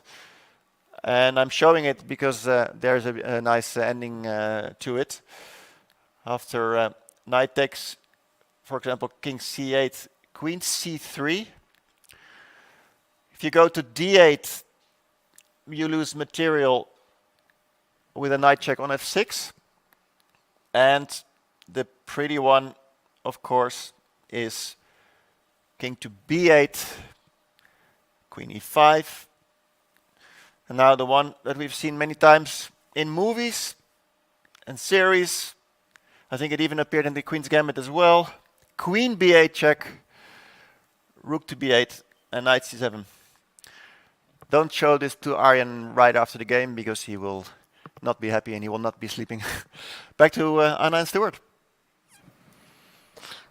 Peter, thank you very much for that. And How about that? You see what a strong move knight b1 to c3 can be. Yeah, he just played from knight c3 to b1 a couple of moves ago, but then in the line, in one of the lines, he had to bring it back.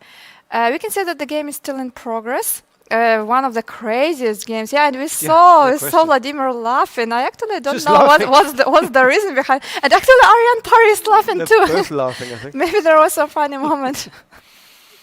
So I think the advantage has gone up and down and up and down and around a few times. I think it would be like, how to say, I don't know, like correct or half correct. If this game ends in a draw, because in the beginning Black's chances were really high. Yes. Then, as we have just seen, Aryan could win the game. So. And they're still playing. Anyway, so we will touch base with that game shortly. I think, again, we looked at earlier, Anna, was between Shashi Kiran and Maksudlu, the Iranian player. And I think they drew, but we could just check the final position or near the end. Okay, this is one of the lines we checked, and here... Oh, okay, I remember that we spoke about queen I think e4. I said bishop c6 maybe. I don't know if he played it, but... Yeah, but queen e4 I didn't really like. I think something like queen d1. If bishop e6, then maybe rook a7 is unpleasant. Okay, yeah. So anyway. So what happened? What happened? I don't have the moves. Oh, we don't I don't know what happened. We don't know what happened. All right. Okay, we will find out what happened a little bit later. Any updates in Caruana's game? Oh, okay, the king is moving. The king is moving, so The king the from white king is h2 moving. came to f2 already. So this is about this we game. think towards the a4 pawn to support that pawn.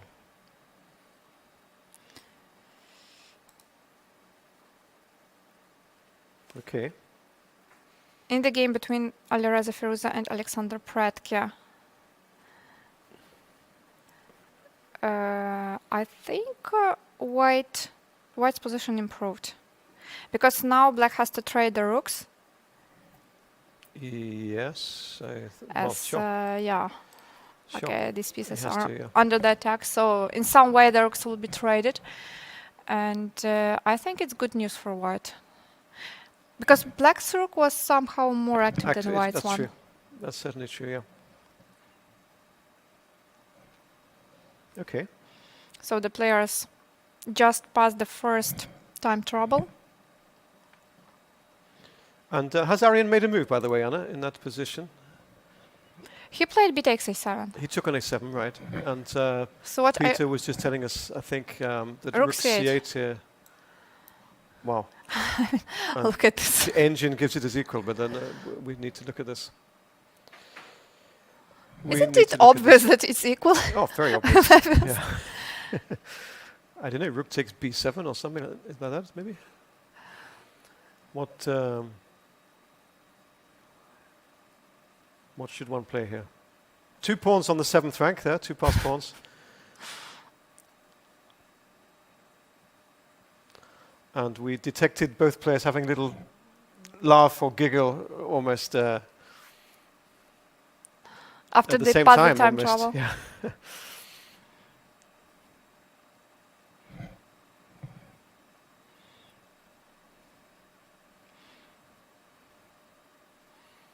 What happens after rook takes b7, Anna? Still... Somehow I can't answer your question. Why not? But so b takes a7 and black hasn't played rook. He hasn't moved yet. Yeah, he All hasn't right, moved okay. yet. So maybe first let's think about what are the options. If Okay. rook c8 is the only move, what about rook a4? What about rook a4? Still rook b7 is possible. Sure. You like to take the pawns. Well, I whenever like to it's take possible. Particularly that pawn now, yeah, sure. I want to keep my a pawn. Definitely keep my a pawn and threaten queen e7.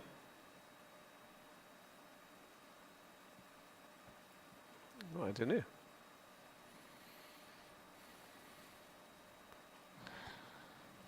So maybe queen e6. Queen e6. Okay. Right. Well, you need to stop queen e7. At least I stopped queen e7. Yeah. So rook b8, I think, and then king d7 is more or less forced. This doesn't look good for black. And then I can just queen, no? Rook Yeah, you can. or not. If king should to I? c7, then some additional checks like queen c5 are possible too. Maybe there is even just something better. But yeah, why not to queen But even this position, what happens? Okay, so queen. takes, or okay, queen That's e5 okay. check. But yeah, king a2, I think. King a2, queen h2, king Or queen b3. h2. This way or another way, yeah. This queen h2, king b3, and checks over. Beautiful. Wonderful. So after b takes e7, this is the current position.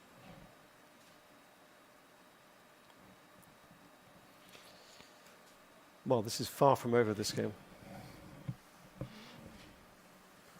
Did you ever see a game like this, Anna? That's definitely not the most craziest game I have seen, but this is, I think, the craziest game we have seen today. Yeah, today for sure. And it's still going on. It's still. It's still not over. Yeah. Maybe let's check some women's game. It Yeah, has by been all long means. ago. By all means. So this is Nana's game, Now, and we she said that had some. Natalia had good chances to win, but how is it looking now? Now she's trying to build some kind of fortress with the bishop and the rook. The bishop is unstable right now, so white has to be careful that not to blunder it with some checks. Should black bring her king up to f5? Oh, that's possible, also giving some checks.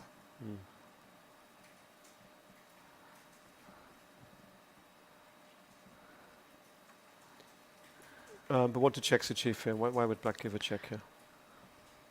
You know what I thought about? This is a bit crazy, but if we build some kind of construction, let's say if we move the rook, yeah, let's say to f3, e3, and bring the bishop to h2 and move the rook back to g3, and then just stay with the king. Right. And how is black going to win this Okay. game? Yeah. Hmm.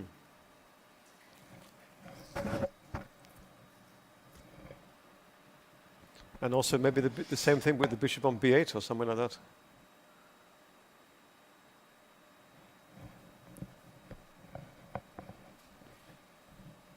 So yeah, it's not over. Some It's kind of not fortress. over. There are some ideas of fortresses which are quite possible. My sister already made a draw. Her This third is- draw, Anna. Yeah, usually she's not this draw maker, but somehow she started with 3 draws. Lela Javashvili won her game against Polina Oh, right. Well, Shuvalova. as we saw, it looked like a really excellent position for white. I'm not at all surprised that she won. So yeah, huge Good result problems for her. Great result. over the diagonal. Good yeah, start. look at that diagonal. Wow. Good start for Lela. Congratulations on her Yep. win. Draw was seen in the game between Arina Sukudar and Dinara Sadvakasova. Another draw in this game between Elena Danyan and Leia Garifulina. Anna Sargsyan beat Mary Arabidze. Okay. All right. Looks like Bibisara Sobaeva won her game against Bathoyak Manguntul. all right, from Mongolia. Jolanta Zawadzka beat Monika Sochko, 2 Polish players. All right, 2 play Polish this players. game. Yes, that's right. And now we come to the Indian clash where Padmini Road beat Vaishali, while Arhamia Grant won her game against Ekaterina Okay, Atalik. Katerina Atalik. Another result was seen in the game between Olga Gira and Melia Salome. This we saw long ago. This game finished This was a quite draw. quickly with the That's right. perpetual check. That was a draw. And Karolina Luhan beat Alexandra Maltsevskaya. Okay. How is Karika doing? I think she's playing Antoinetta. This is the position we saw last time, and this is the current position. Oh, wow. Black is in troubles. Black is certainly in trouble. Black's rook is very passive, and the rook on c7 is very active. But how to make progress? Black will just stay where she is. Yeah, king f6, king g6.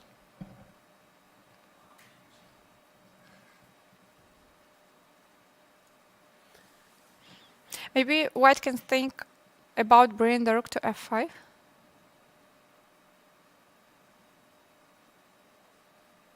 Okay. Okay, try to do it. Yeah, exactly. Good luck. I meant something like, I don't know, let's say rook a7, if king f6, then rook a1, with the idea to bring the rook here, and then from f5 we are attacking both of these pawns.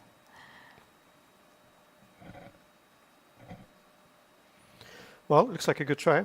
We see Harika on the screen. She looks quite optimistic about her position. So maybe it's not a bad plan. I think it's a good plan. Excuse me. Some other games. Valentina Gunina. Yeah, I said that draw is not against, possible. Alexandra, yes. But seems like This looks like it's heading for a draw. it looks doesn't like a draw. Yeah. Just rook takes g7, and well, the players will agree for I a see draw. Ivanka Huska there still playing. Just caught her on camera there. Oh, Alexandra and Valentina just That's- finished their They game. must have just drawn. They must have just They drawn. must have just drawn. Yeah, draw.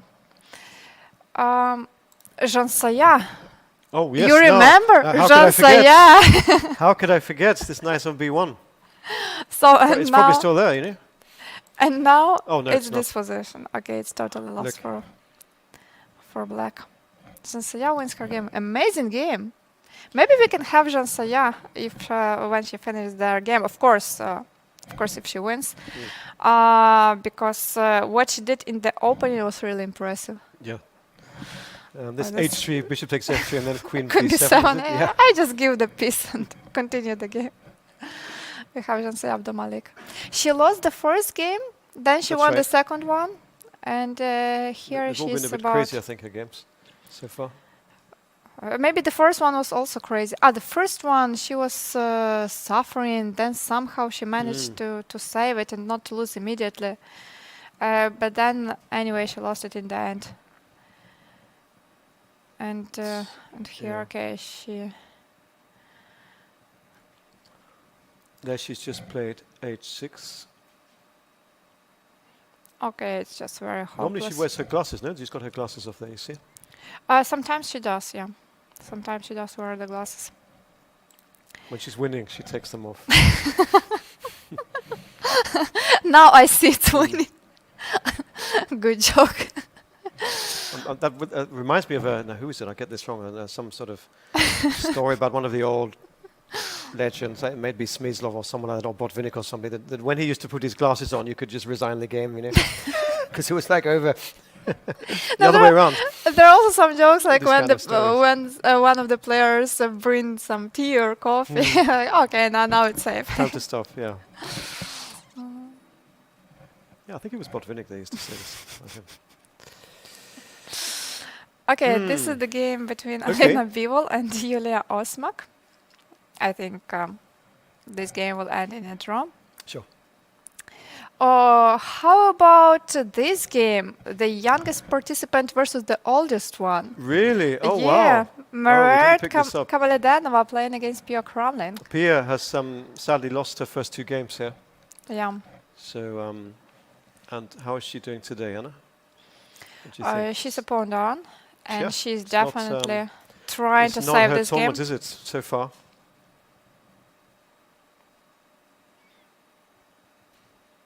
So maybe rook f4.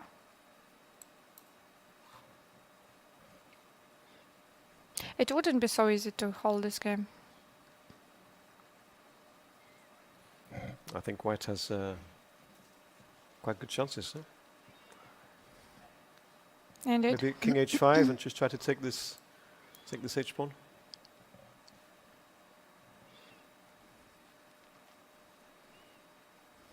Maybe it's okay. There we White see on can try camera. to win on d5. I mean, knight c3 and then. Is she really the youngest player here? Yeah, I think she and also Indian player Divya Desmukh, they are both the youngest ones. Both of them born in 2005. Right. They must be 16 years old. The first time I saw Mariette was during the World Team Championship this year, where you were commentating. in Sitges, in Sitges, Catalonia, yeah. Okay. All right, so Pia will really just trying to save this, which she made. And that game is over. Shansaya must surely have won. There we see the kings on the white square, so she won her game. Yes, Natalia Buksa just resigned.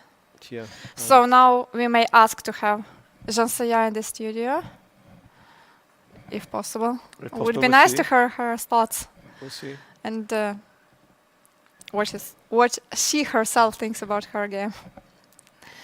And yeah. Is it possible quickly to scroll down? Maybe I think Jovanka, maybe towards the bottom of the boards, but she also lost her first 2 rounds. And she's playing, I think, a Latvian girl today. There we are. King e5, setting a trap, rook g5 is not possible due to bishop f4. I guess. This will likely be a draw, right? Likely be a draw, yeah. But a good result for Madara. Absolutely, yeah. Yeah, she is Absolutely.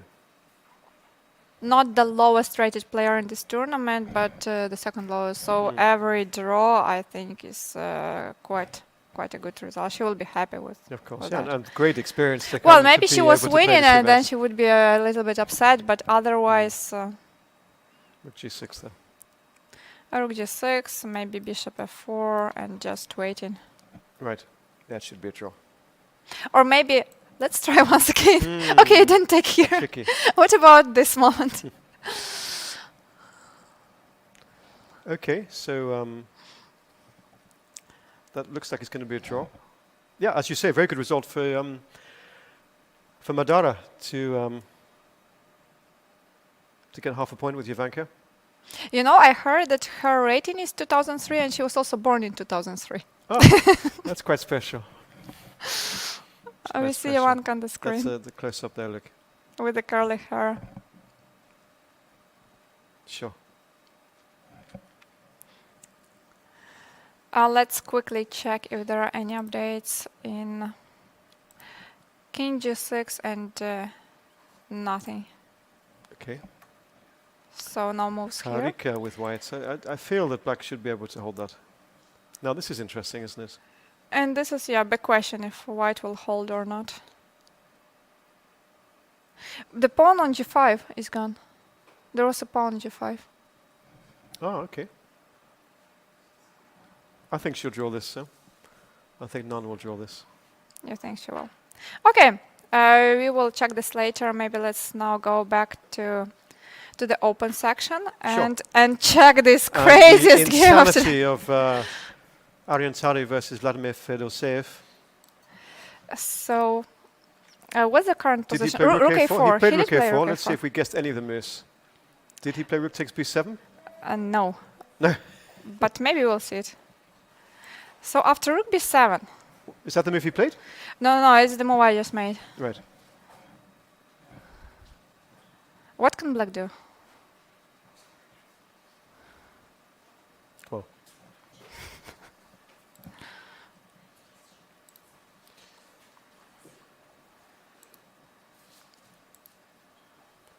I mean, looks like a good move to me, but should we just see what happened, Anna? Because there's so many things we could look at here in the game. You mean the other games? No, in this game. In What actually happened? Rook b7 has been played. Oh, it's been played. Sorry, Yeah. I thought it hadn't been played. It's been played. It wasn't played, but it was just played. Oh, he's just played it now? Yeah. Okay, and this is where we are, right? So, So we are struggling a little bit to find the move after which black doesn't resign. I think you said queen e6 possibly was a move. But queen here. e6, then just rook b8 and promote, and that's what we consider. Right.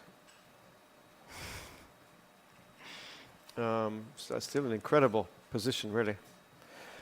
This knight on b1 doing a good job.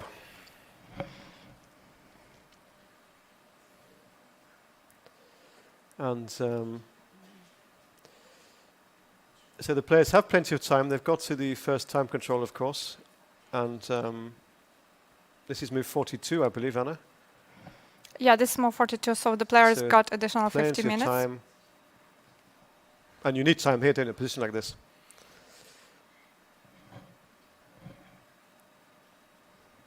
Rook takes b7. Well, I mean, I don't think white is worse. White is definitely playing for a win. I mean, at the moment, I'm struggling to find the move after which black shouldn't resign immediately, and it's not an easy task, I have to say. Maybe take this one, and then then Just recapture.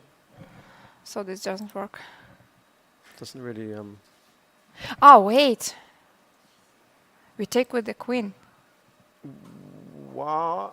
Queen I 6 think we take, and if rook takes, we take here.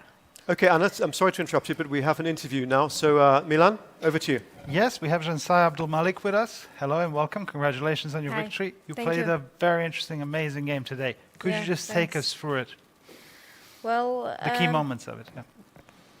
the key moment, probably, you know, I didn't check knight c2, what she played in the game, and I don't know, I mean, I sacrificed a piece, but not sure if it was a correct move. Like d4, and then she just took on a1, I mean, I don't know, just played some... When you started considering that sacrifice, and when you finally made the decision, did you does it happen something inside? Do you feel that is right, even though if you haven't calculated it all to the end, or do you just take a leap of faith and say, okay, it feels like the right thing, let's just go for it? Well, I saw that I have many pawns for the piece, and I was like, it was also the king on e8 wasn't like really good, and I was just trying to play for like she couldn't like make castle, and the pawn on d6 was really strong. I don't know, it just felt really good for white. And from that sacrifice onwards, you were very confident in your position, and you felt that you were in Yeah, safe. it was fine. Yeah. Okay, good. Well, earlier today we had Daniil Dubov as our guest, and we were talking a bit about computers and chess preparation and their role in that. Just a very simple question. You guys all use computers. We know that. Is there a point in buying chess books today, or should anyone who wants to learn anything about chess just use the computers? Well, when you're just starting chess, of course the books are important, but I think now on my level, I'm not using books, just using the computer. But you would advise anyone who's taking up chess to start with books, with books? Yeah, I think that's better. Just Do you have many chess books at your home? Actually, more than like 500 probably. Yeah, okay. a lot. Okay, well, good. Thank you very much for this interview, and Thank you, congratulations once again, and good luck. Thanks. Milan, thank you very much. Also, thanks to Jansaya for this interview. And I was actually impressed. She just said she has more than 500 More than books 500 at home. chess books. Fantastic. How many books do you have at home, Anna, chess books, would you say? I don't know. Now I moved, so I haven't moved. I didn't move all these books with me. Most of the books I left in my parents' house because my parents, they are chess players and they are chess coaches.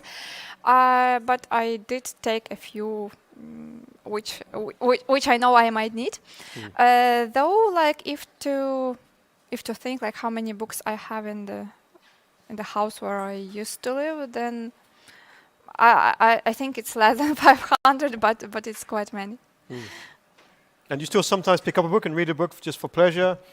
I mean, pick up one of your old chess books or any chess book and just read a chapter or... No, usually not for pleasure. Not for pleasure. but for like chess-related purposes. Do you have a favorite book or a book or two that you could think of, or maybe when you were younger, a favorite chess book? When I was young, I really enjoyed Dvoretsky books, Okay. and they were very popular. I mean, Yes. when I was like, don't know, 12, 13, 14, in this period. I also liked Panchenko's book on Endgame. All right, I don't know that book. Yeah, now I also like Dvoretsky's book on Endgame, and now actually many of the books I just read in on my laptop. Yeah, not like a paper book. Right. So I liked Gelfan's book, the positional one, Yes. and I think many good books were written by Carsten Miller. Tactical books on different combinations. Customer, yes. Yeah, there are quite many books I like. I mean, maybe I like right now you just asked me. I Oh, wasn't sure, I really just- prepared, yeah. so maybe I forgot But you keep some of asking them. me questions, I thought I'd ask you one, you know? Yeah, good. we play a good game. Yeah. So.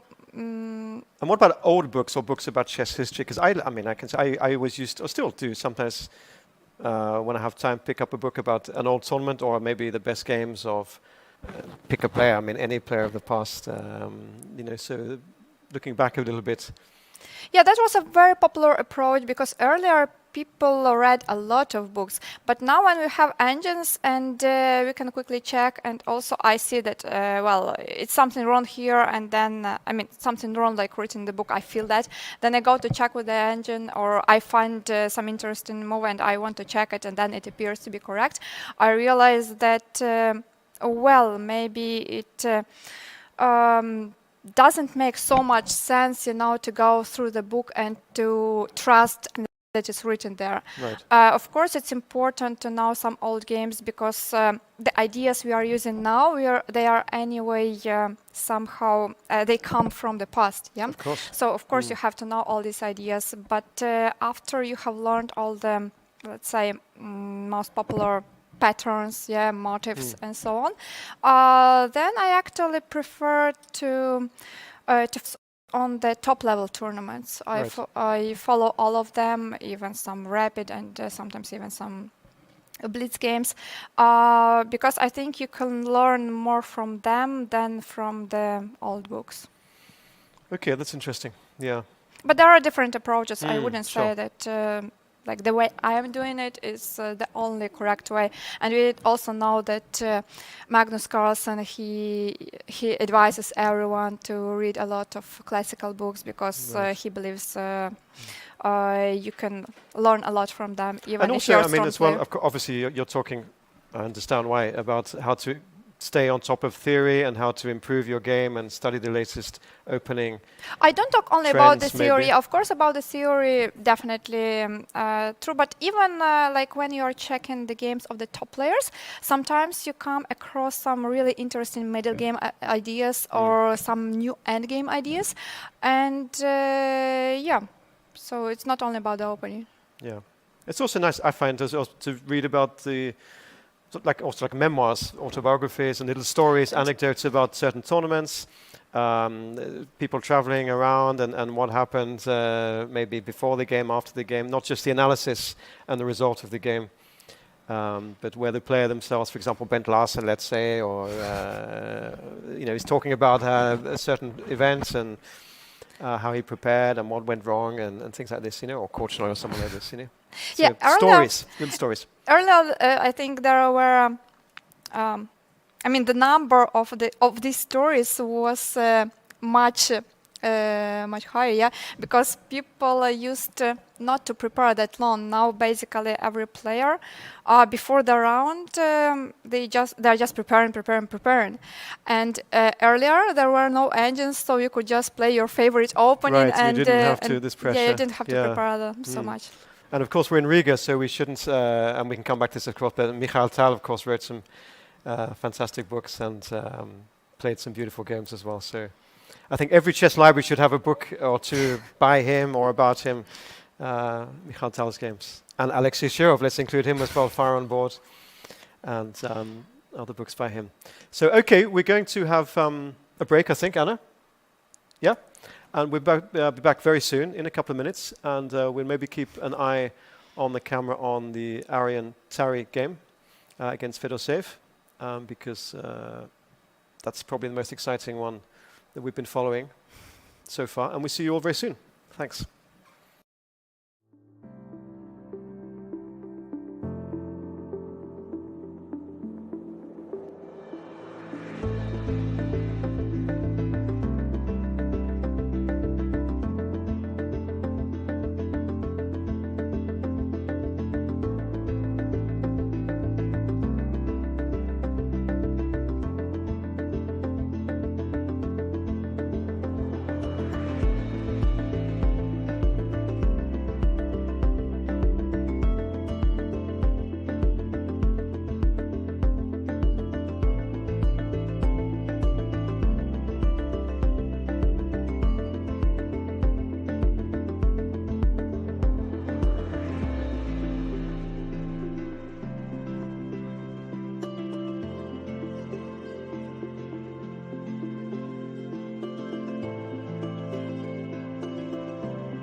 And welcome back. And wow, Anna, look at this. This is spooky Halloween. Celebrate Halloween with our new bots.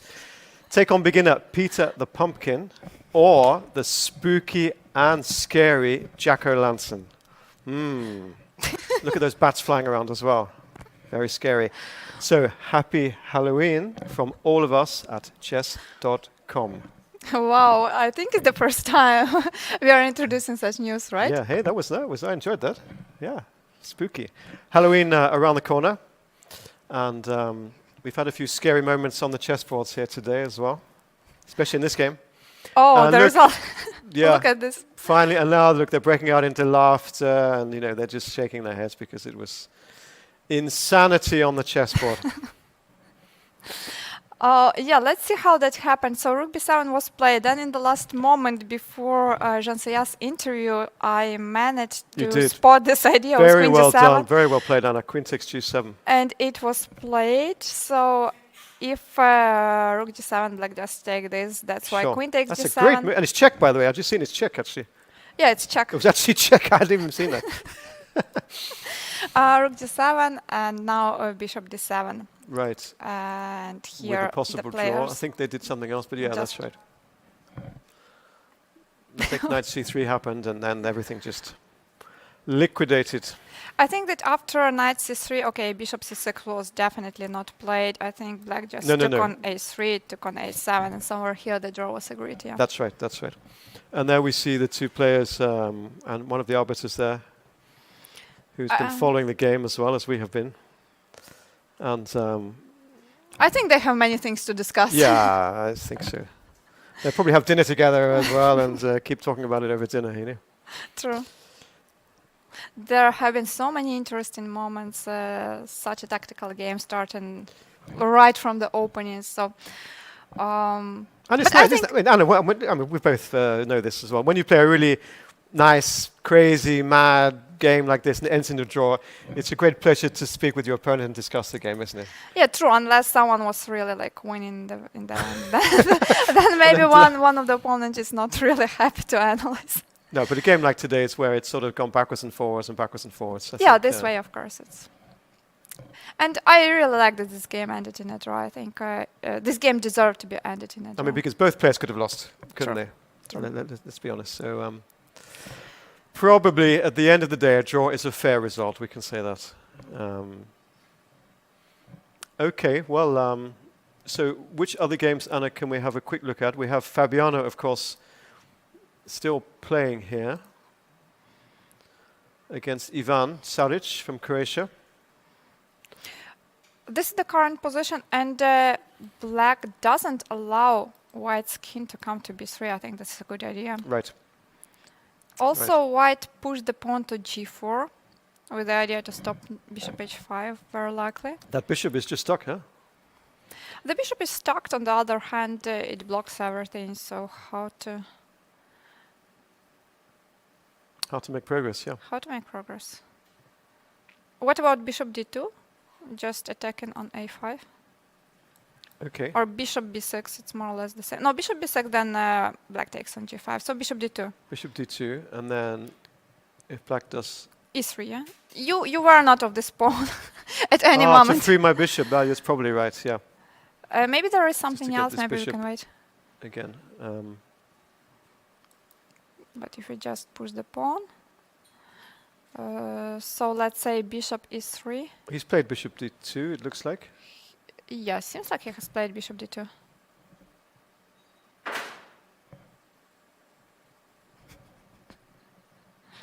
Now, is he going to play e3?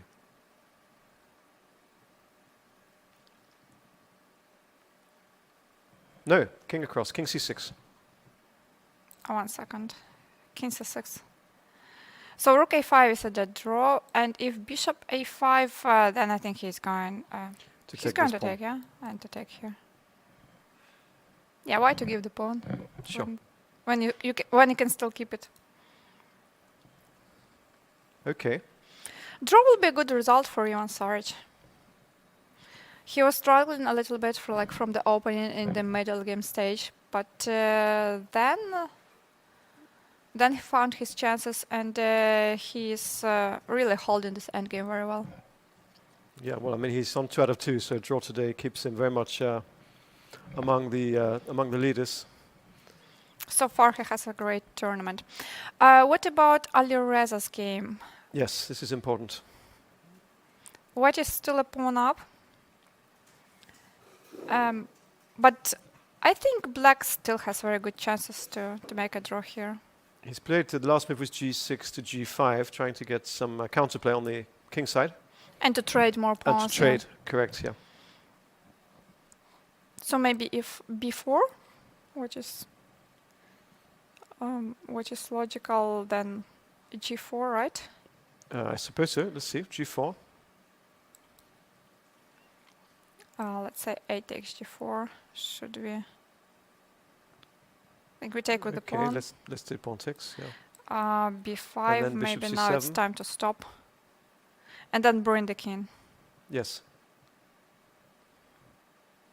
Okay. When the knight moves, we will push f5, trading one more pawn. Right.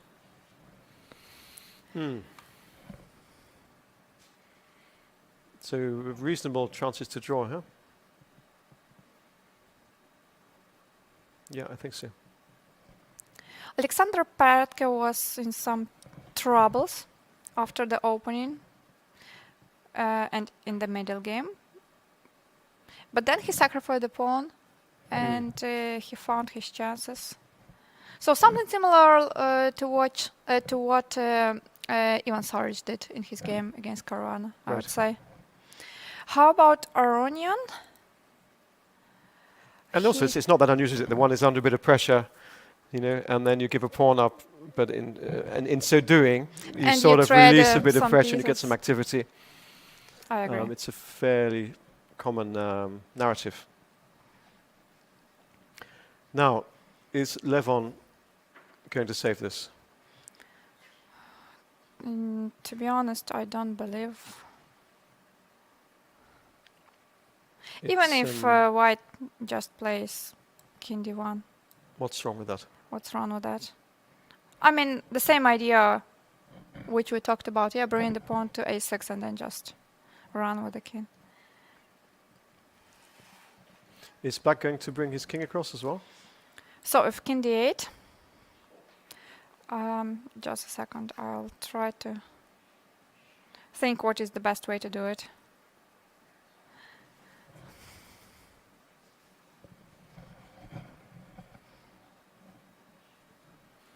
Maybe it's not that straightforward.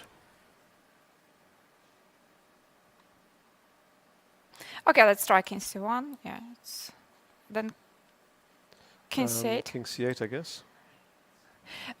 Even at some Or moment, can I take on F2? No. you can think about taking on F2. But then Rook G7 maybe, yeah? Rook G7, Rook A2, A7, King King C8. C8. Yeah, I'm in time then. Yeah, that's the thing, isn't it?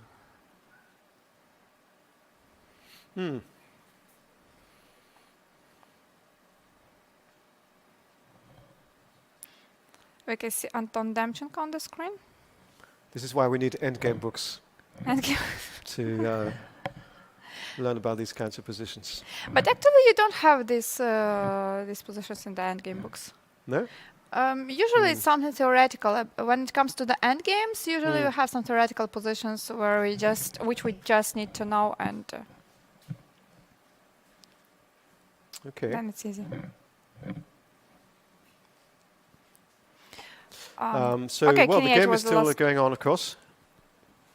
But What if we start with Rook A8? yeah, and then Black has to play King F7. King I guess. F7 back, yeah. To get to To get to G7. G7, correct? If A7. And then I mean about like this position when we go now with bring the the king. king. Is it winning or not? Now Yeah. bring the king. Okay, Black has to stay, yeah. And then we bring the king to E5, to F4. Yeah, you're probably right. Like Black has to do something like this, just staying, right? Let's say Rook A1. King D4, now Black has to stay here after King D5. But maybe after King E5, it's... Okay, Anna, sorry to interrupt. Milan, I believe you have an interview for us now, so over to you. That's Vladimir Fedoseev, who came fourth in the World Cup recently. Hello and welcome. Thank you for joining us. Yes, thank you. Let me start by asking you about this game. You already have a smile on your face. Yeah, was but it- this is sad smile for sure. At some moments, game was completely under control. I think that it's just as winning as it can be in chess, but I played a completely ridiculous move in h6, h2, and after rook g5, I immediately realized that draw in this game will be just a huge success for me. Such a bad move. After rook g5, it's a big turnaround, and only white can proceed here. But there was a moment when Tari played, I believe, b6, and you stood up and smiled and then sort of laughed about it, and Tari also seemed to be smiling about it. Was it because you realized that he missed? No, actually, I think it's because we usually solve some puzzles on floor 11 at the evenings, and I'm the guy who solves it really good. And he might be laughing on it. It's kind of etudes. So it's not like normal games. It's like random pieces on the board, and you need to solve. Yeah. You said it wasn't a normal game. It's considered by many and commented on social media to be the wildest game of the round.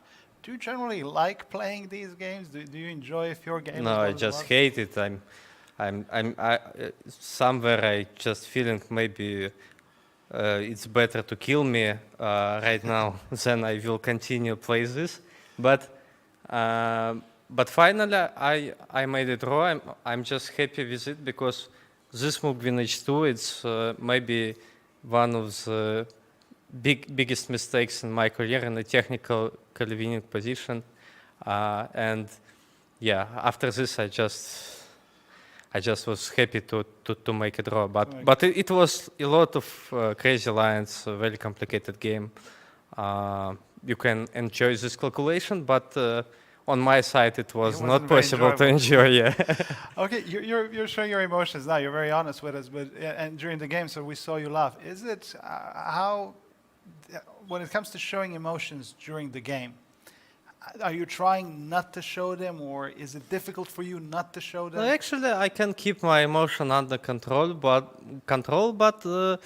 somewhere I think that I can show some emotions, and it will not affect my play. It will not give my opponent big information. It's just a normal life. So I think. We can enjoy the process, and why we cannot be emotional during the game. So do you think players should be more emotional during the day and show more Actually, emotions? it depends on humans. I just think it's just on choice, and somewhere it's maybe good for followers to see players and their emotions, and maybe tells them more about the game and and our feelings. We're all we are human, not right? robots. Exactly. Well, thank you very much. Good luck. Okay. Thank you. So thank you so much once again. And Milan, thank you very much for that great interview with Vladimir there, who drew that amazing game. Anna, wasn't that a treat? Yeah, also thanks to Vladimir who came to this short interview, and as we expected, he kept the game under the control, but then he missed something when he actually took this bishop on e2, and then things went out of control. And he was fortunate really to get a draw in the end. Yeah, in the end he was happy with the draw, and he also told us what he thought during the game and why the players actually laughed at some of the moments. And it's okay to show emotions. We're not robots. Chess players are not robots. Yeah, sure. Just some people prefer to keep it to keep the emotions inside them, and some of them. Right, that's true. Okay, I somehow feel that it must be really easily winning. Okay, just give a check. Then let's go. No, this is like a7. Maybe actually king c7 should be played, because this one. No, this one. Wait. Not. I mean, not the way, but the line. No, we checked like rook a8 here. Now king d7. I think the pawn endgame is lost here after a7, and then we trade the rooks, and then we just run. Yes. So, but after king f7, a7, king g7, then I wanted to go here. Black has to stay. I go here. Black has to stay. I go here, black is staying, let's say. I go, let's say, here, black is waiting. I go here, black is going here. I play king d4. Ah, okay, it's just easily winning. I mean, rook a4, I play king d5, it's kind of a zugzwang, yeah? So waits. black cannot move the rook, black has to wait. Okay. Then I go king c6, black has to move back to be able to give the checks, and then it's just the winning endgame. This takes, rook d7, takes checks, and game over. Is that definitely winning? Can black play g5 or something? No, I it will should not be- react, I'll just Yeah, of take course, the yeah, e4, king so e6, yeah. Nice analysis there. I can tell you've been, all those old endgame books you've been studying. So what happened in the game?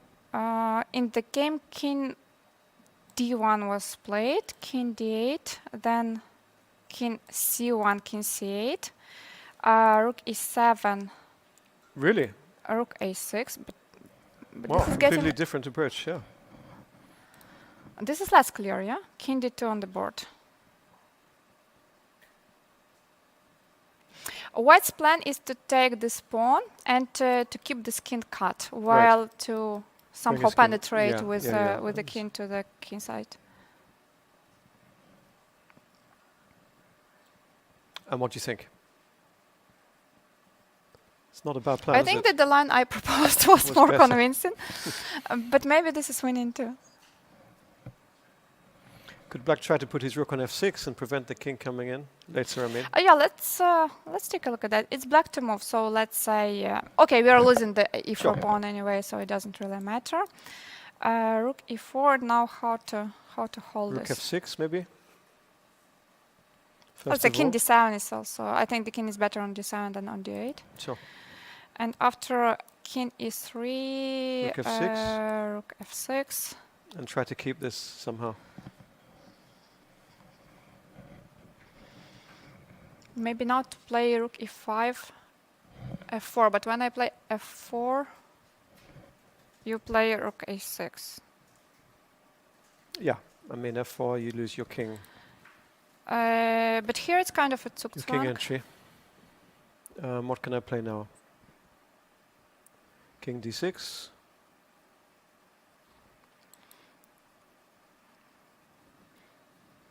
Well, f4 is more or less the only plan. Or am I missing some? Maybe not the only plan. Maybe another plan is to bring the king somewhere here and then try to play f3, g4. Yeah. So maybe this was wrong. Forget about it. After rook e4, king d7, maybe white should go king e2. We want to play king f3. But our like rook What's the difference? f6, let's say Really, I go. yeah? But then pawn endgames, I mean, after some rook e6, maybe they... to be honest, I don't like what Anton did. Yeah, but I mean, what's your plan here? Okay, yeah, I mean, you prefer what you were suggesting before, yeah.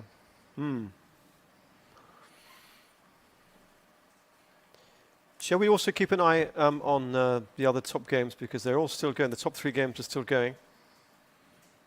So this is Fabiano's game. Fabiano.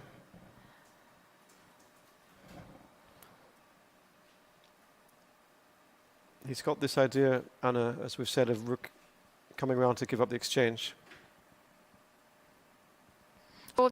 Propose something like Well, rook no, I'm g8 just here. saying that's. I mean, what's Then what would I happen think king then? d7, so that the king is and it's not really. close to the f pawn. Yeah.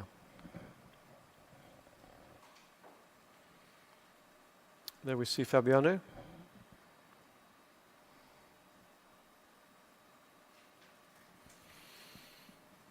Feels like Fabiano is struggling a little bit. Yesterday he had a very long game, Right. and today another long game. In Well, both of the certainly be games, disappointed in not winning yesterday. yeah, it wasn't that easy, I would say, but still, objectively the chances were very high. Yeah, this may just end a draw. And Alireza. After bishop e5, well, king d3 now or before. I mean, you'd think that black was holding this, wouldn't you? Yeah, it seems like this will likely end in a draw, but the game is not over yet, so. Any other decisive results that we haven't mentioned, Anna, that you can see?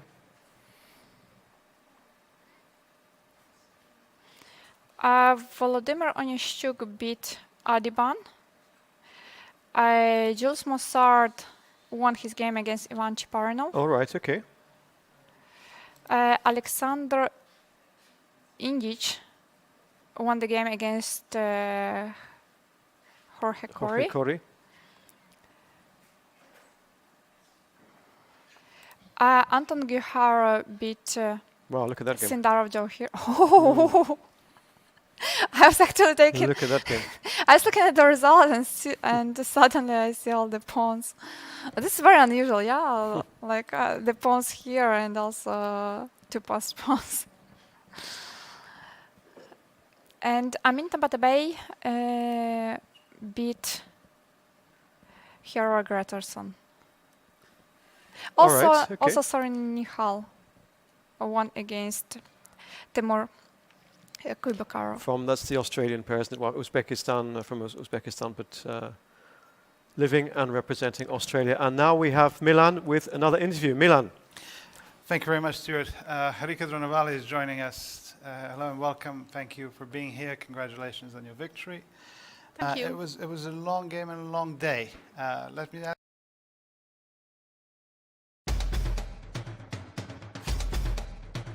I'm used to it. I generally play many long games, so I'm very comfortable in long games when I'm better, of course. Yeah, I mean, I had a position where in the middle game I was struggling a bit. Then I saw these tactics and where I would be pawned down, but I have very active piece play. Then she offered me a drawn 30th move where I had pawned down, but I felt I have chances if I go into ending. So I gave it a try, and it worked.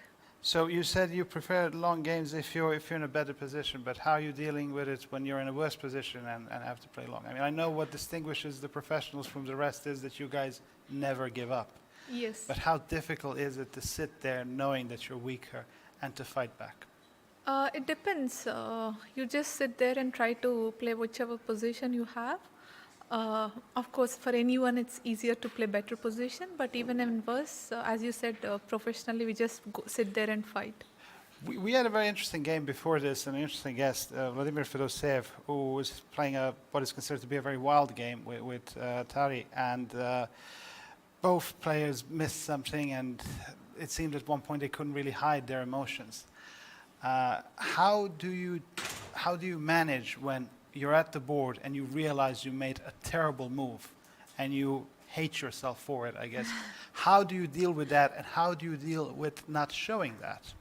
So basically, I think it comes with experience. We already messed up like many times in this whole long career. So we would understand how to deal with it bit by bit. And yes, it's important to get back into the focus mode and try to do your best. I think for any professional, if on a good day, they would do it. They would gather themselves and fight there. And sometimes on a bad day, you just collapse emotionally and over the board. And like any professional, you need to be professional until the end. But have you ever lost it and acted really unprofessional in the end because you were so angry with yourself? Yes, of course, I lost long games too. But I wasn't unprofessional, at least over the board. But yeah, after going back to the room, it feels terrible. And you just try to gather yourself to play the next game. And how do you gather? Do you meditate, or do you do something more dynamic or aggressive, I dare say? I don't meditate, but you just try to kill the time and go to the game next day. You will just be waiting to go there and prove yourself. So I think... So how do you kill your time? That's what I'm asking. How do you kill the time? So watching something, like watching movies or... Okay, so in a more calmer way.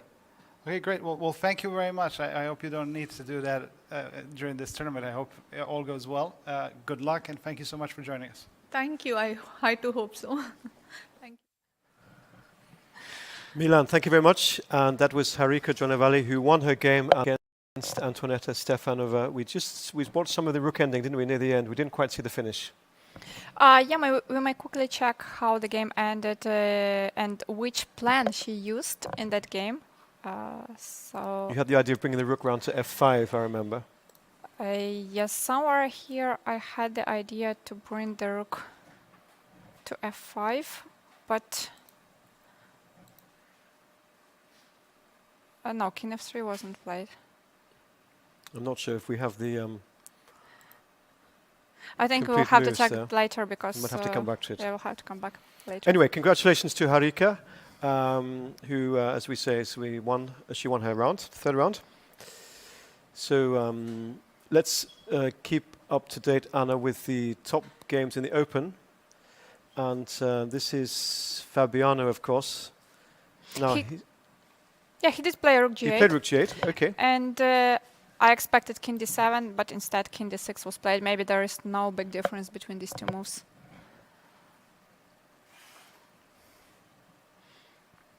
And what can Fabiano conjure up here from this position? Maybe let's try bishop b6. I was wondering about rook d3 here. Yeah. Which is... Then we will try not to be checkmated. I see something. Looks like he's gone back to c8 with the rook. Yeah, seems like he played rook c8. King d7. And he's retreated the rook down the c line. Somewhere. Maybe rook somewhere c4. behind the king, yeah. So I Looks guess like one of these places. Yeah, rook c4 seems to be the move. He's trying. Well, I mean, of course, yeah, definitely. He should be trying, and you never know.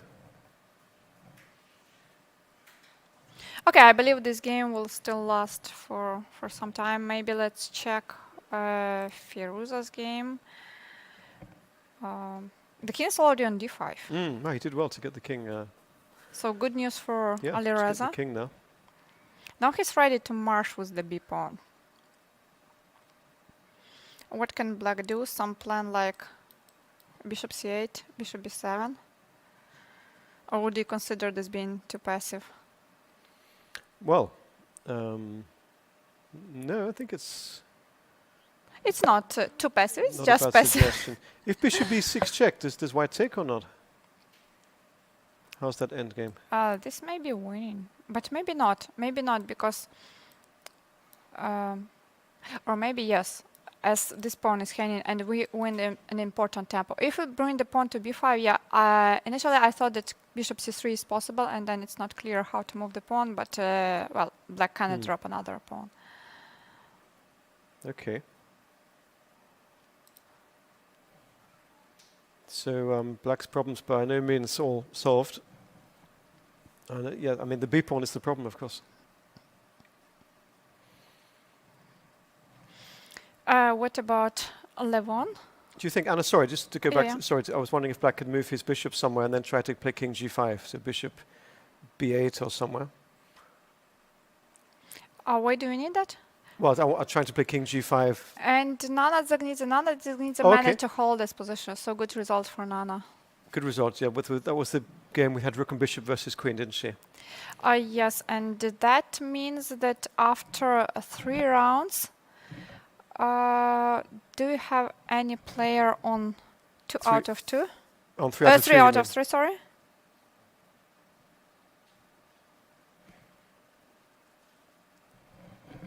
Well, I don't know. We don't see the results immediately. It doesn't look like it. I don't think for now. No, there is no one. There is no one. The first, the first 4 boards ended in a draw. And, right. Okay. So no player with 100% score. So there'll be a big, but there will be a big tie for the 2.5 first out of prize 3 after plus this. 2. Indeed. Okay. Yeah, sorry, and I was just saying possibly black could consider a plan by moving his bishop away, bishop b8, let's say. The idea being to play king g5, king f4, and try to create some sort of Yeah, this is nice play. counterplay. Like before, then we are coming. You know, sometimes white gets so over-optimistic and white keeps on playing for a win, and then suddenly when black gets activity and wins this pawn, then white is struggling to find the draw. Happened to me many times. The story of your life, yeah. Well, I wouldn't go that far. But I think it's happened to everyone, you know, Yeah, especially if you're a bit frustrated, you feel you should have won the game, and then it's just not quite there, and then you sort of push it a bit too far, and then suddenly the position turns around. So I think black, that's maybe what I would try to do. Alireza Firouzja on the screen. Or possibly bishop c7 with the same idea, I don't know. Interesting endgame.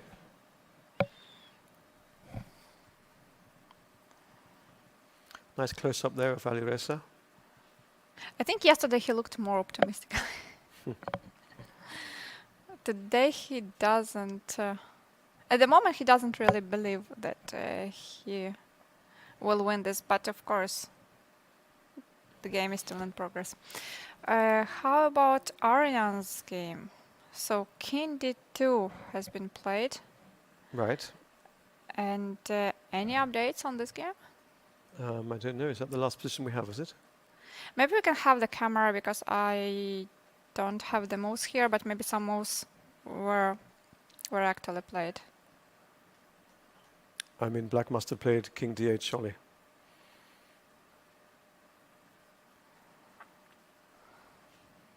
We might see in a minute.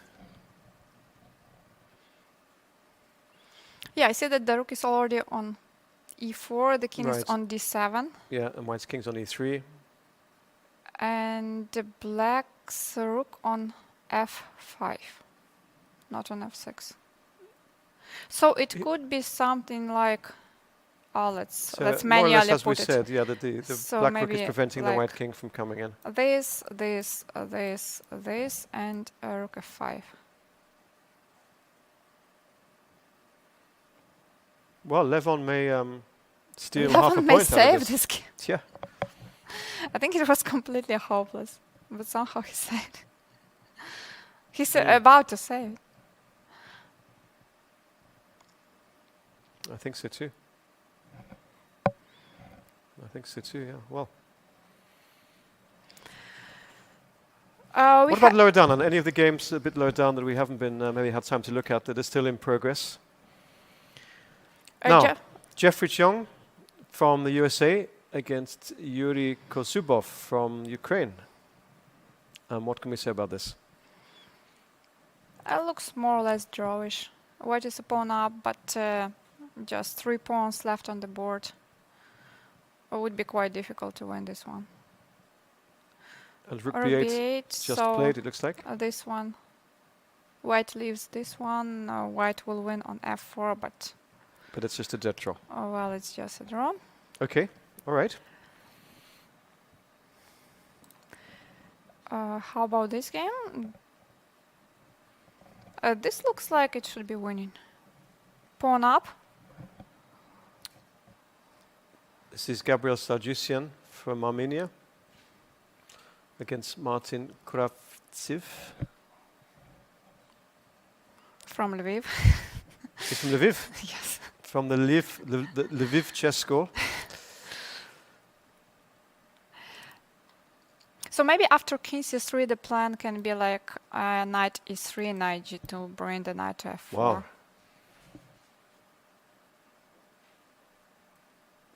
You feel like white has excellent winning chances, don't you, here? Yeah, looks very good for white. This pawn structure. Everything under control, an extra pawn. Yeah, like you say, that kind of maneuver could be very difficult to meet. Bring a knight to f4. Alexei Shirov is still playing. Okay. How is he doing? Exchange down. But of course the pawn on d2. Yeah.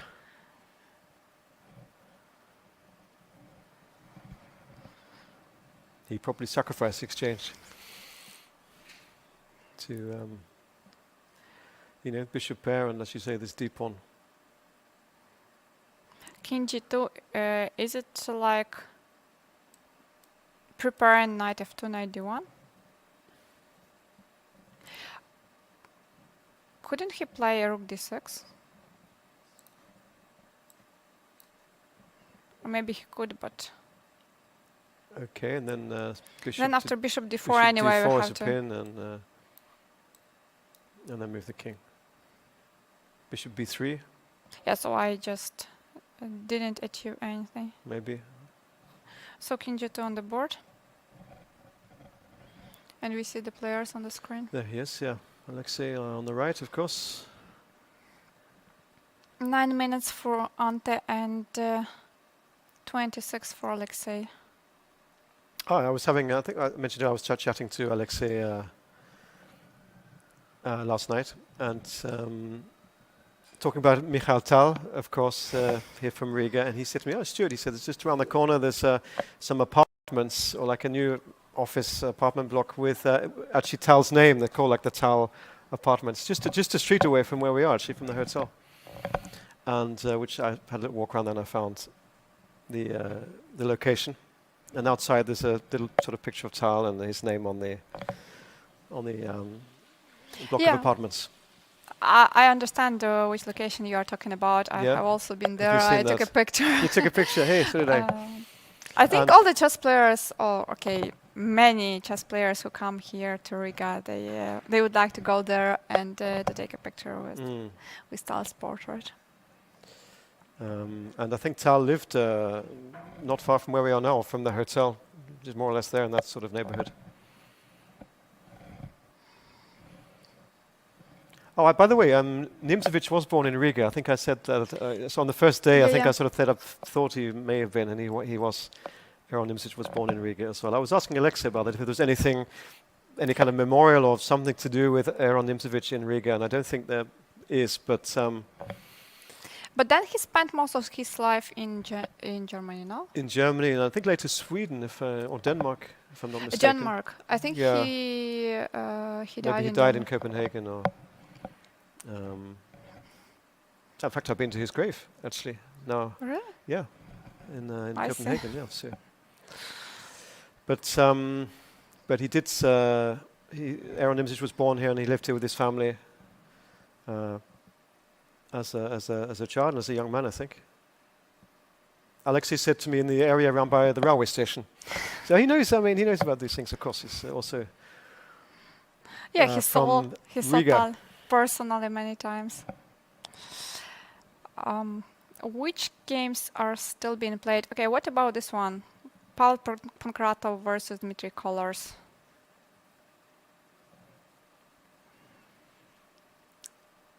What is definitely better? Yeah, it's only the question how big the advantage is. Knight g6 to stop rook f8 check.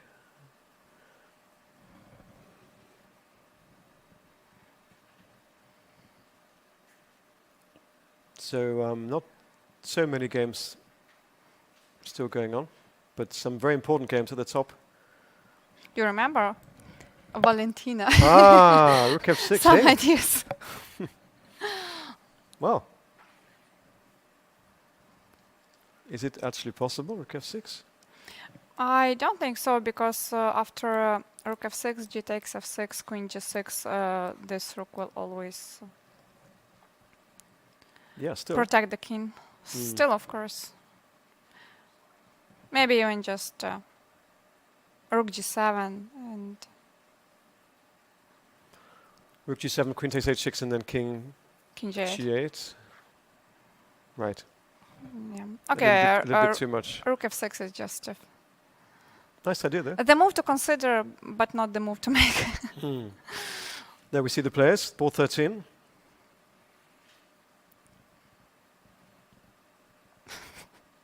And Dmitry Kollars with black, there he has a lot less time, doesn't he? Down to 4 minutes. He's a bit worried. Playing with black in a black short. Also, look at his legs. Legs, yeah, well, yeah, very focused on the position, of course. Under a bit of pressure. Okay, White is better by the way, is here. David Howell still playing? Yesterday's David Howell. save of the day, or one of the saves of the day.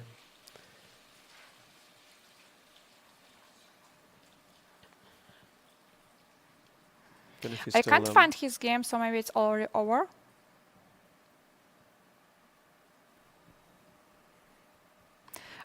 He already made a draw. He made a draw, okay. Against Pragnananda. This is a bit unusual repetition. King G7 and Knight G7, Knight E6. Oh, that's quite nice. That's how David's game ended in a draw. All right. Okay, back to Caruana. Not so many things changed. Is the rook back on G8? The rook is back on G8, the king is back on G7, so black is controlling that there is no rook G6. It seems like it's very difficult to make progress here for White. Yeah. It does. Alireza played before, and actually Alexander he decided to go for this bishop C8, bishop B7. Nice. But to be honest, I liked your plan more with bringing the bishop to C7 or B8 and then try to activate the king. Well, maybe he can still do that, Anna. Maybe he sort of. I mean, he could still play bishop B7 check first, maybe. Knight C6 is. And now bishop somewhere. I don't know where. Bishop C7 or. Don't know. Wait, the pawn is hanging. Oh, sorry. Sorry.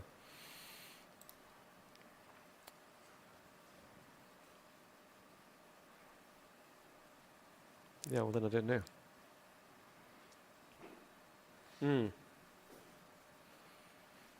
This is the difference, isn't it? The G4 pawn.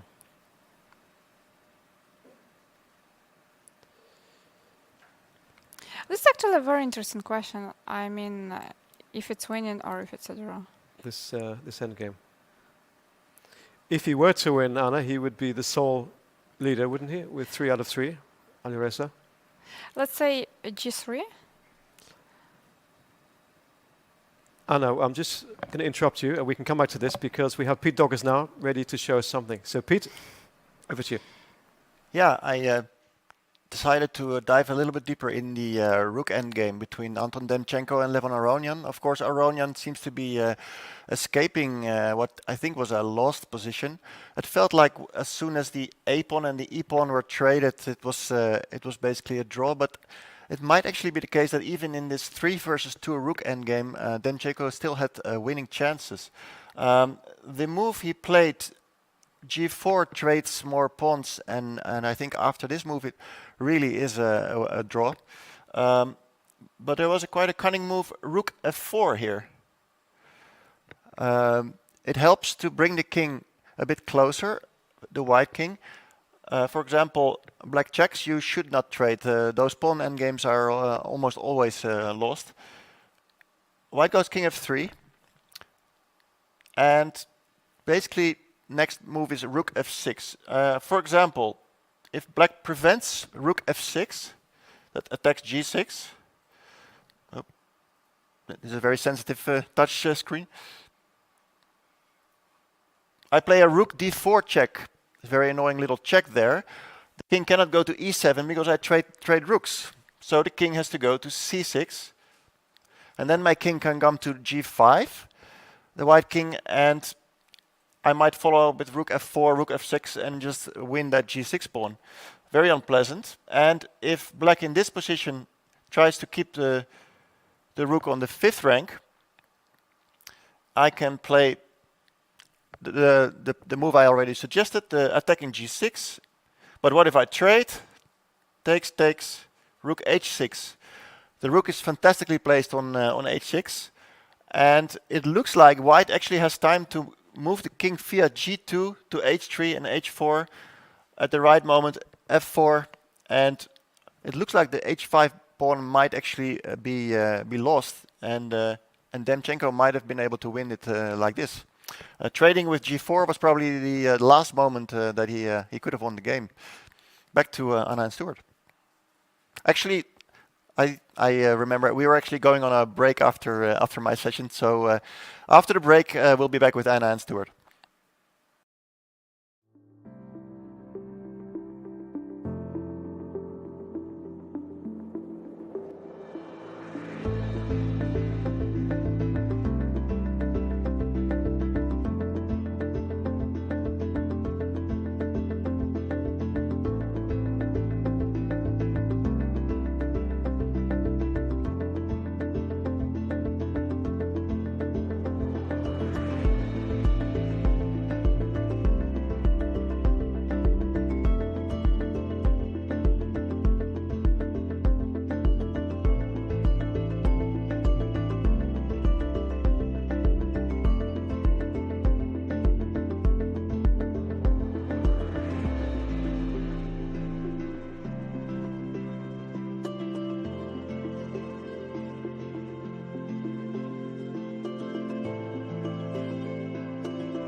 And welcome back. We're here live from Riga, Latvia. Myself, Stuart Conquest, and Anna Musicek here with me.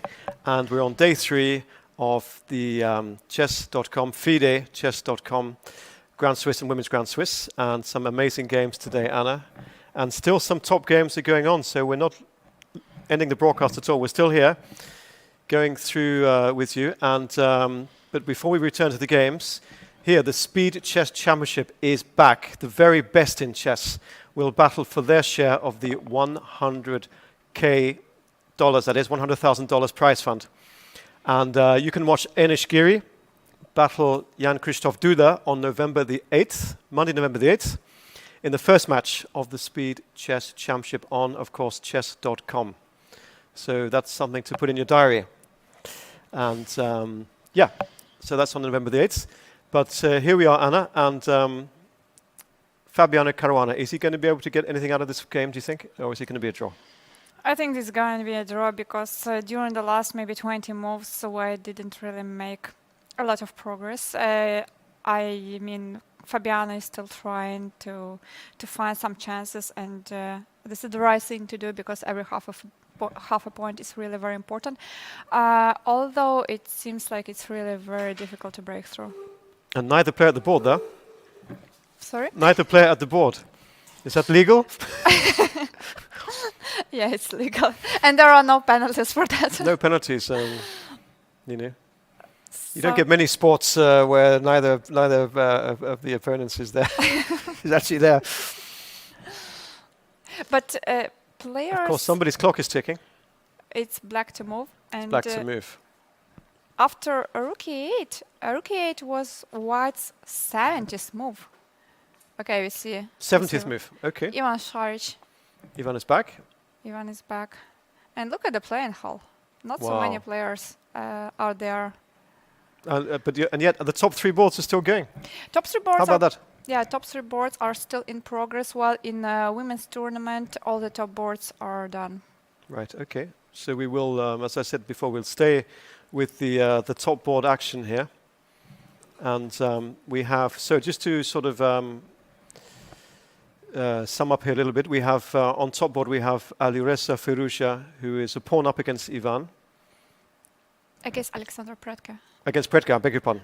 So Alexander Predke in that minor piece ending. Oh. There we are. Oh. It's changed a bit, hasn't it? Bishop b7 was played, knight c6, now g3, b5, and bishop c7. All right. What about king c5, trying to push b6? Sure.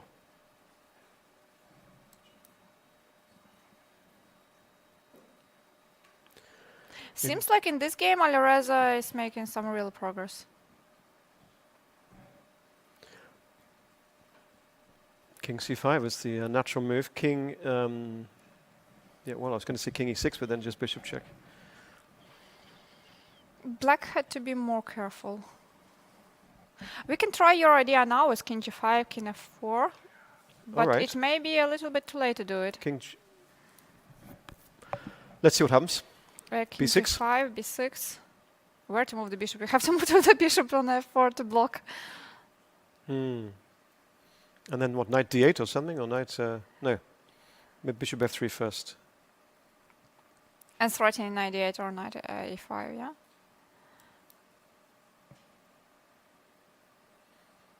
Starts to look winning, doesn't it? I don't really like what Alexander did. So after bishop c7, Alireza is still thinking, yeah, I think his clock is ticking. Yes. So besides king c5, what are the other options?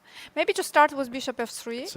It's a nice square, isn't it? Anyway, yeah. If we say that we will need it anyway, but if we start with bishop f3, then maybe black will put the bishop on b6 and right. How we'll but get still, there. king d6, and then yeah, but even e5 check can come, you know.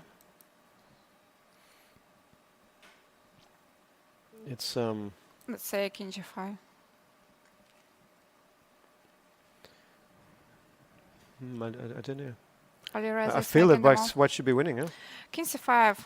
King c5 was played. Sure.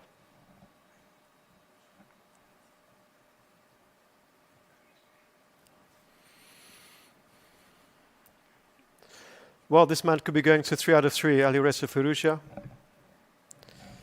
were he to win this game. And he has real chances, Anna. Real chances.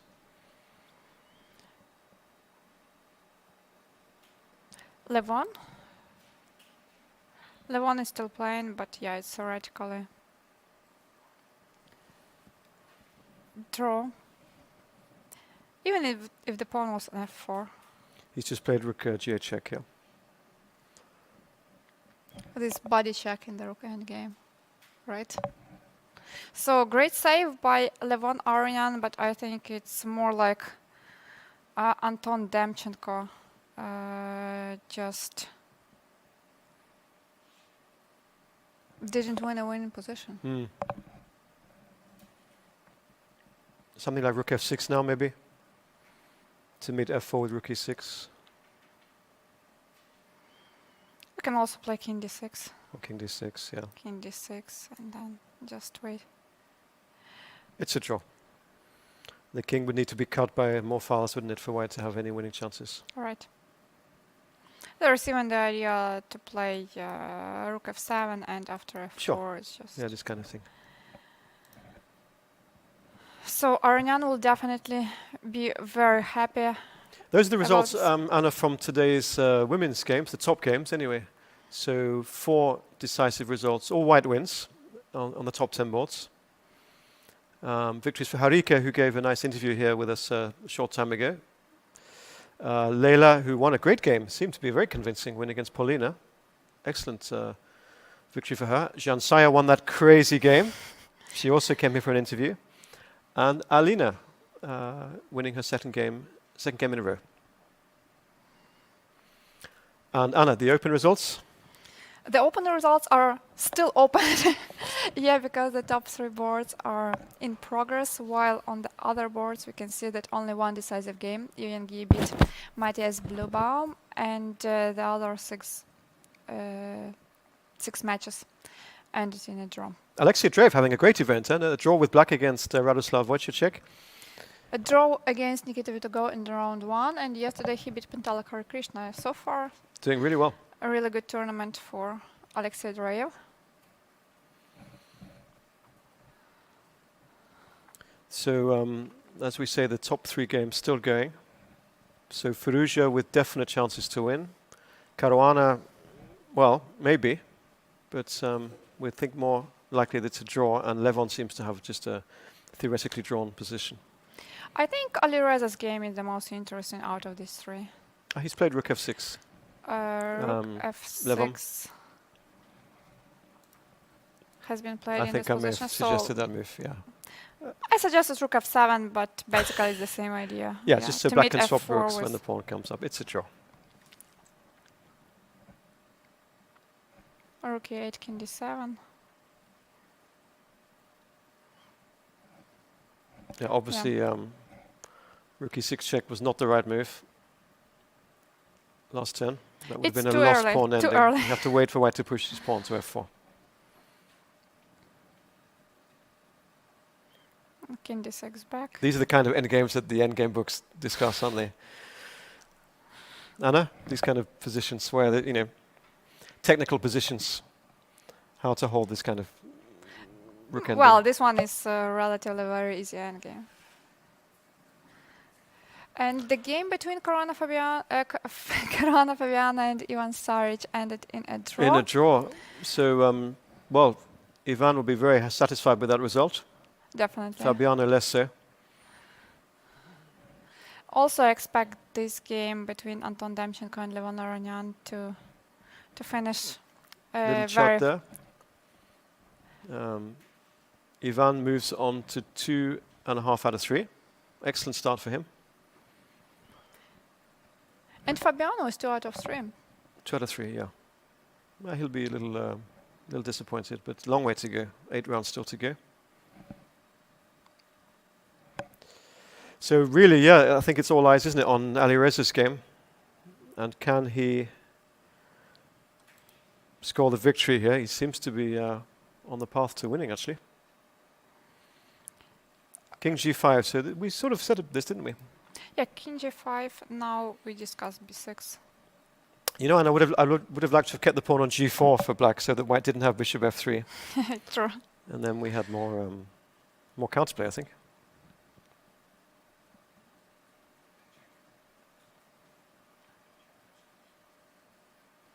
Like this position, it looked with very big chances to hold. Yeah, sure. But then things went wrong, I think, at this moment. Okay. Okay, this is the current position. Alireza is thinking to push or not to push. Well, this is the question. This is the question. You could start with bishop f3, you're right.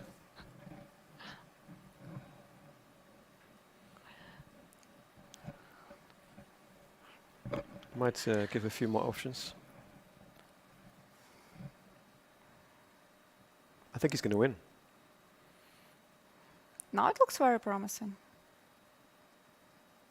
He can, maybe he can start with bishop f3, as king f4 is not really possible anyway, because after b6 we don't have the place for this bishop. Oh, I see. So start with bishop f3 for that reason.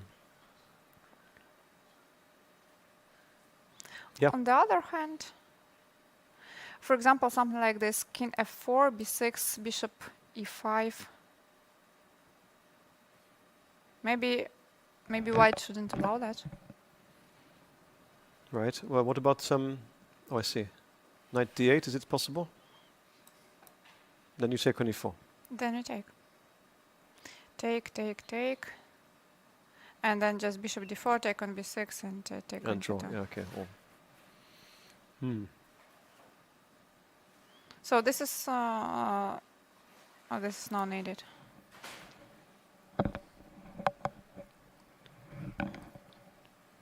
So if you start with b6, what happens? Bishop, then f4.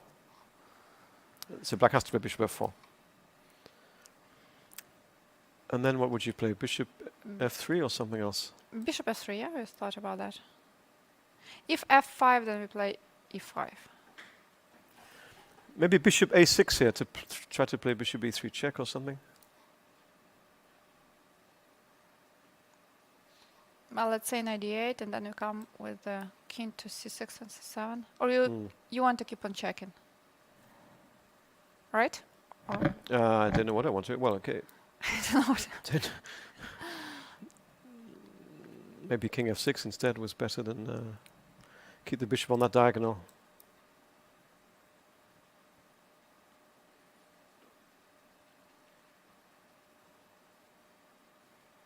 Okay. Okay, let's say b7. King e7 is not possible.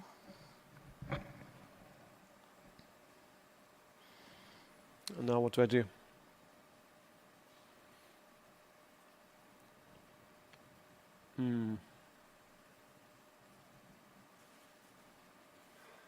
What do I play there? Bishop c7, king c6. But it's without threat.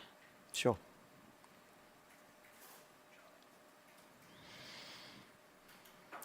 Well, looks like white is winning. All the chances are for white, yeah. I mean, you know, clear pawn up and pawn on the 6th or 7th rank. And no counterplay for black, really. But Alireza doesn't hurry with his decision. He doesn't play. And he does have less time. Which move number are they up to? In the 50s? 55. So he has to make 5 moves more to get additional 15 minutes. Meanwhile, I see that Anton Demchenko is signing the score sheet, so the game is ended. Yeah, draw. Yeah. Draw agreed. Yes. Well, he knows that he had a one game, surely. Anton. Maybe just... well, in fact, Peter was showing us that even quite late in the game he had chances if he hadn't played g3 to g4. Right. Instead, e5. e5 was played in Alireza's game, not b6 but e5. So if king f4, he just wants to play b6 now, I think. And if black takes, we take, and how do we win this? We don't win this. No, yeah, we are not on time to play bishop f3. So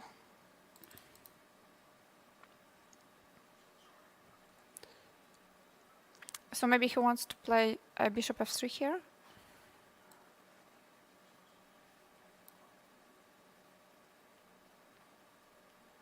I don't know, really? Now, okay, this is, yeah, just... And then just queen, right. Easy win. Sorry. The bishop has to move, but when the bishop moves, where to move the bishop? Let's say to c3. How to do it? Knight e5? No, knight e5 is a bit... I don't think so. King d6. Just king d6, king c7.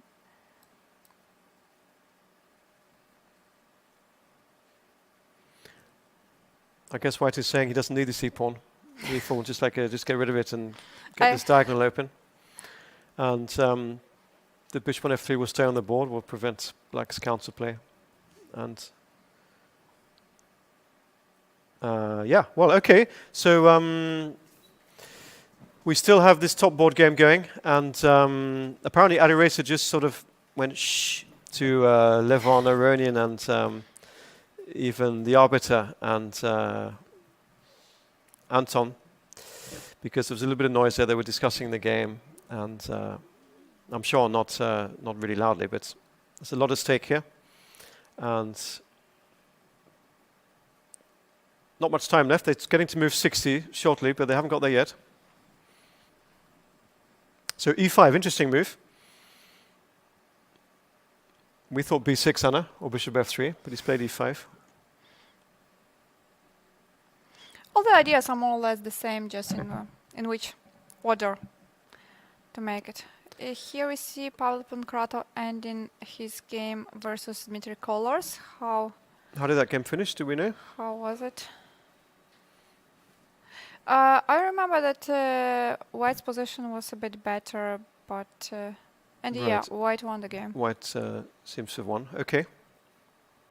How about the other games? Maybe just to check them quickly. Well, it looks like a move has been played. Sorry, Anna. Oh, let's wait here.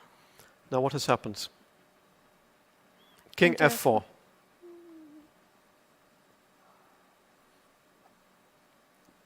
King f4. All right. White to play. Second day in a row, Alireza Firuza is one of the last one to finish. That's right. But I think as long as he's winning, he wouldn't complain about that. Bishop f3. Yeah, he's about to Very play natural. It's actually a positional move, isn't it? e5 and bishop f3. It's sort of playing positionally, just improve your piece there. I am just. This is the thing. Really, this kept pushing this pawn to g3, as I said before, wasn't at all in favor. I've got another idea. If bishop e5, maybe simply king b6. So if black takes, then we promote. If black goes to like c8 or a8, we take, and once again. And that's also so maybe king b6 straightforward. Yeah. King e3 was played.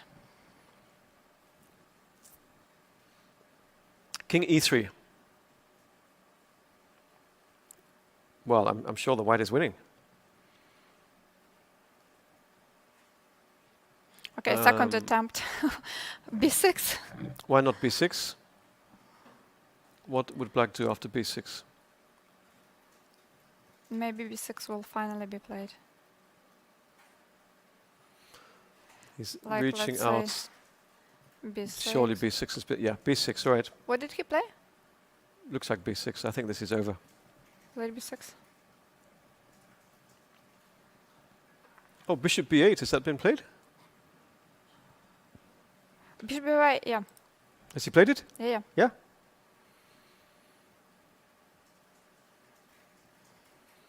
Wow. So if knight takes, b8, bishop takes f3, of course. And if we bring the knight back. And then knight c6. Isn't that winning? No. I don't see how to save it. Take on g2, b7. No, that's just winning, yeah. In fact, after There is bishop c6, additional- you could even yeah, even take. You take. don't even have to queen. That's right. Yeah. And And then check. yeah, then That's check. right. So it does look like Alireza is going to win this game and move to 3 out of 3 and outright leader of The this sole leader. sole leader, outright leader. Yeah. He's played. Or is the game over? No, they're still Alexander going. resigned. Or he No, I took think so. another score sheet. Took another score sheet. Another score sheet.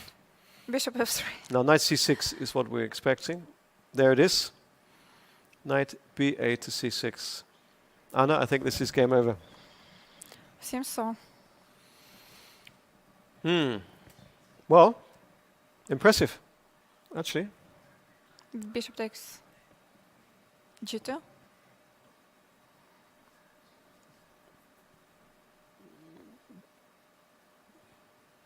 b7. I think Is he going to a queen or is he going to take the bishop? No, he Oh, no, played bishop b4. He didn't take on Sorry. c6. Oh, this is just hopeless, isn't it? So okay, queen, Queen g2, and then I move like queen queen b6. b2, queen b6, Or queen d6, queen b2. let's see.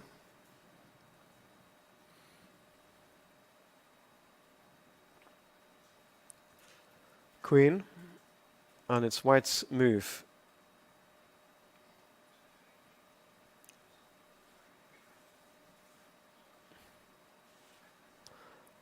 Well, a nice try, actually. Bishop b4, isn't it?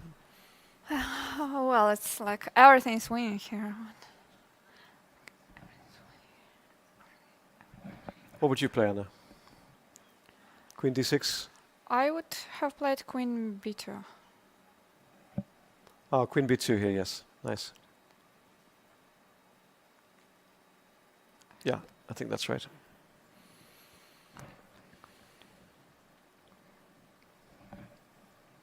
Sure, queen b2 to prevent black's king advancing. And that's it, yeah.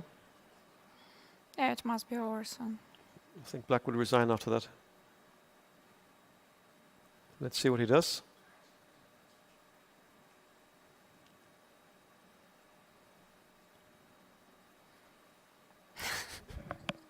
Well, just making absolutely sure before he plays it. Queen d6. Seems like this is the move he played. And resignation now. No, queen b2, I think. Queen b2 he played. It was your move, queen b2, because queen b6, king f2, maybe it wasn't, Yeah, I wasn't mean, quite over. I think, yeah, that's why I also thought like Queen b2 is the right way, to yeah, the stop king f2. cleanest. So, well, congratulations to this young man, 3 out of 3. And rating points as well, which are always welcome, as he moves further up the rating list. He's already world number 5 or 6 or something, I think.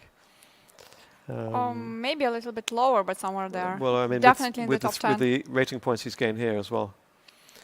So, commiserations to Alexander Predka.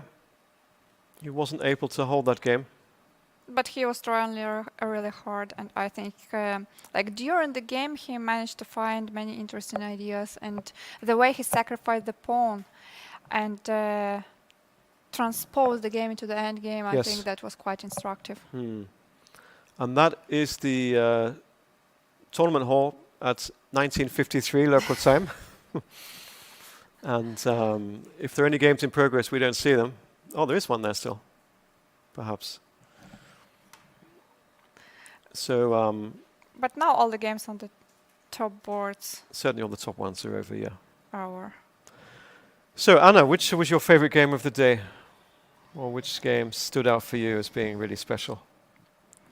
I really liked Zuzan Saya's game with her crazy sacrifices in the opening. I liked the fighting game between Tari and Vladimir Fedoseev. So did I, very much, yeah. I liked how Fabiano played. So I think it was a nice game in the beginning. He didn't manage to convert it into the win Right. in the end game, but I think the opening and the middle game was really interesting. I also liked how Natalia Pogonina made yes. a lot of sacrifices in the Right. middle In game. the opening middle game, yes, It against was Nana. very risky play from Nana, but then she managed to hold. She built the fortress. Right. Hello to Carlsen. Fortress exists from time to Fortress time. exists. Yeah. Yeah, and a nice win by Alireza Firuza. Yeah, at the no very question, end. yeah. He's An always important win. fighting, trying to find his chances, and he found them in this game. Nice lines in the middle game there with knight c4, remember? With the So after c5 queen move. When he played the c4, c5 move. Do you remember that? That's right, after queen 6. Yeah. So a feast of chess, lots of, and of course we aren't able to cover all the games. There's just too many boards and too many games to cover for us, but we do our best, and we found some nice moments, and we've had some good interviews as well. And plenty to look forward to. Anna, round 4 tomorrow. Same time. Same time. Starting at 2 Same p.m. place, local Riga, time. Latvia. And yeah. And we hope everyone is enjoying the show. Yeah, maybe we can ask to bring the schedule and the standings, and maybe the top results of today's Top game. results of today, we can recap. That's right. And looks like there's at least one game still going on there, Anna, in the hall, you can see. Not sure who that is.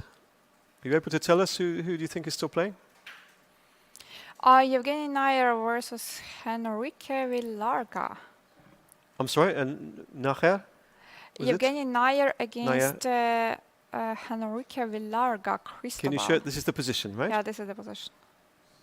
Okay. So, what move Henrique number are they up to? It's move number only 61. Oh. It's nothing. That's nothing. No.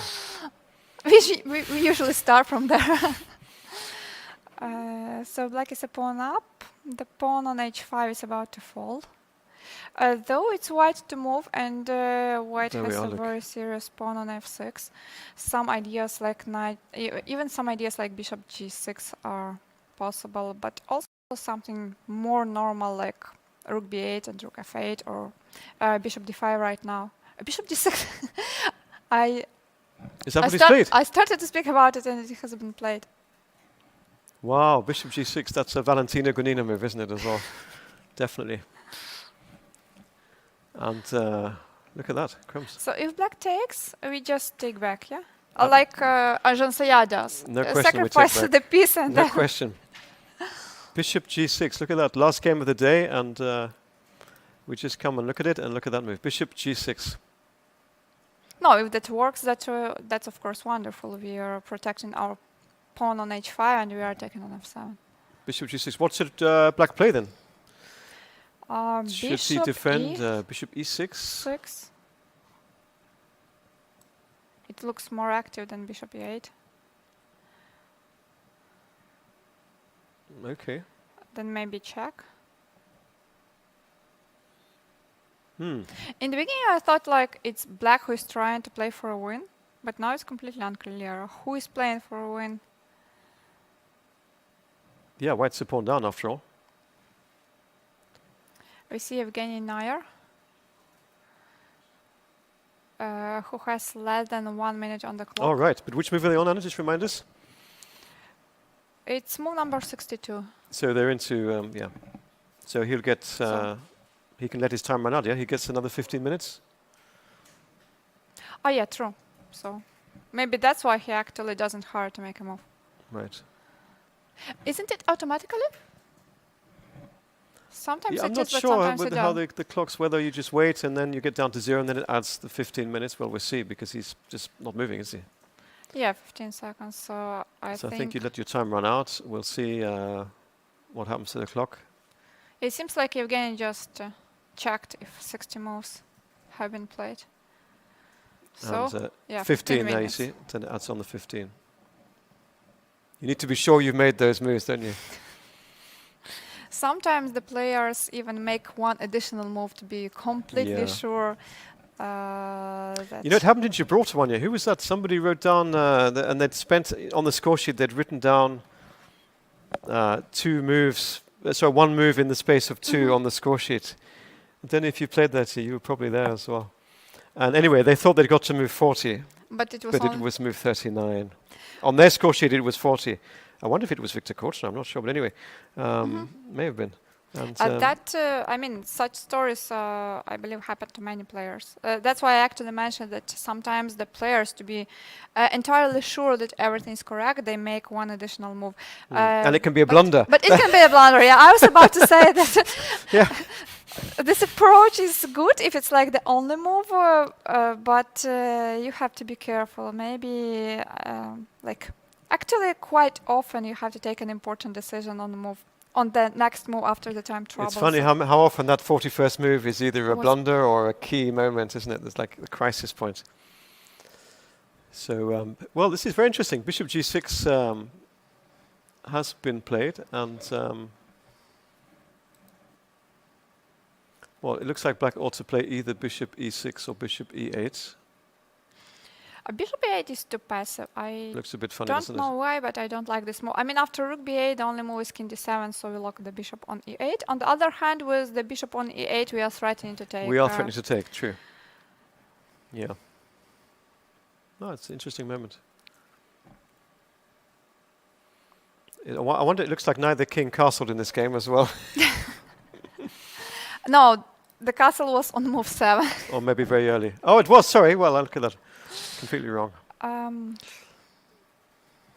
What about just king to c7?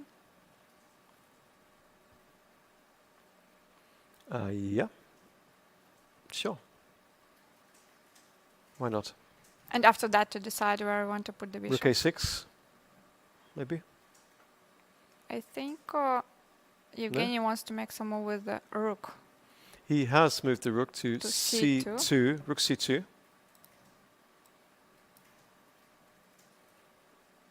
Rook c2 was played. Trying to get here. That's what's the idea, Anna, after bishop takes f7? I think rook c6 is there, yeah.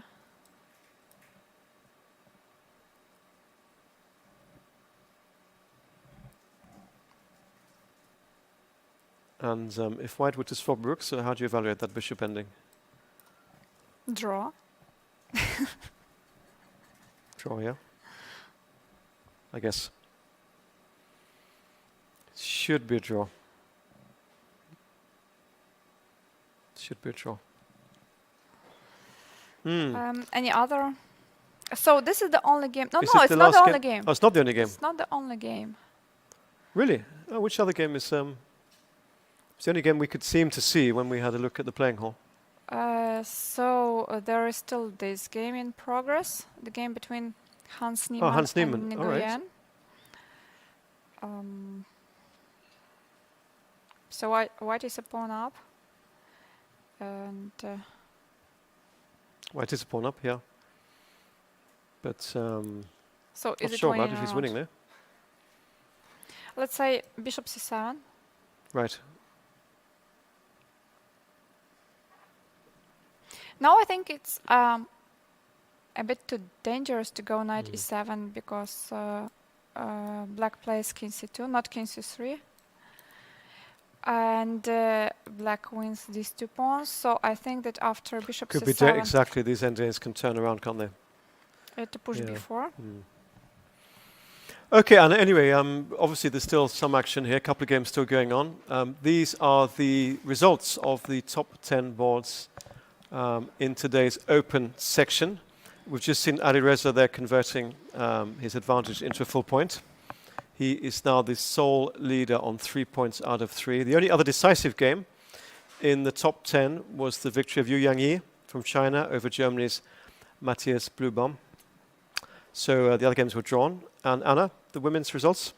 Yeah, women's results today. We also see quite a lot of draws on the first 10 boards. We see that 6 draws and 4 wins. 4 wins for white. The wins were got by Harika Dronovale, Lela Devashvili, Jensai Abdumalik, and Alina Kashlinskaya. In the open section, we have Alireza Firuza, the sole leader, with 3 out of 3. In the women's section, nobody has 100% result, but there are quite many players with who has 2.5 points, I believe. So we'll be here again tomorrow, Anna, for round 4, which is Saturday, the weekend. I forgot what day of the week it was. So the weekend tomorrow, and 2 p.m. local time, round 4, 1 p.m. Central European time, and Pacific time. 4 a.m. 4 a.m. A bit weird time, but I believe that for most of our viewers, the timing is convenient. Okay, so we'll see you all tomorrow. Thanks for watching. Thanks to our production team here as well. And thanks to the players for providing some great chess once again. And thanks to the viewers for staying with us. See you tomorrow. See you tomorrow. Thanks.